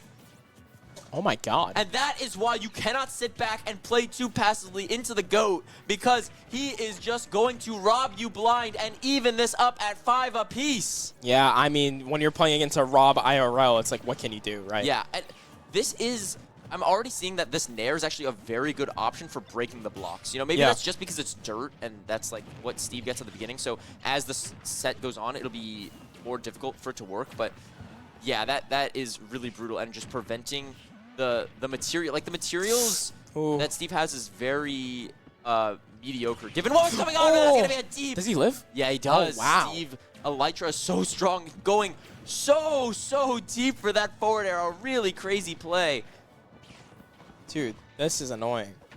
I don't think I've ever seen an actual Steve play, Yeah. but this is like not normal, methinks. Like this is like kind of crazy. There's so much util that this character has, especially you can get just stronger attacks just by mining too. I think that's really cool.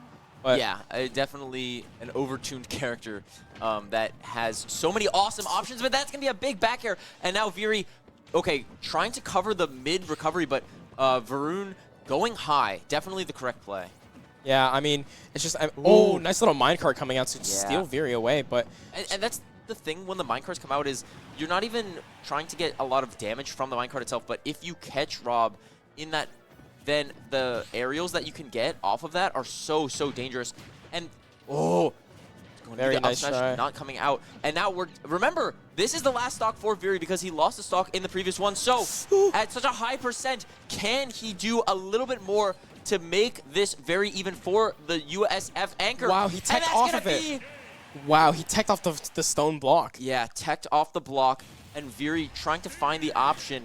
Not quite going to get it. The smash attack is going to be whiff punished by a smash attack in turn. And UTD taking a very strong lead going into this final player, 5-3. Yeah, I mean, that was just really well played from the Steve. Yeah, I feel like this guy, he's very comfortable with it. He had those blocks, so like literally every single time Viri had something, he had to go through so many layers to even reach him, and he was able to mine for so many materials like for so long. Yeah, and not to mention that first stock was within 15 seconds. Yeah. So we're thinking, oh my god, it's even.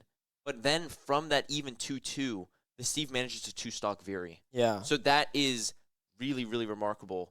And, USF is now realizing, oh boy, this guy's got some buttons, Yeah. So we're gonna have to go, and it's gonna be a lot at this point, given what we just saw, finding so many openings into Viri, for us to not just win this one, but then take 3 stocks on from somebody else is not gonna be an easy feat. Yeah, it's just a matter of kind of finding possibly that anchor. Like that anchor needs to put work in. That guy, 5, yeah, they have 5 stocks, right? They don't even have, I mean, it could be literally anyone, right, on the side of UTD that comes out Yeah, after. So, exactly. assuming we are correct, I assume it would be Nitty coming out, right? Yeah, it could be Nitty, could be Raccoon or Lucy. What would you say it would be? Yeah, I think Nitty's probably the most consistent option, but this is, you know what we're saying about like players and okay, well, I think both characters kind of have this option where a character that can make something happen instantly, and that's why we kind of in our regular season would anchor Raccoon a lot of the time. Okay. Because with the explosive combos, there's I guess different ways to play Mario, and Raccoon plays in a very aggressive manner that, if it works, is going to get a lot of value really fast, which is necessary to make a comeback. Mm-hmm. But that being said, Bayonetta absolutely has that ability as well with the To combos. kind of just get going, yeah. and just kind of make some crazy things happen fast. So honestly, I don't think that USF can really go wrong either way, but I do think it's going to be a really, really big ask no matter who they put that for sure. job to.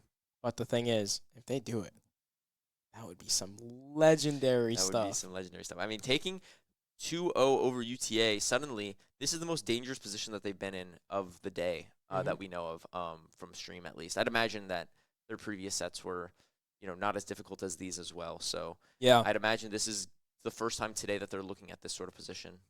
Yeah, I think so too. I think the other sets that they've done, it was 2-0, 2-0. So yeah, this is their first loss that they've gotten today. Like of the first projected loss. It's not happened yet. Oh yeah, it's been a long day. Sorry, I've been here for a while. I casted other games too, man. That is crazy. I mean, that is how have they been doing actually? Well, we have a.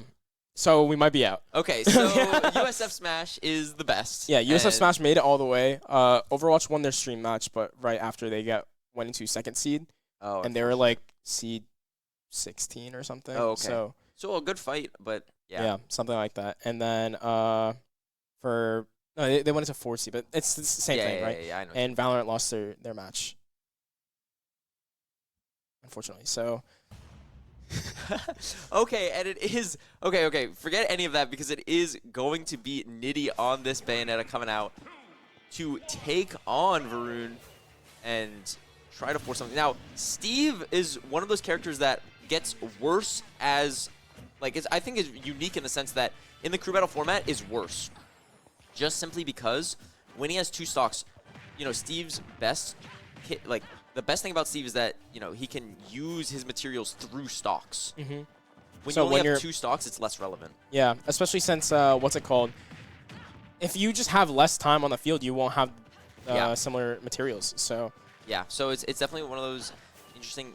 Whoa. Does that do damage? Yeah, it can if it hits, but it's not really gonna do a whole lot. It's probably just trying to set up for an early combo into something or just a get off me tool. But Nitty managed to find a good grab, and I want to see a back air come out, and I want to see some sort of smash attack, something aggressive just to set the tone.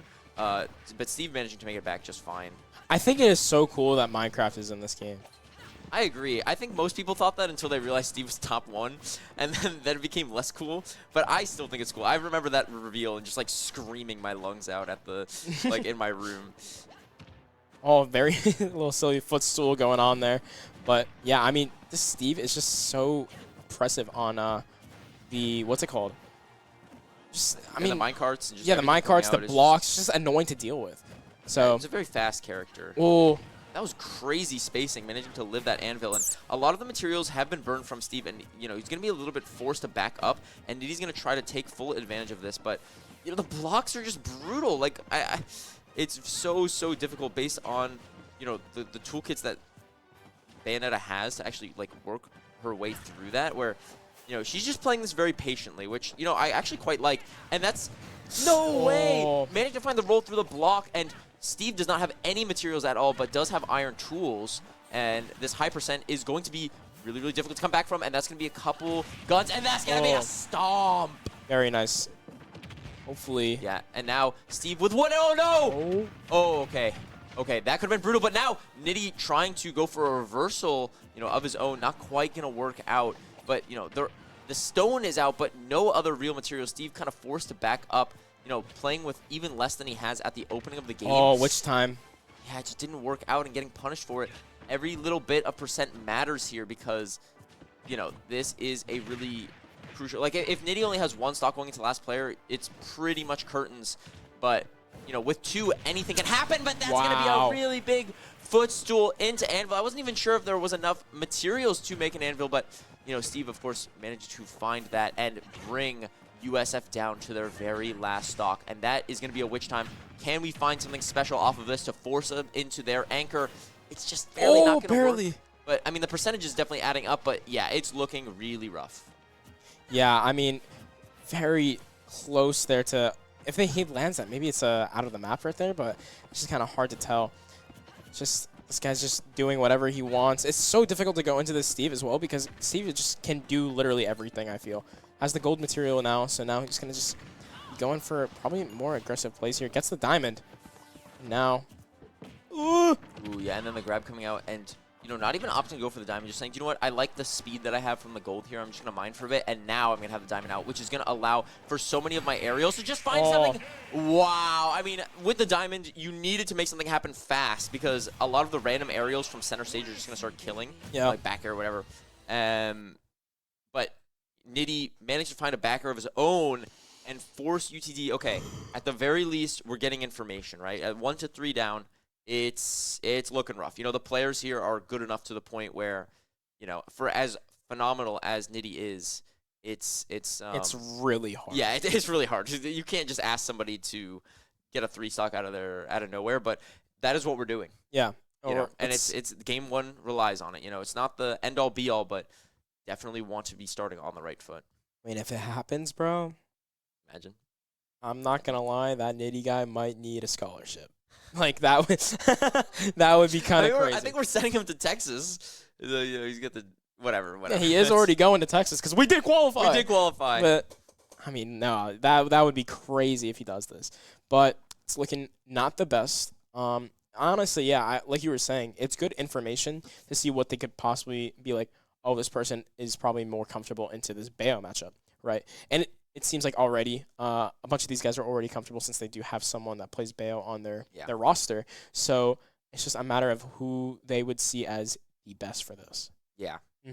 And I mean, okay, they have a Bowser, which I feel like is not the play. Definitely. And then they have another Bayo, which honestly like might be the play. And then they have a Yoshi, which I'm sure would also be fine. And Yoshi, I can only imagine is a bad matchup for Bayo because Yoshi can double jump super armor out of the combos and just kind of like prevent a lot of that stuff from working out. But I mean, we'll have to wait and see because I don't really know the intricacy of that matchup and how exactly that that like interaction plays out between the armor and whatever. Because you know, if you can get Yoshi off stage like without the jump, then that's gonna do it pretty much always. Yeah. So, but yeah, Yoshi is a character that we have multiple representatives of at playing at a good level in Tampa. Shout out to, you know, Fortunato and Ginger.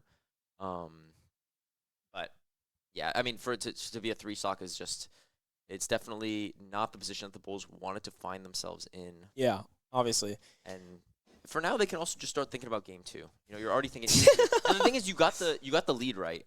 You know, like whether we win or lose, we should be thinking about game 2, right? In the sense of, we on paper got the lead right, but it just didn't go our way. And then from there on, it didn't get any worse, but it didn't get any better. Yeah, and obviously it's just going to be a matter of kind of, I don't know, it's just a matter of like maybe mental reset. Like, yo, if Nitty can low-key get him fired up for this one, like 2 stocks here, honestly would be kind of like make him a little nervous, right? Because there's the thing, you do not want Bowser. And it's gonna be Bowser coming out, which that's the thing about Bowser is Nitty is never safe. You know, you get hit like 3 times. Yeah, you're sitting at kill percent.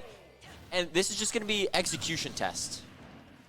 Execution test is going to come out where, you know, if we can find like a perfect game. There, at least now, I think this is a little bit more on Nitty's end. You know, it's up to Nitty to make something happen more so than, you know, the other team can do a whole lot. Because I think Bowser plays a lot more reactionary. But yeah, he's an immediately reacting to that and is going to find a couple hits. That is a really, I like that down B option a lot. And Nitty is already sitting at kill percent. Going for that F smash because why the hell not? You are sitting with 3 stocks at low percent. I mean, you have a lot of grace. And that's going to be even more damage being tacked on. Nitty is struggling to find any of the openings here that he would absolutely need, and getting hit by that get-up attack. I mean, this is brutal. And that's going to be a smash attack. And that's going to be game 1 to UTD. I do like that chroma for Bowser. I think it's the nice. red? Yeah, the red is really nice. But what's it called? Honestly, that's a little unfortunate. Right? Yeah, I mean, we were trying to hype it up, right? Make it interesting. Like, oh my God, it's about, the matchup's probably not good, whatever. But all in all, that's pretty much the expected outcome. And now we can go back to the drawing board and at least know, hey, look, they have a Bowser and we've seen their Bowser play. They're pretty good. Like, we know, obviously, each and every one of these players have all the data on. I mean, they're obviously going to be good, right? Yeah. We're not sitting in uncharted territory, but now knowing, okay, they like keeping their Bowser for the anchor sort of thing. At least that's better than if we had lost to the Steve in the start. So forget about all of that. We're going to take it back 12 stocks apiece all the way to the top for game 2. Yep. Back to the drawing board, if you will. So just a matter of how the boys and gals can get things rolling. Yeah.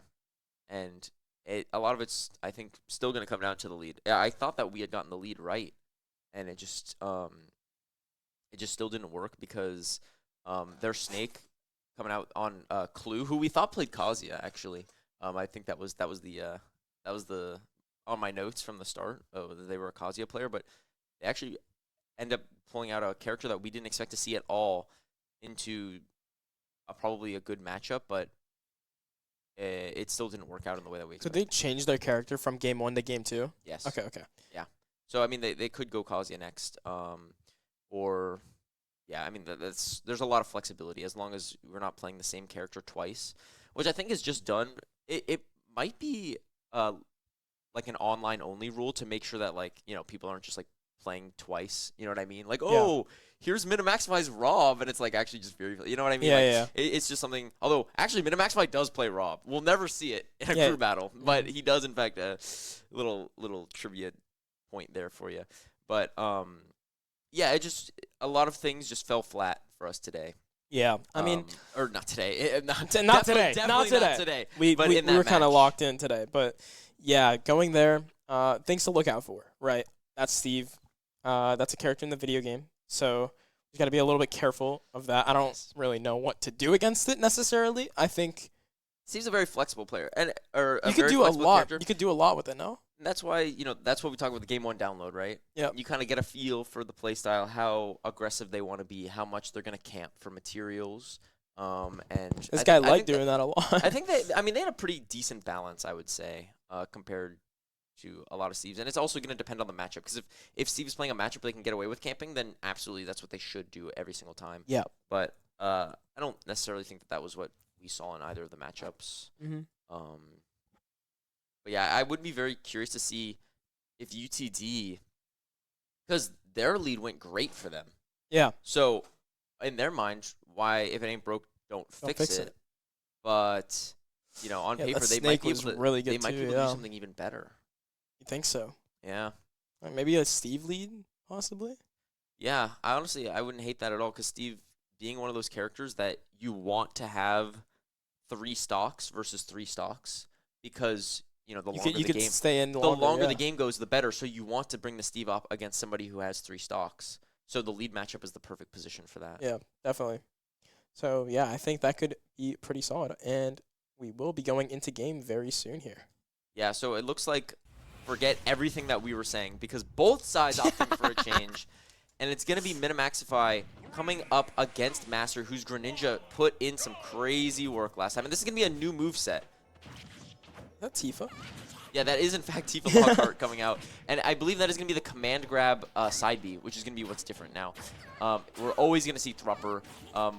I'd imagine it's still going to be flip kick shot put, but I suppose we'll have to wait and see. A little bit of a tune change, too. Also on Battlefield, small Battlefield, so those platforms are very solid for the 2 of these characters. But the thing is, we saw how this matchup went. I mean, Maxify kind of lost into this guy, right? This Greninja was very solid into Maxify, so a lot higher hopes for this guy. But it seems like Maxify is hitting his abilities, bro.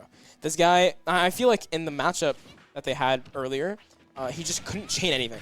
And that's going to be a different neutral beam. No shot put this time. We did, in fact, see flip kick, but just barely not finding that KO. It can be really unfortunate because of that find. That's definitely one of those moves that you want to expect to find as a kill. Managing to survive, but the damage has definitely been done, and that's going to catch it out of the shield, and that's going to be that first stock. Very well played from Maxify. 103% to the 0. What? The This is thing the first time I think that we've heard like a high-pitched me voice as well. Like it's very jarring, I think, from what we're used to in terms of like the audio cues of when they're using certain moves. Yeah. But you know, that's obviously gonna be a little bit relevant. This is the same. This is the same stage that we saw last time. Oh my God, dude, that would have been crazy. I'm not gonna lie. Make me feel alive, man. But little dash attack coming through, pushing him to the other side, but side B comes through from Master here. Yeah. Oh, very nice spot dodge. And Thropper comes up. Maxify is back for blood. Yeah, and that is going to be 2 quick stocks. That's better than we did in our last lead matchup. So already the Bulls going to be feeling pretty good about this. As the up, wow. I mean, that is a really strong move that I thought that. I think it was at like 150 though, no? Yeah, but what I meant to say in the sense was I thought that Cole was going to manage to like SDI out of it, but barely the hitbox is still big enough that it manages to connect. Yeah, and I mean, it's just playing this neutral for the middle of the map right now, and I think Minimax like making the most of his burst options. So like last time it was like Blaze kick, and then this time it's going to be that suplex coming out. Yep. And wow, reading out that jump, but it's going to get punished for his troubles. And already these up airs that I'm saying, this is the power of them. If we can take the 2-stock advantage in turn, that could be so massive. Trying to go all the way for that move, but not quite managed to find it. Any of those up tilts, I think we're looking at a sort of percentage where, you know, it could be Thrupper potential, but that's going to be an up smash, and that's going to be a huge KO for UTD. Yeah, UTD Master. I mean, this guy needed that for his, I mean, honestly, he could get back into this game, but it's going to be a little bit hard, but we saw Very do it. Oh, and wow, catching out the slow ledge option. It's going to live. Yeah, it's going to do a lot of percent, though, which is definitely relevant. Here comes the forward throw, and, you know, no shot put or anything, but maybe going for a down air. No, not quite going to be it, but, you know, I like all of these strong options being clicked, which is going to, you know, make it very difficult for the Greninja to get back into the game. It's just a matter of if Maxify can get a nice, strong hit, and the back air comes through, takes out Master. Ooh, that's to have an advantage. Yeah, so the lead is not going to be a 2-stock one like we might have hoped, but at the end of the day, still very, very good and a much better result than the start because that was what set the tone, right? Yeah. We lost by 2 stocks, and then from there, you know, it just kept going down. It either we'd get a stock back, they'd go back again. Like it always stayed within that range. So this is going to be the first time that we have a lead. Yeah, for sure. In the entire set. Yeah, so honestly, this is also really good because they have the information advantage too.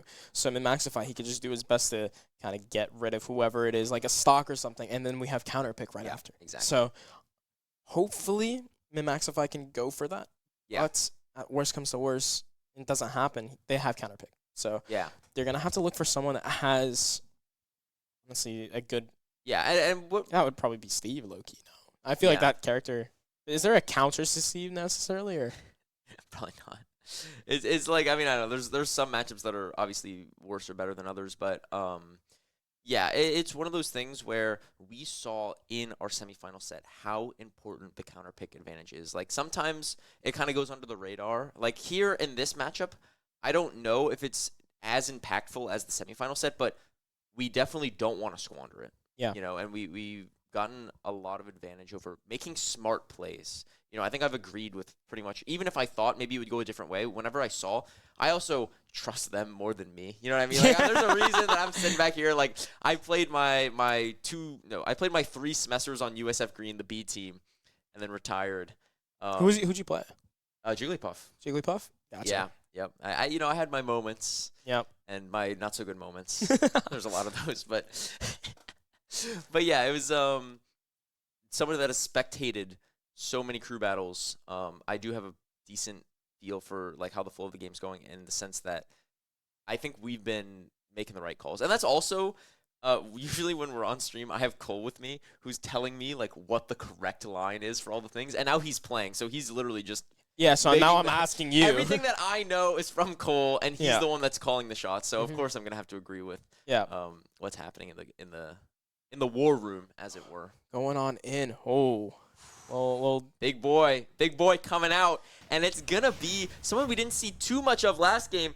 It is gonna be Stealth Pilot coming out on this Bowser, who took out that one Nitty stock, no problem. But now let's see what he can do with into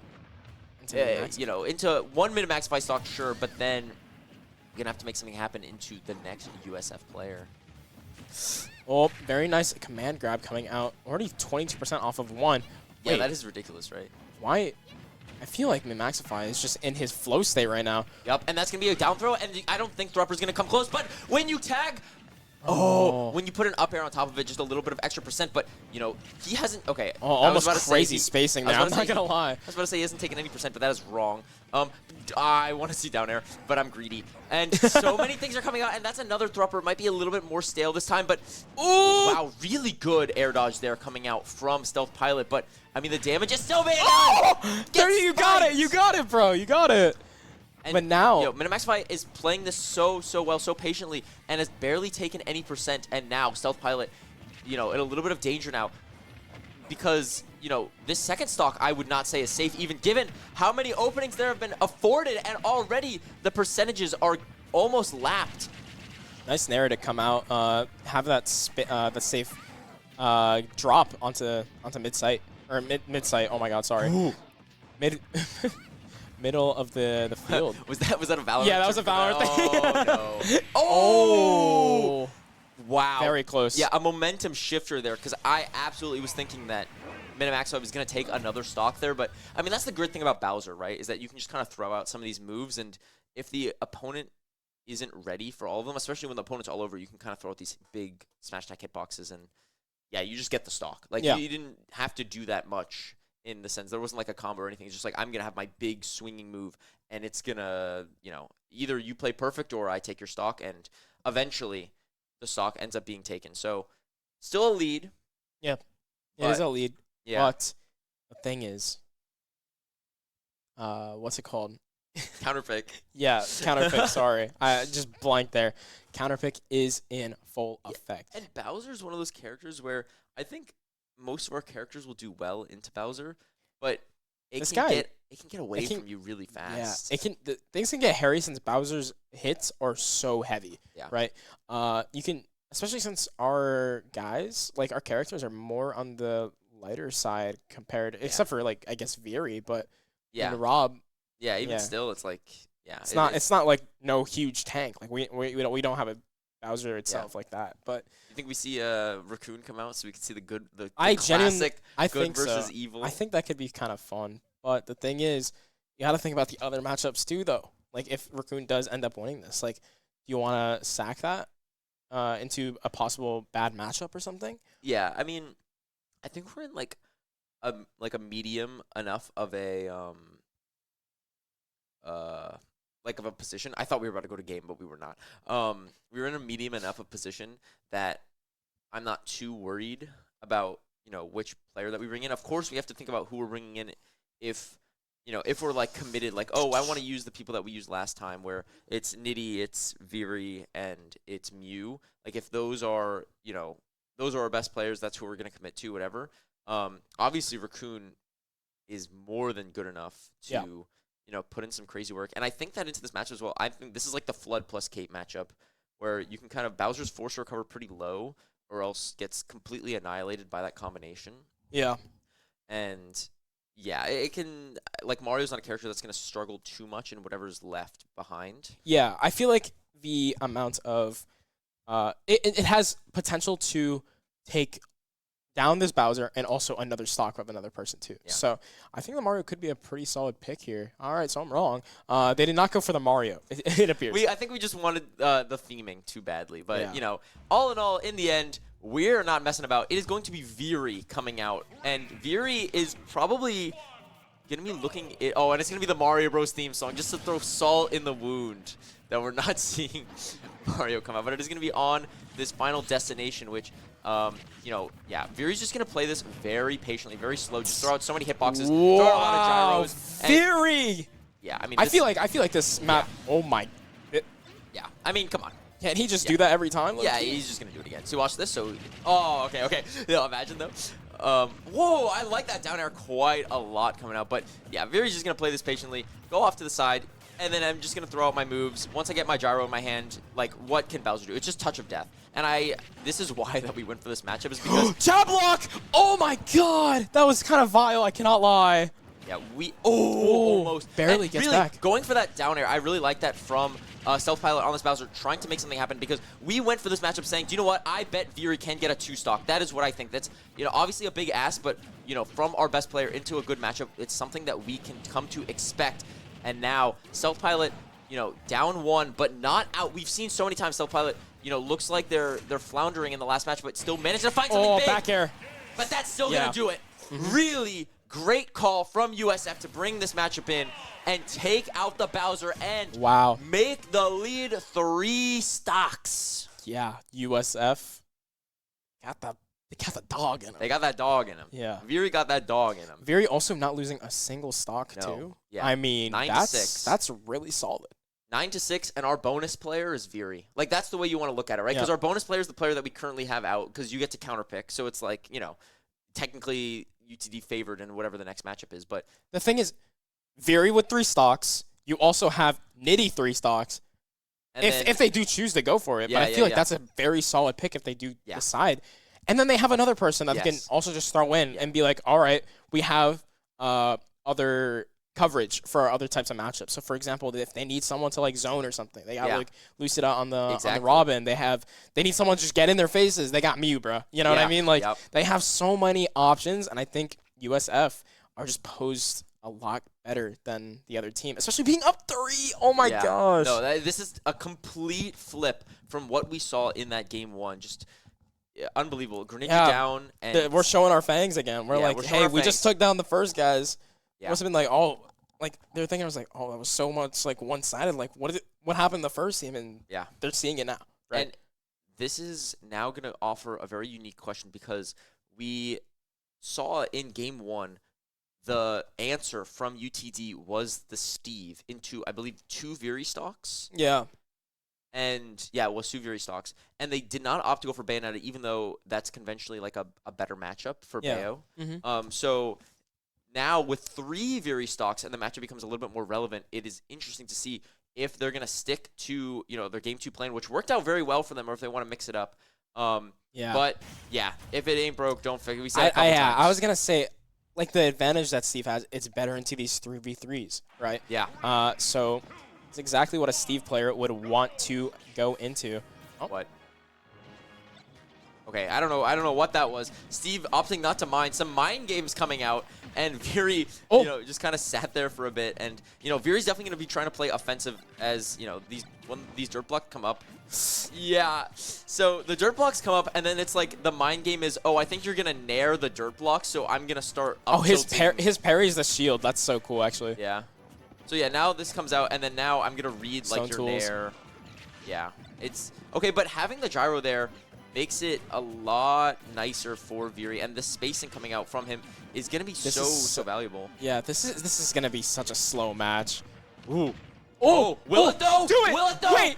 No. Oh my God, bro. No, down air or down smash. Oh, it didn't come out. Why am I screaming like that? Sorry, my bad. No, I think that's appropriate given the situation. I definitely thought we were going to see something big, but we see something big nice. just there, and that is a stock. Reminiscent of last time. Of course, last time it was within 15 seconds, but this time taking just a minute, and Viri going to take this first stock. Now, from here on out, last time, the Steve really took control of the pacing of the game. So, can Viri find the answer now? And a lot of materials being burned there, but Viri still is off stage, which allows Steve to just kind of work it back up. Yeah, and the cool thing about Rob, right? I mean, Steve, he has a lot of utility to kind of ledge guard, right? He has those blocks, he has that anvil, he has all these different random things. He has a fishing rod, right? Yeah. He can do so much, but the thing is about Rob, you can fly. You can fly, you can fly, and you can bury. And whoa, okay, a little bit of a mix-up there, but he's gonna find the read, get him off stage. Oh my God. Okay, getting the snipe there as well. What is this? Oh my God, oh my God. Back. Whoa, a lot of things being thrown back and forth, which I think is definitely benefiting Viri and definitely benefiting USF. I'm gonna run up and grab. Oh, Viri, bro, this guy is making me so I- no, excited for everything he's doing, bro. I think Steve went for the read there, trying not to mash just so that they could avoid the up air, but it just ended up not working out. And the Bulls, 9-4 lead. It is a 5-stock advantage now. Viri is going to lose that stock now, 8-4, but he did, you know, whenever he did trades, his job, bro. yeah, whenever trades are coming down, it's always going to benefit USS. And I think he's my going to God! win this game. Oh! My goodness, Wait, Steve. this guy is so good! Steve managed to avoid it at the beginning. And then just completely, like, oh my goodness. I think he realized that he was not going to make it back. So jumps up, and the very last hit, just getting the timing slightly wrong. The very last hit, that uppercut from the side B of Rob, is going to manage to find that KO and bring USF to an insanely dominant 8-3 lead. They are reaching uncharted territories in any of the semifinal or the final set. We have not seen anything this dominant from either side yet. Let's go. Yeah, Hey, true, yup, true, Let us know. true. Let us know. Let us know. No, this guy is so clean, dude. I swear. Like, bro, I don't really follow Smash like that, bro. This guy is getting me excited for the game, Oh, right? Like, man. come on. It's just so much like, he's just so talented, bro. I'm gonna keep glazing him, bro. Like, I don't know what to say. No, I mean, yeah, he's Now it's like a 8-3, right? 8-3. 8-3. So, and and it's very still up. Like, he's still like, up that's with like our two, bonus bro. player. It's like, oh, okay. okay, So, bro. Like, you know, whoever's next is going to be thinking, wow, I hope I can beat Viri, much Like- less, you know, whoever's left in the back is, Yeah, is just an afterthought. bro, honestly, you think maybe a snake comes out? I think That guy was really solid, I think. But, solid snake. bro, like- I'm gonna start freaking out. Like, bro. Like, I don't know. It feels intentional, right? Am I wrong? But I think that's the 4 that they brought last time, Mhm. right? So I don't imagine that they'll. Yeah, I think it just makes sense that they would do that again because the snake had a great game, Yeah. and you know, just trying to save him for the anchor spot can definitely do a bit of damage. And you know, not giving USF any more information, I suppose, makes sense. I mean, I feel like the other characters don't have that necessary, like, clutch factor. Like Bayo, maybe. Like, yeah, Bayo. I think you have to maybe, go but Bayo. I feel like the snake could be really. I feel like that guy was so And- comfortable on the snake, well, though. I Like, I will feel like also he's say looking strong. Yoshi lives into Oh, forever. okay. Well, does Oh, it? okay, so it is going to be Bayonetta. This is going to be Anda Awesome coming out on Bayonetta, and I was hoping you would come out so I could give my, my little shout out. This is a dual sport athlete, Anda Awesome, also playing Splatoon for the, the former Arc Halley, which is a very, very strong Splatoon team over at UTB. So, shout out to that guy. But already going to be being just thrown into the danger zone versus Viri. Yeah, I mean, overall, I think just things are looking really. Oh, yeah. Whoa, whoa. Yeah. And this is actually, like, they say that this is, I think, Rob's worst matchup, something that we were noticing before, but I've genuinely watched Viri beat some of the best Bayonettas in the region here at, like, USF Smash Stampede, which is, like, the regional that we posted here at USF. And that's because he is just very experienced in the matchup, doesn't want to switch. He's not a kind of person that's going to switch to another character for a bad matchup. He's going to work his way through it and figure out the tools that he needs to get the job done. And already we are seeing that as he takes this first stock and brings UTD down to 2. Yeah, I mean, overall, he's just been super solid on I get what you're saying. Like, he wouldn't want to swap. Like, if you're this good at a character, I feel like you should just stick to it. No, like, I feel like there's no unplayable matchup for Rob necessarily. So it's very doable. It's just something might be a little harder than another. Yeah, and it's just, already, I mean, Fury had a very high percent, but at the end of the day, like, this match is, I mean, it's kind of like a little bit of a moral victory no matter who wins, you know what I mean? Like, it's something to keep the momentum in mind, but look at that! And yeah, that's very nice. exactly why Bayonetta is so strong in this matchup. Viri always very good at getting the DIs down on that combo, but he was at like 130 or something like that, maybe higher. And, that was always going to be able to find that kill. Yeah, I mean, he's just looking quite good. Oh my god, I get a little scared every time I see a Bayonetta up on the skybox, right? But it's just, I feel like the combo game for Bayonetta, especially when you're up high, is just so insane. Viri But fighting the first snipe, and now getting the gyro down at the ledge, was and that? he knows exactly what he's doing. I mean, he's done that thing. He's done that a billion times, Did it, right? Was he like on the edge of it, so it looked like he was falling Yeah, like that? well, And then, yeah, so he was just waiting for the gyro to do its thing because any option from the ledge is just going to send him into that free fall. And oh my trying to god. set up for that down air for the grand finale finisher. But, you know, now, I mean, how does And Awesome find a way out from this position? The gyro is just so dominant, and Oh Veery my is God. so oppressive. Oh, wow. Good match there, managing to find a way out. But, I mean, the stage control is not going to be... Like, it's already gone, right? And now you're off stage, and it's just looking so dominant. And that's exactly how you beat the gyro at the ledge there. Really good. And Oh. it's just, the percentage just so high, and Yeah. there's going to be another down throw. The mash is really strong. Air dodge did get used there, but the snipe Nice comes laser. out. What can we find? Not quite going to do it there. And there, that's exactly what we would want to see from Wow. the ledge from UTD. And just... so many swings back and forth, and now can Veery get the grand finale finisher?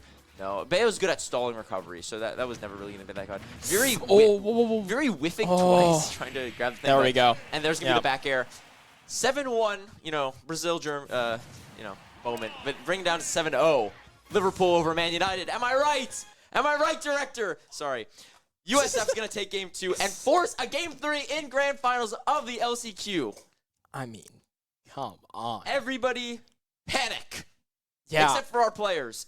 I think, genuinely, after being, like, pretty dominant, it was like 0-3, right, on the last bit? Yes. It It was was 0-3, and then You're going into high hopes, and then you get 7-0. 7-0'd. Yeah. Are you And kidding? It's crazy because That is a you're mental thinking- killer. Because first of all, if I'm the last guy, I'm like, what the hell are we doing, No, guys? yeah, like, yeah. like, are we serious Yeah. right now?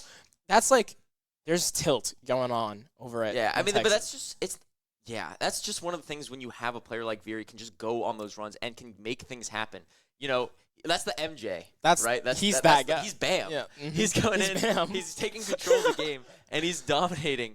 And it's just one of those things where I think UTD is a more solidly balanced team. Yeah. Right. And all of their players are really phenomenal. I think on paper probably. Well, I mean, they're seated above us, right? So they're better on average. But when you I think have, they're either 2 or 3. Yeah, 2 or 3. they were the 2 They were seed. 2? Okay. And for us to have a player like Veery to come in and do all that work, we did not need to reveal 2 players. Half of our roster. Yeah. That was half That's of literally, USF. that's mid-Maxify and Veery Yeah, show. Half right of there. USF. That was you at. Anyway. You are so, that was goated, bro. That was so good. You at. Anyway. But yeah, so it's gonna be like keeping the information tight to our chest, because if we wanted to make an adjustment, I'm sorry, if we wanted to make a different adjustment in terms of our roster, because we have very capable players just sitting waiting in the wings, right? We saw Raccoon come out in the semi set when we needed her most. It's just now we're still operating with that same advantage where the lead matchup went well for us. Last time the lead matchup went bad, and it just kind of stayed the same. This time, lead matchup went well, and it only got better. Yeah, I mean, there's nothing really to say other than it can honestly go either way. Yeah, because Like, it's genuinely really, could. like, and a lot of it is going to come down to the lead matchup. Do USF commit to keeping, like, both teams changed. Yeah. USF leading Mew into Minimaxify, and UTD leading Greninja. It was Greninja yeah, into or no. It was Yeah, it they was like Clue the first time, and then Master the second Yeah. time. So maybe they want to go back to that Snake lead, because Possibly that getting was him some what, hours, and Snake yeah. didn't even get to come out in that game too, because I'd imagine it's just not something they wanted to do into the Rob. Yeah, I mean, the Snake, I feel like, how many stocks he got? Like 4 or something, right? He got 4. Maybe you lead Bowser if you're UTD, because you're saying, I need to avoid Bowser fighting against Veery at all costs. Yeah. So I don't think they're going to lead Veery, so let's just try to get that out of the way. Like, I mean, think there's a lot Bowser of... on Bowser into Veery already hard, because, like, the I think Rob is Bowser's good. pretty... I mean, they probably can't But do that on because into FD as Minimax well. Buy, it's bad as well. It was on FD, so it's like literally he was just chaining that the one stock he instantly took, like that was insane. I was just sitting there like, yeah, like okay, like I couldn't even like get. You can't even be like, make it oh, pop he's off. fine. Like he that's that. That's just you know. destruction. That's you know, for anybody else that's a clip for Viri, That's just it's him. a Tuesday. Yeah, that's just him. He low-key just does that in his sleep. Yeah. But yeah, I mean, just super excited to see how this. Yeah, and I think last- both teams are going to be they're taking a breather, right? Yeah, we they're- don't see what's happening. Actually, it does look like USF is in the arena right now. We're waiting on UTD to make their selection, but I'm not surprised. You know, when you get rocked in a game like that, like we needed it after game 1, right? Yeah. You know, 3-0 it's still pretty relevant, right? That's not like a nothing, oh, it was kind of close thing. That's a very decisive victory. Yeah. So, you know, USF taking time to recollect themselves and come in stronger game 2. I can only imagine that UTD is doing the same for this game 3, and both teams are going to be playing at their absolute best, at their absolute limit, because they know that this could decide whether their trip to whether their trip to Texas is a lot more difficult than it has to be. Yeah, because the seeding, it's well, if you so for just for clarification, whoever wins this gets the better seed, right? Yeah, by like a lot is what It's a lot? Minimax, I was asking him about it before. He said that it is very, very It's a relevant. considerable, Yeah, considerable. because it's going to be, I think, 32 teams qualifying, and it decides whether if you win this, I believe you're guaranteed being top 8. Wow. And Okay. that is Already really Yeah. good, because then you'll automatically probably get a. No, you won't get a bye, but like, but you're you're gonna be against lower people. yes, Right, and it's so- going to make your round 1 significantly better, which at a LAN, Need any that. advantage you can get is so crucial. Yeah. So I'm kind of excited to see how they can. Yeah, the celebrations have been, I think, maybe USF celebrating a little bit too much after the semi set. Had to. I mean, to be fair, like that was lost, Yeah, and like then a that was a bucket. crazy clutch. So I Yeah. don't even. Oh my god. I don't even blame. Like Oh, man. that's a good. We're going for food. I'm figuring out where they're going for food after I'm joining. I just You just have to like that. Yeah. That was really well played from USF. So just overall, it's any man's game. yeah, it really is. I genuinely, I can't imagine that UTD comes up with that. Like, it wasn't even really their fault, though. Like, I was going to say, I'd imagine UTD's going to lock in for this last one. But I really think Viri just, like... He was like, float. yeah, like he flow just, state. he just stepped on the gas, and it was just, oh, okay. When This your guy was best inside the player- game. He knew the code, bro. He knew- He was like writing it live. Chat GPT on that. Yeah. Like Yeah, Viri got, like, he literally had Grok in his ear, bro. Like, come on. You kidding? That guy was actually insane. We had there was like not a controversy, but we had a thing where one of our, like a Tampa player. Is that actually a thing that happened? Between sets, like, asked ChatGPT how to win in a matchup. And, like, they won. It was, like, a whole thing. Is It that was an so actual random. thing? Yeah, shout out to her, bro. Oh, I didn't know that was like a thing. Okay, well then that kind of sounds bad then. No, but it was like, I mean, yeah, it was mostly, like, for the bit, I think, at the end. Okay. Like, I don't think it really did anything, but, like, it was, like, a huge debate. Okay. And, like, it, like, kind of went semi-viral on, like, Smash Twitter, I guess. Mm-hmm. Yeah, I don't know. That's not somebody that's playing, like, a USF, Just a player. random It's person just at a like a Tampa frequenter, Mhm. and one of our friends. So, yeah, That is funny. That's I think Viri has that downloaded in his own mind. yeah. think I mean that's reps, right? That's just I mean, yeah, reps. that's right. That's what I'm saying. He does that every single day. That gyro down at the edge of stage and just sitting waiting. Like, I already know I'm waiting for the starting pistol to go off, and then I'm gonna drop off stage in side B, and finding that KO. Yeah, I mean, it's- yeah. it doesn't get any better than that. But overall, what are things that you think USF should look out for necessarily in this upcoming match? I think definitely the snake. We didn't see the snake in Snake, game yeah. 2, and So Snake. definitely put on a really dominant performance in that game 1. And like the lead matchup is just so important, and it really feels like if you can catch that off and get off to a good start, it's gonna go from good to better. Do you think the Yoshi could possibly be something as a mix-up? You know, I thought that Yoshi might have seen an appearance in a previous one, but I think just because, like, I mean, here's the thing. I absolutely think that Yoshi could make an appearance, but given the fact we didn't see Snake in the last game, I think if they were going to make a change from, game 2 to 3, I think they would just try to go back to that game 1 roster or something along those lines where we do see that Snake come back, just because for not playing in game 1 in game 2, I find it harder to believe that they would make an appearance. Now for USF, I don't believe that, to make it clear, because for USF, Wait, I might be actually inside the lobby. okay, Oh my okay, god. all right, wow, The mix-up wow, has okay, come. and Wait. absolutely gonna make a crazy call. This is gonna be Money Cat coming out on Yoshi, and USF sticking with this Tifa Lockhart lead. Yeah, I mean, Min-Maxify was so good. Like, he started hitting those strings. I'll take. Oh, whoa, whoa, whoa, whoa, whoa. Whoa. Yeah, falling up here is going to always result in a lot of damage coming out from the Yoshi. And, you know, Cole has a lot of experience in this matchup, but this is another beast altogether. It's just going to come down to this opening position where, yeah, these double jumps, breaking out the Thrupper combos is going to be, you know, the bane of his existence, absolutely. Yeah. So he's going to try to find some other kill options. You know, I know that's, oh dear God, how? This but is so scary. The Dino. Yeah, I mean, those up airs they hit, man. Oh, I like that. UT Dino. UTD. Yeah. Anyway. Wow. Already, I mean, this is looking so even. Both players have had good options. I do think Yoshi's better in a scrap in terms of finding, like, a kill move.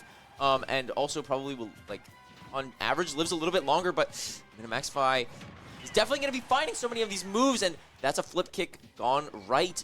Trying to, you know, keep this Yoshi off stage, and I thought he would set up for a backer, but instead content to just let the Yoshi get back to center stage. Oh, so scary, man. It's just a matter of whoever gets this next hit. It's just, oh. Yeah, I don't think the suplex is one of those things that's going to KO. Very That's nice a grab. really good grab, and the percent is seriously attacking on now as, you know, the Yoshi is definitely going to be in danger of dying to, like, the things like the Nair. Remember, we saw strong hit Nair towards the edge of the stage get a KO. That's going to be something now that maybe Min-Maxify can be looking for. Another grab, still not going to kill. 165. I mean, this is just the first stock. It's been like 2 minutes. Rage is definitely in full effect right now as well. I'm so scared. Nair coming out from the Yoshi just on the ledge guard. Oh, but Min-Maxify takes the first stock.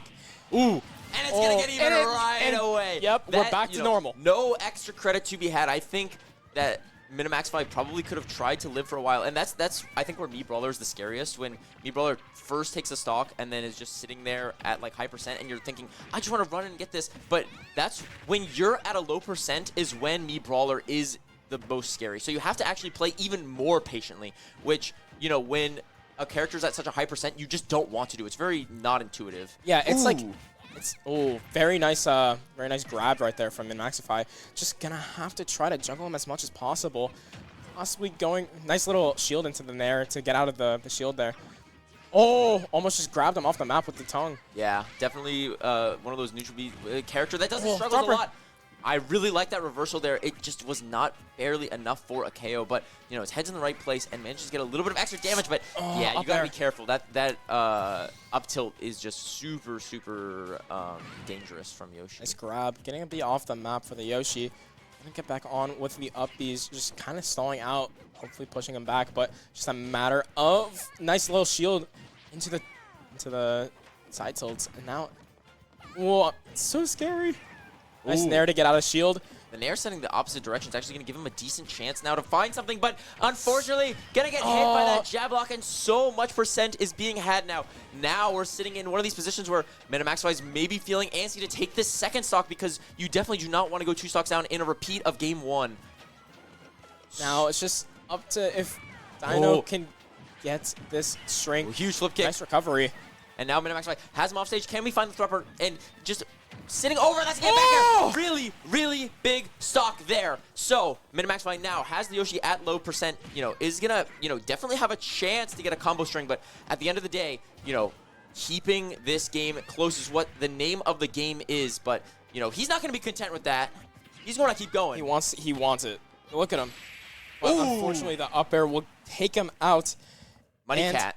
Yeah, Money Cat. On the debut of this game. It's so hard to not play game 1, game 2, then say, you know what, we're going to put you on the lead. This is so important. You got to go. You got to go. Just go. And you might not be rolling, but yeah, he was rolling. Money Cat managed to come up huge, catching out Me Brawler and giving UTD the lead, which they haven't seen since game 1.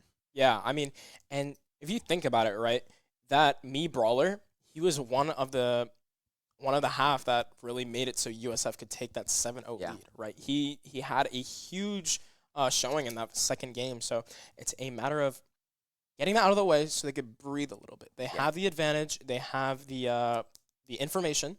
So going into this next one, they can really just be like, all right, do as best as you can, and then we can counter pick. Yeah, Right. it's definitely because both of the games that we've seen so far, there were no lead swaps. Yeah. Whoever won that first opening game ended up winning the match, and I do think that if there was a game where that was going to change, it was definitely going to be this one because we saw like 2 stocks in, the other opening, and it's definitely one of those things where that back air KO from Minimaxify is just, you can't even say how important that was because a Yoshi stocks tend to stick around for a while. That's a deceptively heavy character. Yeah. So making sure that the lead is very less likely to be maintained is, it's beyond important. Yeah, so it's just a matter of how they can adapt into it, right? Yeah, I mean, Yoshi's just a heavy hitter. Like, that guy, tanky, low-key, and he hits hard. Yeah. Like, little, also, his, like, movement options, like, that jump that he has is insane, right? Like, you can move with it. Like, I feel like it feels a lot better than it looks. Like, I feel like, I don't know how to explain it. No, I remember my first time ever playing Yoshi, I felt like I could literally go across the map, like, easily, just off of the double jump. So, I mean, you could really get some distance on it. Distance, some height, like, it's crazy. So, Yeah. it's just a matter of how How do we answer? Yeah. And I don't think we go Veery into this. No, even though it was our second player, I kind of like the idea of a Veery anchor. Yeah. I like that too. That guy was Thanos. So having the last line of defense being Veery, I feel like is a really good idea. Into this Yoshi, I mean, you got to think about it. High mobility, kind of tanky. And I think it's a Mew angle. I think it's a Mew angle. I kind of agree it's too. a Mew angle. I think it's always a Mew angle. I think this guy can be thrown into the wolves and do anything, bro. So, I mean, Mew could come up on top here. Just a matter of if he could do it cleanly. If he comes out. I mean, we're just talking. Yeah. Like, this is a hypothetical. Yeah. We're in the dark, so I'd assume if he does, if he's in, I mean, if anyone's in on the side of USF, they need to come out on top clean, right? Yeah, and I mean, even if you lose, one stock, it's not the end-all, be-all of the game. It's just going to be something, okay, so we're actually going to see a matchup that I wasn't even sure was good for USF before, but, clearly these players know the game a lot better than me. It's going to be Nitty. Yeah, Nitty I mean, out. He might... You don't have to laugh that loud, He man. might know a thing or two about Bayonetta. Like, maybe. Like, he might be best Bayo in Florida, I think. I might just be making that up for fun. I think he is. I also think Veery's the best player in the world. Actually, wait. So there's a well, okay, never mind. Okay, I'm wrong. I was gonna say, I wonder like what level, like number Rob in the world Atomic is. If he's like number 138 or whatever, and if Veery just beat that, then well, yeah, it's fine. But anyways, Nitty gonna come out and just try his best to take this cleanly, and already looking really strong. And that's exactly, you see that double jump armor, just completely breaking out of that combo. I think is definitely making things a little bit harder. Yeah, I mean, Veery's being so elusive, right? He just kind of goes in and gets out, and he's able to. He's so slippery, right? He can just go for that and then completely just go across the map in the matter of a second with one button because that's how Bayo works. And I don't know which time, unfortunately, missing, and then there goes the little bit of what's it called, stringing from the side of UTD. Just like going. Bro, you take over, man. Oh, okay. Okay, we definitely just saw one of the air dodges being burned out there, but Nitty unable to do it. Now we're sitting at, decent enough percents where Nitty needs to find the KO sooner rather than later, and some of these, like, yeah, see that up tilt into back air is definitely going to be something that Nitty's going to be fishing for coming out, and then after a little bit more percent, we're going to try to start seeing some of the back air just raw, and yeah, that was just armored through. That's just why Yoshi's so strong. That's so scary. Yeah, and now Nitty absolutely at kill percent because the Yoshi aerials are so devastating. And you know, we really do not want to lose the stock now. So Nitty trying to find something before the up air. Yeah, Yoshi's just using so many up airs now. It's just looking so dangerous whenever we're standing on the ledge like that. And then the falling up air, and there's going to be another up air. UTD securing their lead. Yoshi is the clutch factor. I mean, that's a kill. Yeah, and that's going to be the kill. Oh my wow, God. we lied. Insane Okay, DI. 150 is just, and it didn't even look that close. I guess Yoshi just really is like that heavy. You know, the high there we die. go. Nah, that's that. Yeah. It might be stale. Okay, never mind. Nah, I think what's it called? What's it called? The way that UTD are kind of posed for this, they have the advantage. They have the pick as well. This could be a little hairy. Yeah, absolutely. This is one of those things where it's just one stock at the end of the day, like the 8 to 9, right? Yeah. So Nitty managing to close that out. But yeah, given how the first 2 games went and how important the momentum was, yeah, it'll be interesting. So last time they counterpicked Bowser into Nitty, but Bowser had it was 3 stocks to 1, so I don't even really think that counts as like that's my idea for the counterpick. Yeah. And also they're gonna be mortified to bring the Bowser in. Would I you think the Steve comes out? How do you think the matchup is for Bayo and Steve? I feel like that could be kind of more Steve favored. I think every match is Steve favorite, but I think Bayo probably does fine. You think Like so? compared to, you know, other characters, yeah, I just think the matchup spread's like usually skewed for Steve. But I'd imagine that, yeah, I mean, their Steve has probably been their MVP so far. That Yoshi put in work. I mean, that Yoshi just took 4 stocks, which is always like a really strong shift. Yeah. But yeah, I think what the Steve did in that game 1, especially taking out Veery, Yep. which, you know, as we saw in game 2, a little bit of a problem. Mm-hmm. And of course, Veery getting his lick back in that game 2 and managing to close it out. We might just be saving Veery for Steve, honestly. So we're just gonna like bait him out. Yeah, I don't really know exactly like what would be good or bad. I think the Bowser coming out last time was definitely a really interesting tidbit. But again, we saw what happened. I mean, I guess if you're gonna send Bowser out, you're gonna want to send Bowser out versus someone with 3. Oh yeah, Diddy has 2 stocks. So yeah, it's difficult to say. I mean, I'm not in UTD's head. I haven't seen as many of their games. We didn't know we were gonna play them. That's another thing, that this sort of format is kind of special, where in the league you know who you're gonna play a week in advance. You draw out matchup boards beforehand. You watch VODs. You know, if you're really going crazy for it, which absolutely you should, and you do at the highest level, and you know every player like the back of their hand. These times you don't even know who it could have been. Yeah, right? you're looking up their win rates on like Smasher's app. Mhm. On like, you have like 10 minutes before your match. You're like, oh, this person plays this. You're putting up on the whiteboard. You get stuff wrong. That's why we thought Clue played Kazuya. Yeah. Is just because like the information that you have.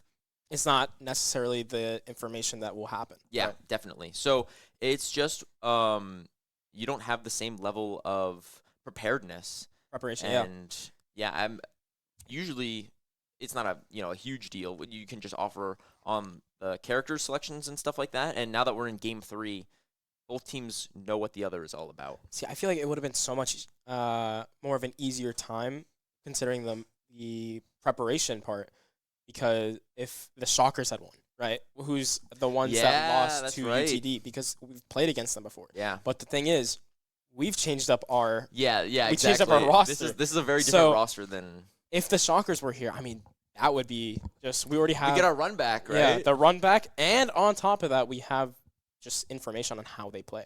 Like we've played them before. We have VODs prior that we've already reviewed, so it's like it would be a lot easier. Oh yeah, but, we could see literally what they did into us. That's an interesting. So point, it's like it was just a little bit unfortunate, but UTD, they won for a reason, right? And they're in the finals too. They're in the same boat as us. I mean, we're gonna meet them. Yeah. You know, in regardless of what happens, well, like I was gonna say in Texas, they don't even have to travel. That's probably like they'll just be like, all right. Well, where? Oh, do we know where in Texas? We could look that up. But in the meantime, Okay, it's fine. But I'd imagine that, for us, it's probably a lot more relevant to have to, like, get a plane ticket and fly up there and see everybody and sort of thing. So we really want to make our trip worth our while, which is why we really want to win this game 3. Yeah, I mean, it's just a matter of what we could pull out. I guess, like, we know our guys. It's just a matter of what they pick. So Yeah, because again, it's with 2 stocks remaining, you're definitely worried about the Bayonetta matchup. It's not like you can't overthink who USF has in the back and just kind of being caught off guard with counter picks later down the line when you're staring down a player with like the resume of Nitty with at least 2 stocks, because it's even possible that he could win. You know what I mean, against a certain thing. So I'm so scared. I didn't even see it was coming out. Oh, and it is going to be the return of Clue on that Snake, who put in a shift and a half in that game 1, and now is returning after not playing in a game 2. Might have been their problem. Possibility. I mean, Clue is a solid Snake. And he was just able to kind of zone out everyone super well. I mean, as we saw earlier, it was into Mew, right? Every time Mew got up close to him, he physically could not do anything because he would just get disrupted by some nade. Look what's happening right now, exactly. It's like this guy just always has a nade perfect for the situation. Yeah, and I definitely would like to see which time be utilized in this matchup, because I think with so already many at hitboxes, 94%. I think with so many hitboxes being thrown out all the time, it should be a lot easier to do it. But that is going to be the first stock taken, and now Nitty down to his last stock. Did not manage to find any relevant percentage at all into Snake there, and is already lapped in percent, and now it's just looking so, I mean, you're just swinging at a ghost, it feels like. Yeah, I mean, Snake is just such a solid character. I mean, I need you to stop. Yeah, my bad. Is he a top tier, would you say? Definitely like a high tier. High tier? Yeah, I mean, I'm not up to date on, like the full matchup spread, but I cannot imagine that this is looking good for Bayonetta at all, as Nitty now, both characters at high percent. Nitty goes all the way up to the top! God. That is a big stock coming out, because USF definitely could not afford to go a full player down, and USF now has 7 stocks remaining. This is how many they had when UTD was completely out last time, but UTD having 8 stocks now. But Nitty trying to put in a little bit more work, and already this Snake is going to have something to think about as the percentages are tacking up, and he's definitely going to, fishing for that up tilt, and because it is just going to kill, because that move is just so broken, and Nitty is going to find a way to find maybe a back air, maybe something towards, okay, Nitty kind of staying towards the ledge, hoping to kind of goad Snake into coming in, and then maybe we hit with like a neutral B or something, but not quite going to do it, and now Nitty at 140, so many of these things are going to kill, including that up smash. Dude, like, what is that character? That is actually so insane. The amount of, like, stuff you have to keep track of with Snake on the field is actually kind of crazy. Yeah. Like, I think he could have, like, 3 to 4 grenades out at one time, which is kind of crazy on top of, like, your up B, or not up B, your up smash, which just throws, like, a huge projectile in the air. Good for ledge traps. Oh and, like, you also have to worry about the C4 on the ground. I mean, like, he just has so much utility to deal with, or to work with. Yeah. And it's just a lot. So, I mean, your USF possibly thinking that Mew has to come out. That is the question, isn't it? Because on paper, that is absolutely what USF wants, right? But as we saw earlier, it was hard. It was not quite what we expected. Now, maybe Mew getting caught off guard by that. Now, we have to come up with an answer, right? Do we say that was a fluke? Maybe not like a complete fluke, because we know that this Snake is very strong.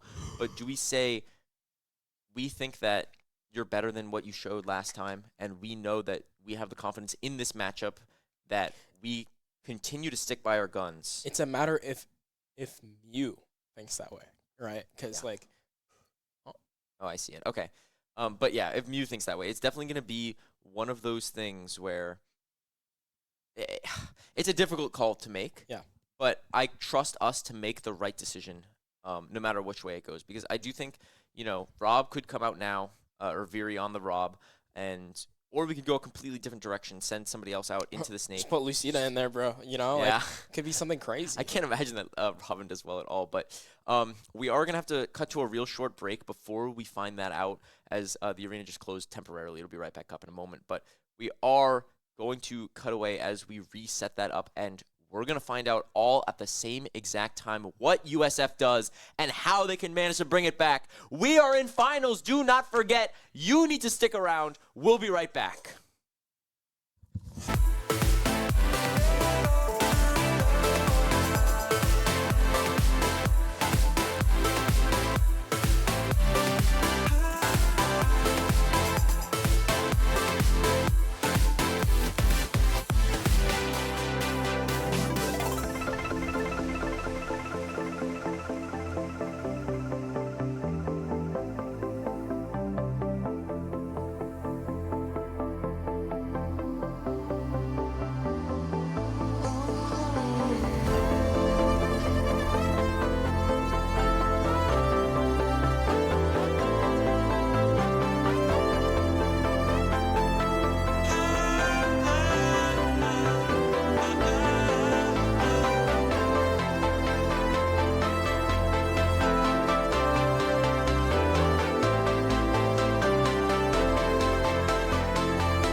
And it is going to be Mew.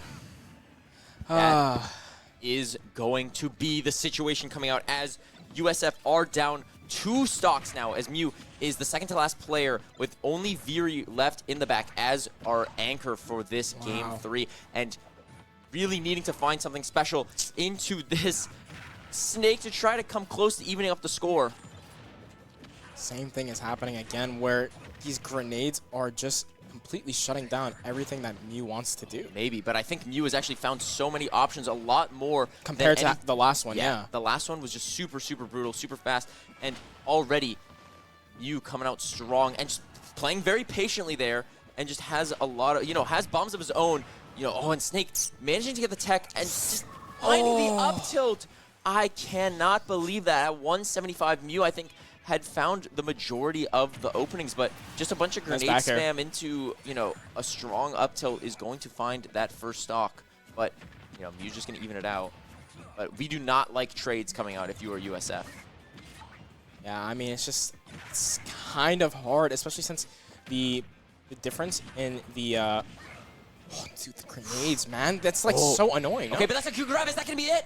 No, okay. But I cannot believe we were already at 135. It just did not feel like that much has happened. And now Mew, you know, content to just use the splatter shot here just to kind of poke and kind of force a little bit extra percent before he can go in for a strong, like, up air or a back air of the sort. And, you know, there's a lot of options that are going to be on the table. But as we've seen, Snake can tack on the percent really, really fast. And it's going to be really scary on the ledge. Oh my god, the grenade that he the splat bomb that he threw. Yep. And then here comes Snake trying to land. The C4 is gone, and now there's going to be a thing, and that's going to be another up tilt. Oh my lord. Once again, the same thing happening. I mean, these stocks are flying by so fast, but you just barely not managed to find the kill move before the strong up tilt comes on. And now, you know, at 173, I'd imagine that anything here is just going to be able to close it out. But, you know, Clue on the Snake has proven time and time again in this match There we go. that Get him they out. were the solution all in all. So, 2 stocks to 2 stocks. It's even. It's still, you know, 2 stocks were traded for 2, but you're definitely going to be disappointed as USF because Mew was so close to keeping 1 additional stock going into this last. Yeah, I mean, it's just really difficult, right? Yeah. That's hard to see because, I mean, it's not necessarily hard to see. What would have been hard to see if he lost, right? Yeah. Oh, I mean, yeah. That What would it? He did do his job. He got him out. Yep. But the thing is, he lost 2. Yep. Right.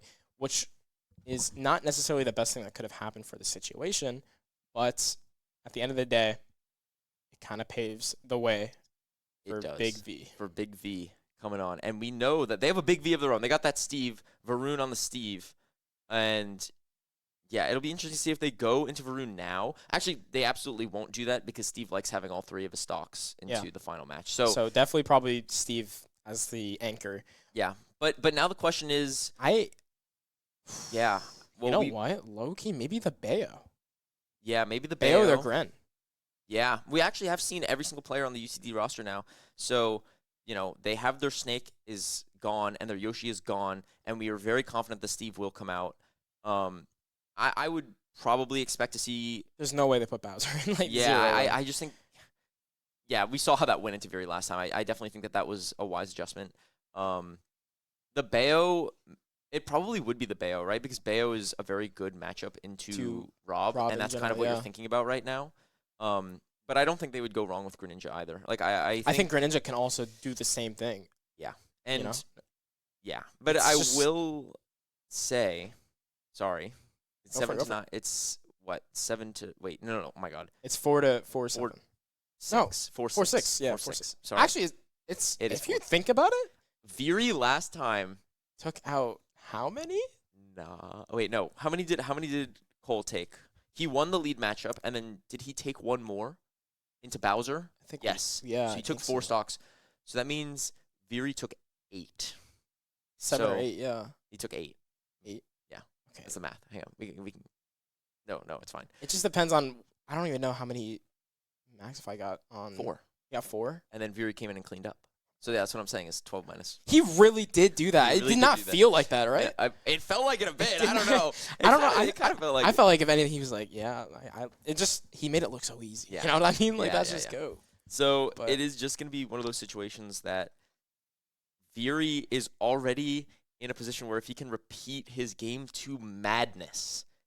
If this guy can fry like that, I might actually freak out. Yeah. Again. But I mean, for you to do it in the anchor position, I think is a lot more difficult, and it's a lot more pressure, and it's a lot more, you know what's on the line beforehand. Pressure you makes know? diamond stuff. Yeah, it sure does. That's right. And Barry is a shining diamond. Yeah. He already is. So he's already felt the pressure.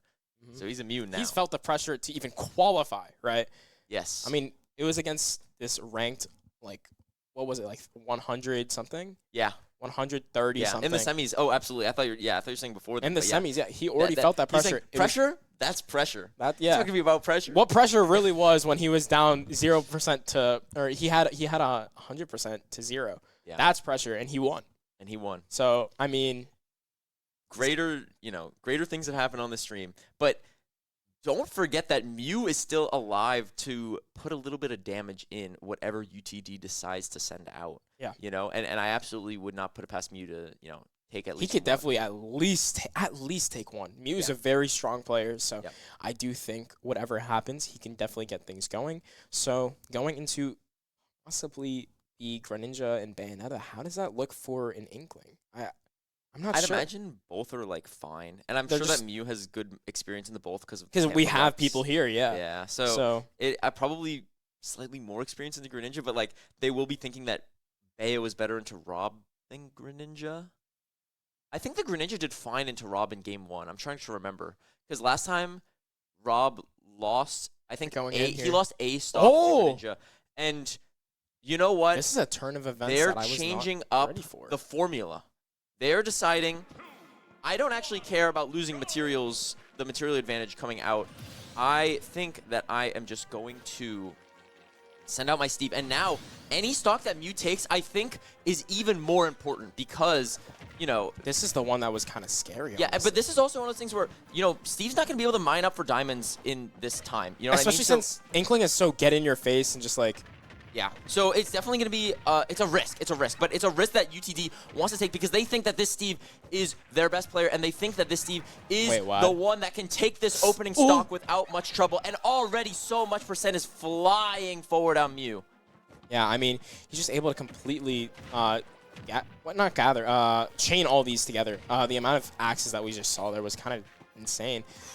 Being able to hopefully get anything from this. What Mew. is happening? So many things. The block there on the ground is just a complete game changer because it blocks the, it blocked the roller, it blocks the bomb roll attempt, and then Mew was trying to like roll back through and it just wasn't happening. So many whiffed grabs coming out from both sides. Steve getting back into the minecart, and now with this with this gold, is gonna manage to take that stock and give UTD a really, really important advantage. If Mew had taken that stock, I think it would have looked that would have been a lot. it would have looked But a lot better for Viri, but now Viri I- has to win 2 back-to-back matches with the same stocks. I think, what's it called?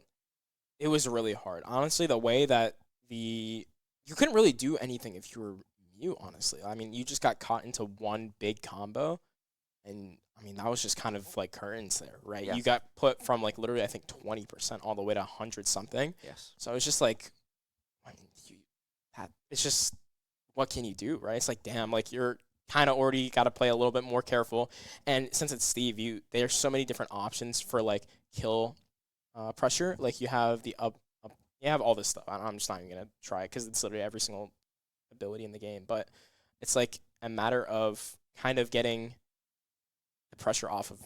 Yeah, Viri, and right? now this is a really, really tall order. Now, Viri, I think last time into the Steve looked way better. Yeah. He took the Steve, he really picked him apart. Yeah. But it's a new game now with 3 stocks apiece.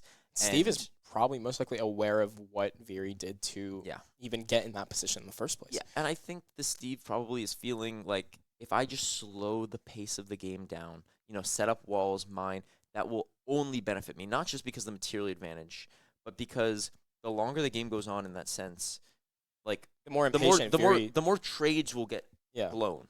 Mhm. And the more damage Viri takes and the more like knockback, like it's just going to be any stock is like Good. going to Like, be monumental that for is- UTD. yeah, exactly. Oh, he changed up the skin, bro. He's feeling deadly. He's feeling deadly like a zombie. Yeah, okay. And, no big surprise to see Viri come out on this anchor. And now they're I'm mad.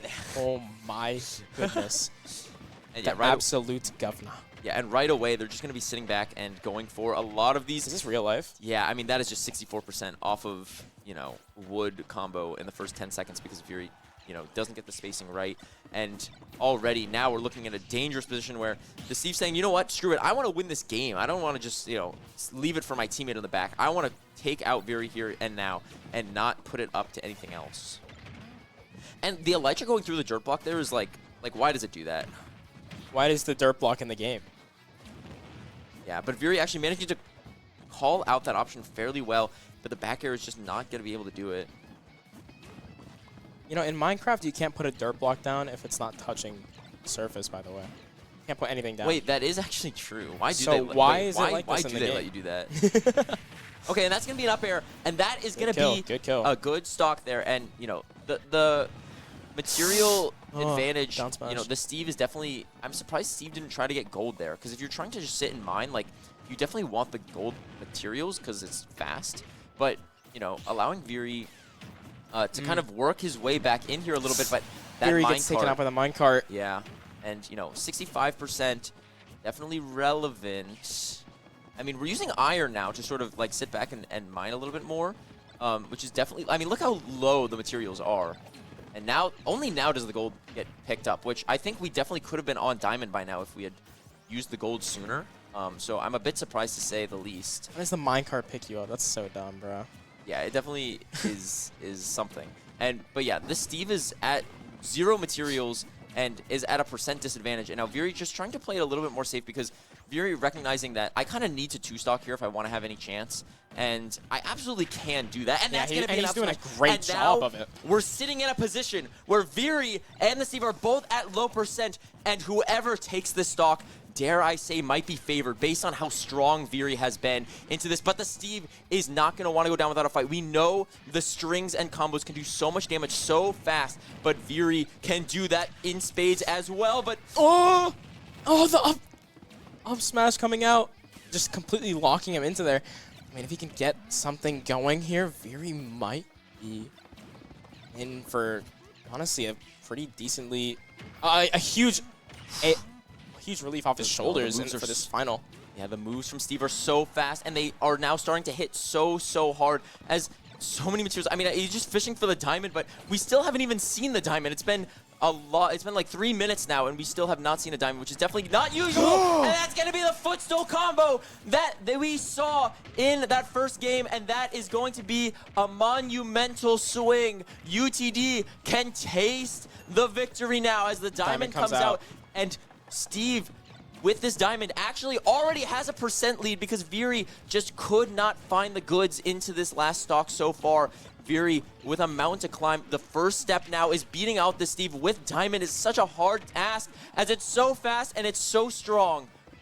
It's just a matter of if he can get something rolling, but unfortunately, the That's gonna pickaxe do it. takes him out, and Viri will lose. Yeah, UCD really, you know, finding the formula back. I think Clue coming back on the snake was Definitely really, the answer, yeah. really the answer. Mhm. And at the end of the day, it was Honestly, Varun coming in clutch after seeing Yeah. the devastation that Viri did and just putting a stop to the damages. I definitely would have thought we'd see a bit more, but at the end of the day, it would have been a really tough ask to go into their last player as well. yeah, of course. And honestly, it was looking like it possibly could have. But then Varun, he had the materials, so he was just building with iron, so Viri couldn't get through. He used like 3 nairs just to get through, and then he Yeah. would instantly put it back up. So it's like, what can you do? Yeah, and also I think Viri is trying to kind of swing for the fences on every situation because he knows that when you're down, you have to kind of go for that. something, yeah. And when the opponent knows that, then it allows him to play a bit patiently. So I think it's a little bit different than to say it was just a 3-3 game. Yeah. You know, because that's not how Viri was playing it at the or that's not how either player was playing Yeah, it to Viri the was start. playing it like, honestly, he only had one stock Yeah, and he was like, trying to for a while. So. trying to be making something happen fast, and it didn't end up happening. But at the end of the day, USF making top 2 and qualifying for Texas. Maybe even they'll get the chance. Yes, that's right. Woo, yeah. We did, in fact, make We land. did in fact make LAN. So maybe we get to meet them at LAN Yeah, at and the get end our of the run day, back. Yeah. At the end of the day, this is there's nothing bad with this, right? They're yeah, It's- sure. It's sure, beyond that. I mean, sure, this is so, sure we so lost exciting. this, but at the end of the day, we qualified and beat We're out going. how many teams? Like 30 something. Yeah. Yeah, I mean, we beat out so many teams and made it this far. So the boys and gals should definitely be very happy, and they get a free little vacation.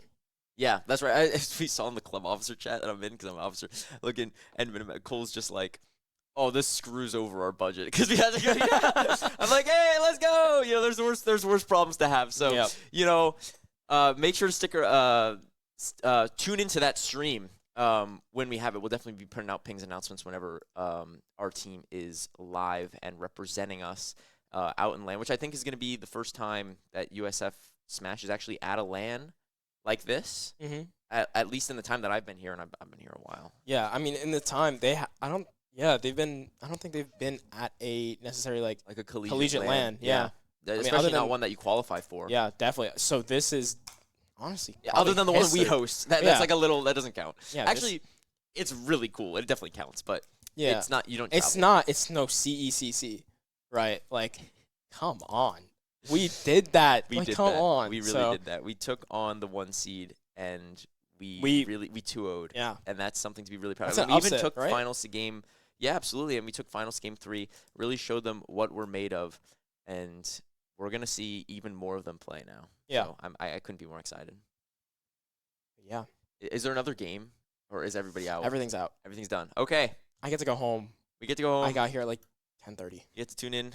Yeah, it's 7:34 in the PM right now. For those of you that stuck around through different games, or even just from the semifinal set, thank you so much for watching. This was so much fun to put on.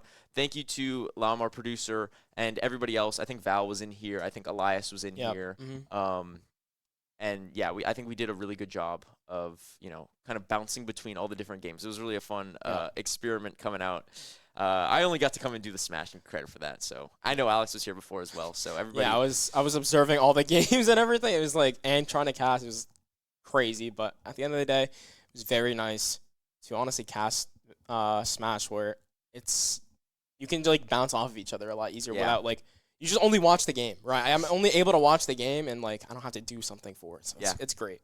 But yeah, thank you So, guys. Thank you so much again for watching. My name is Benjamin, I'm Alex. and this is USF Esports. Let's go, Bulls!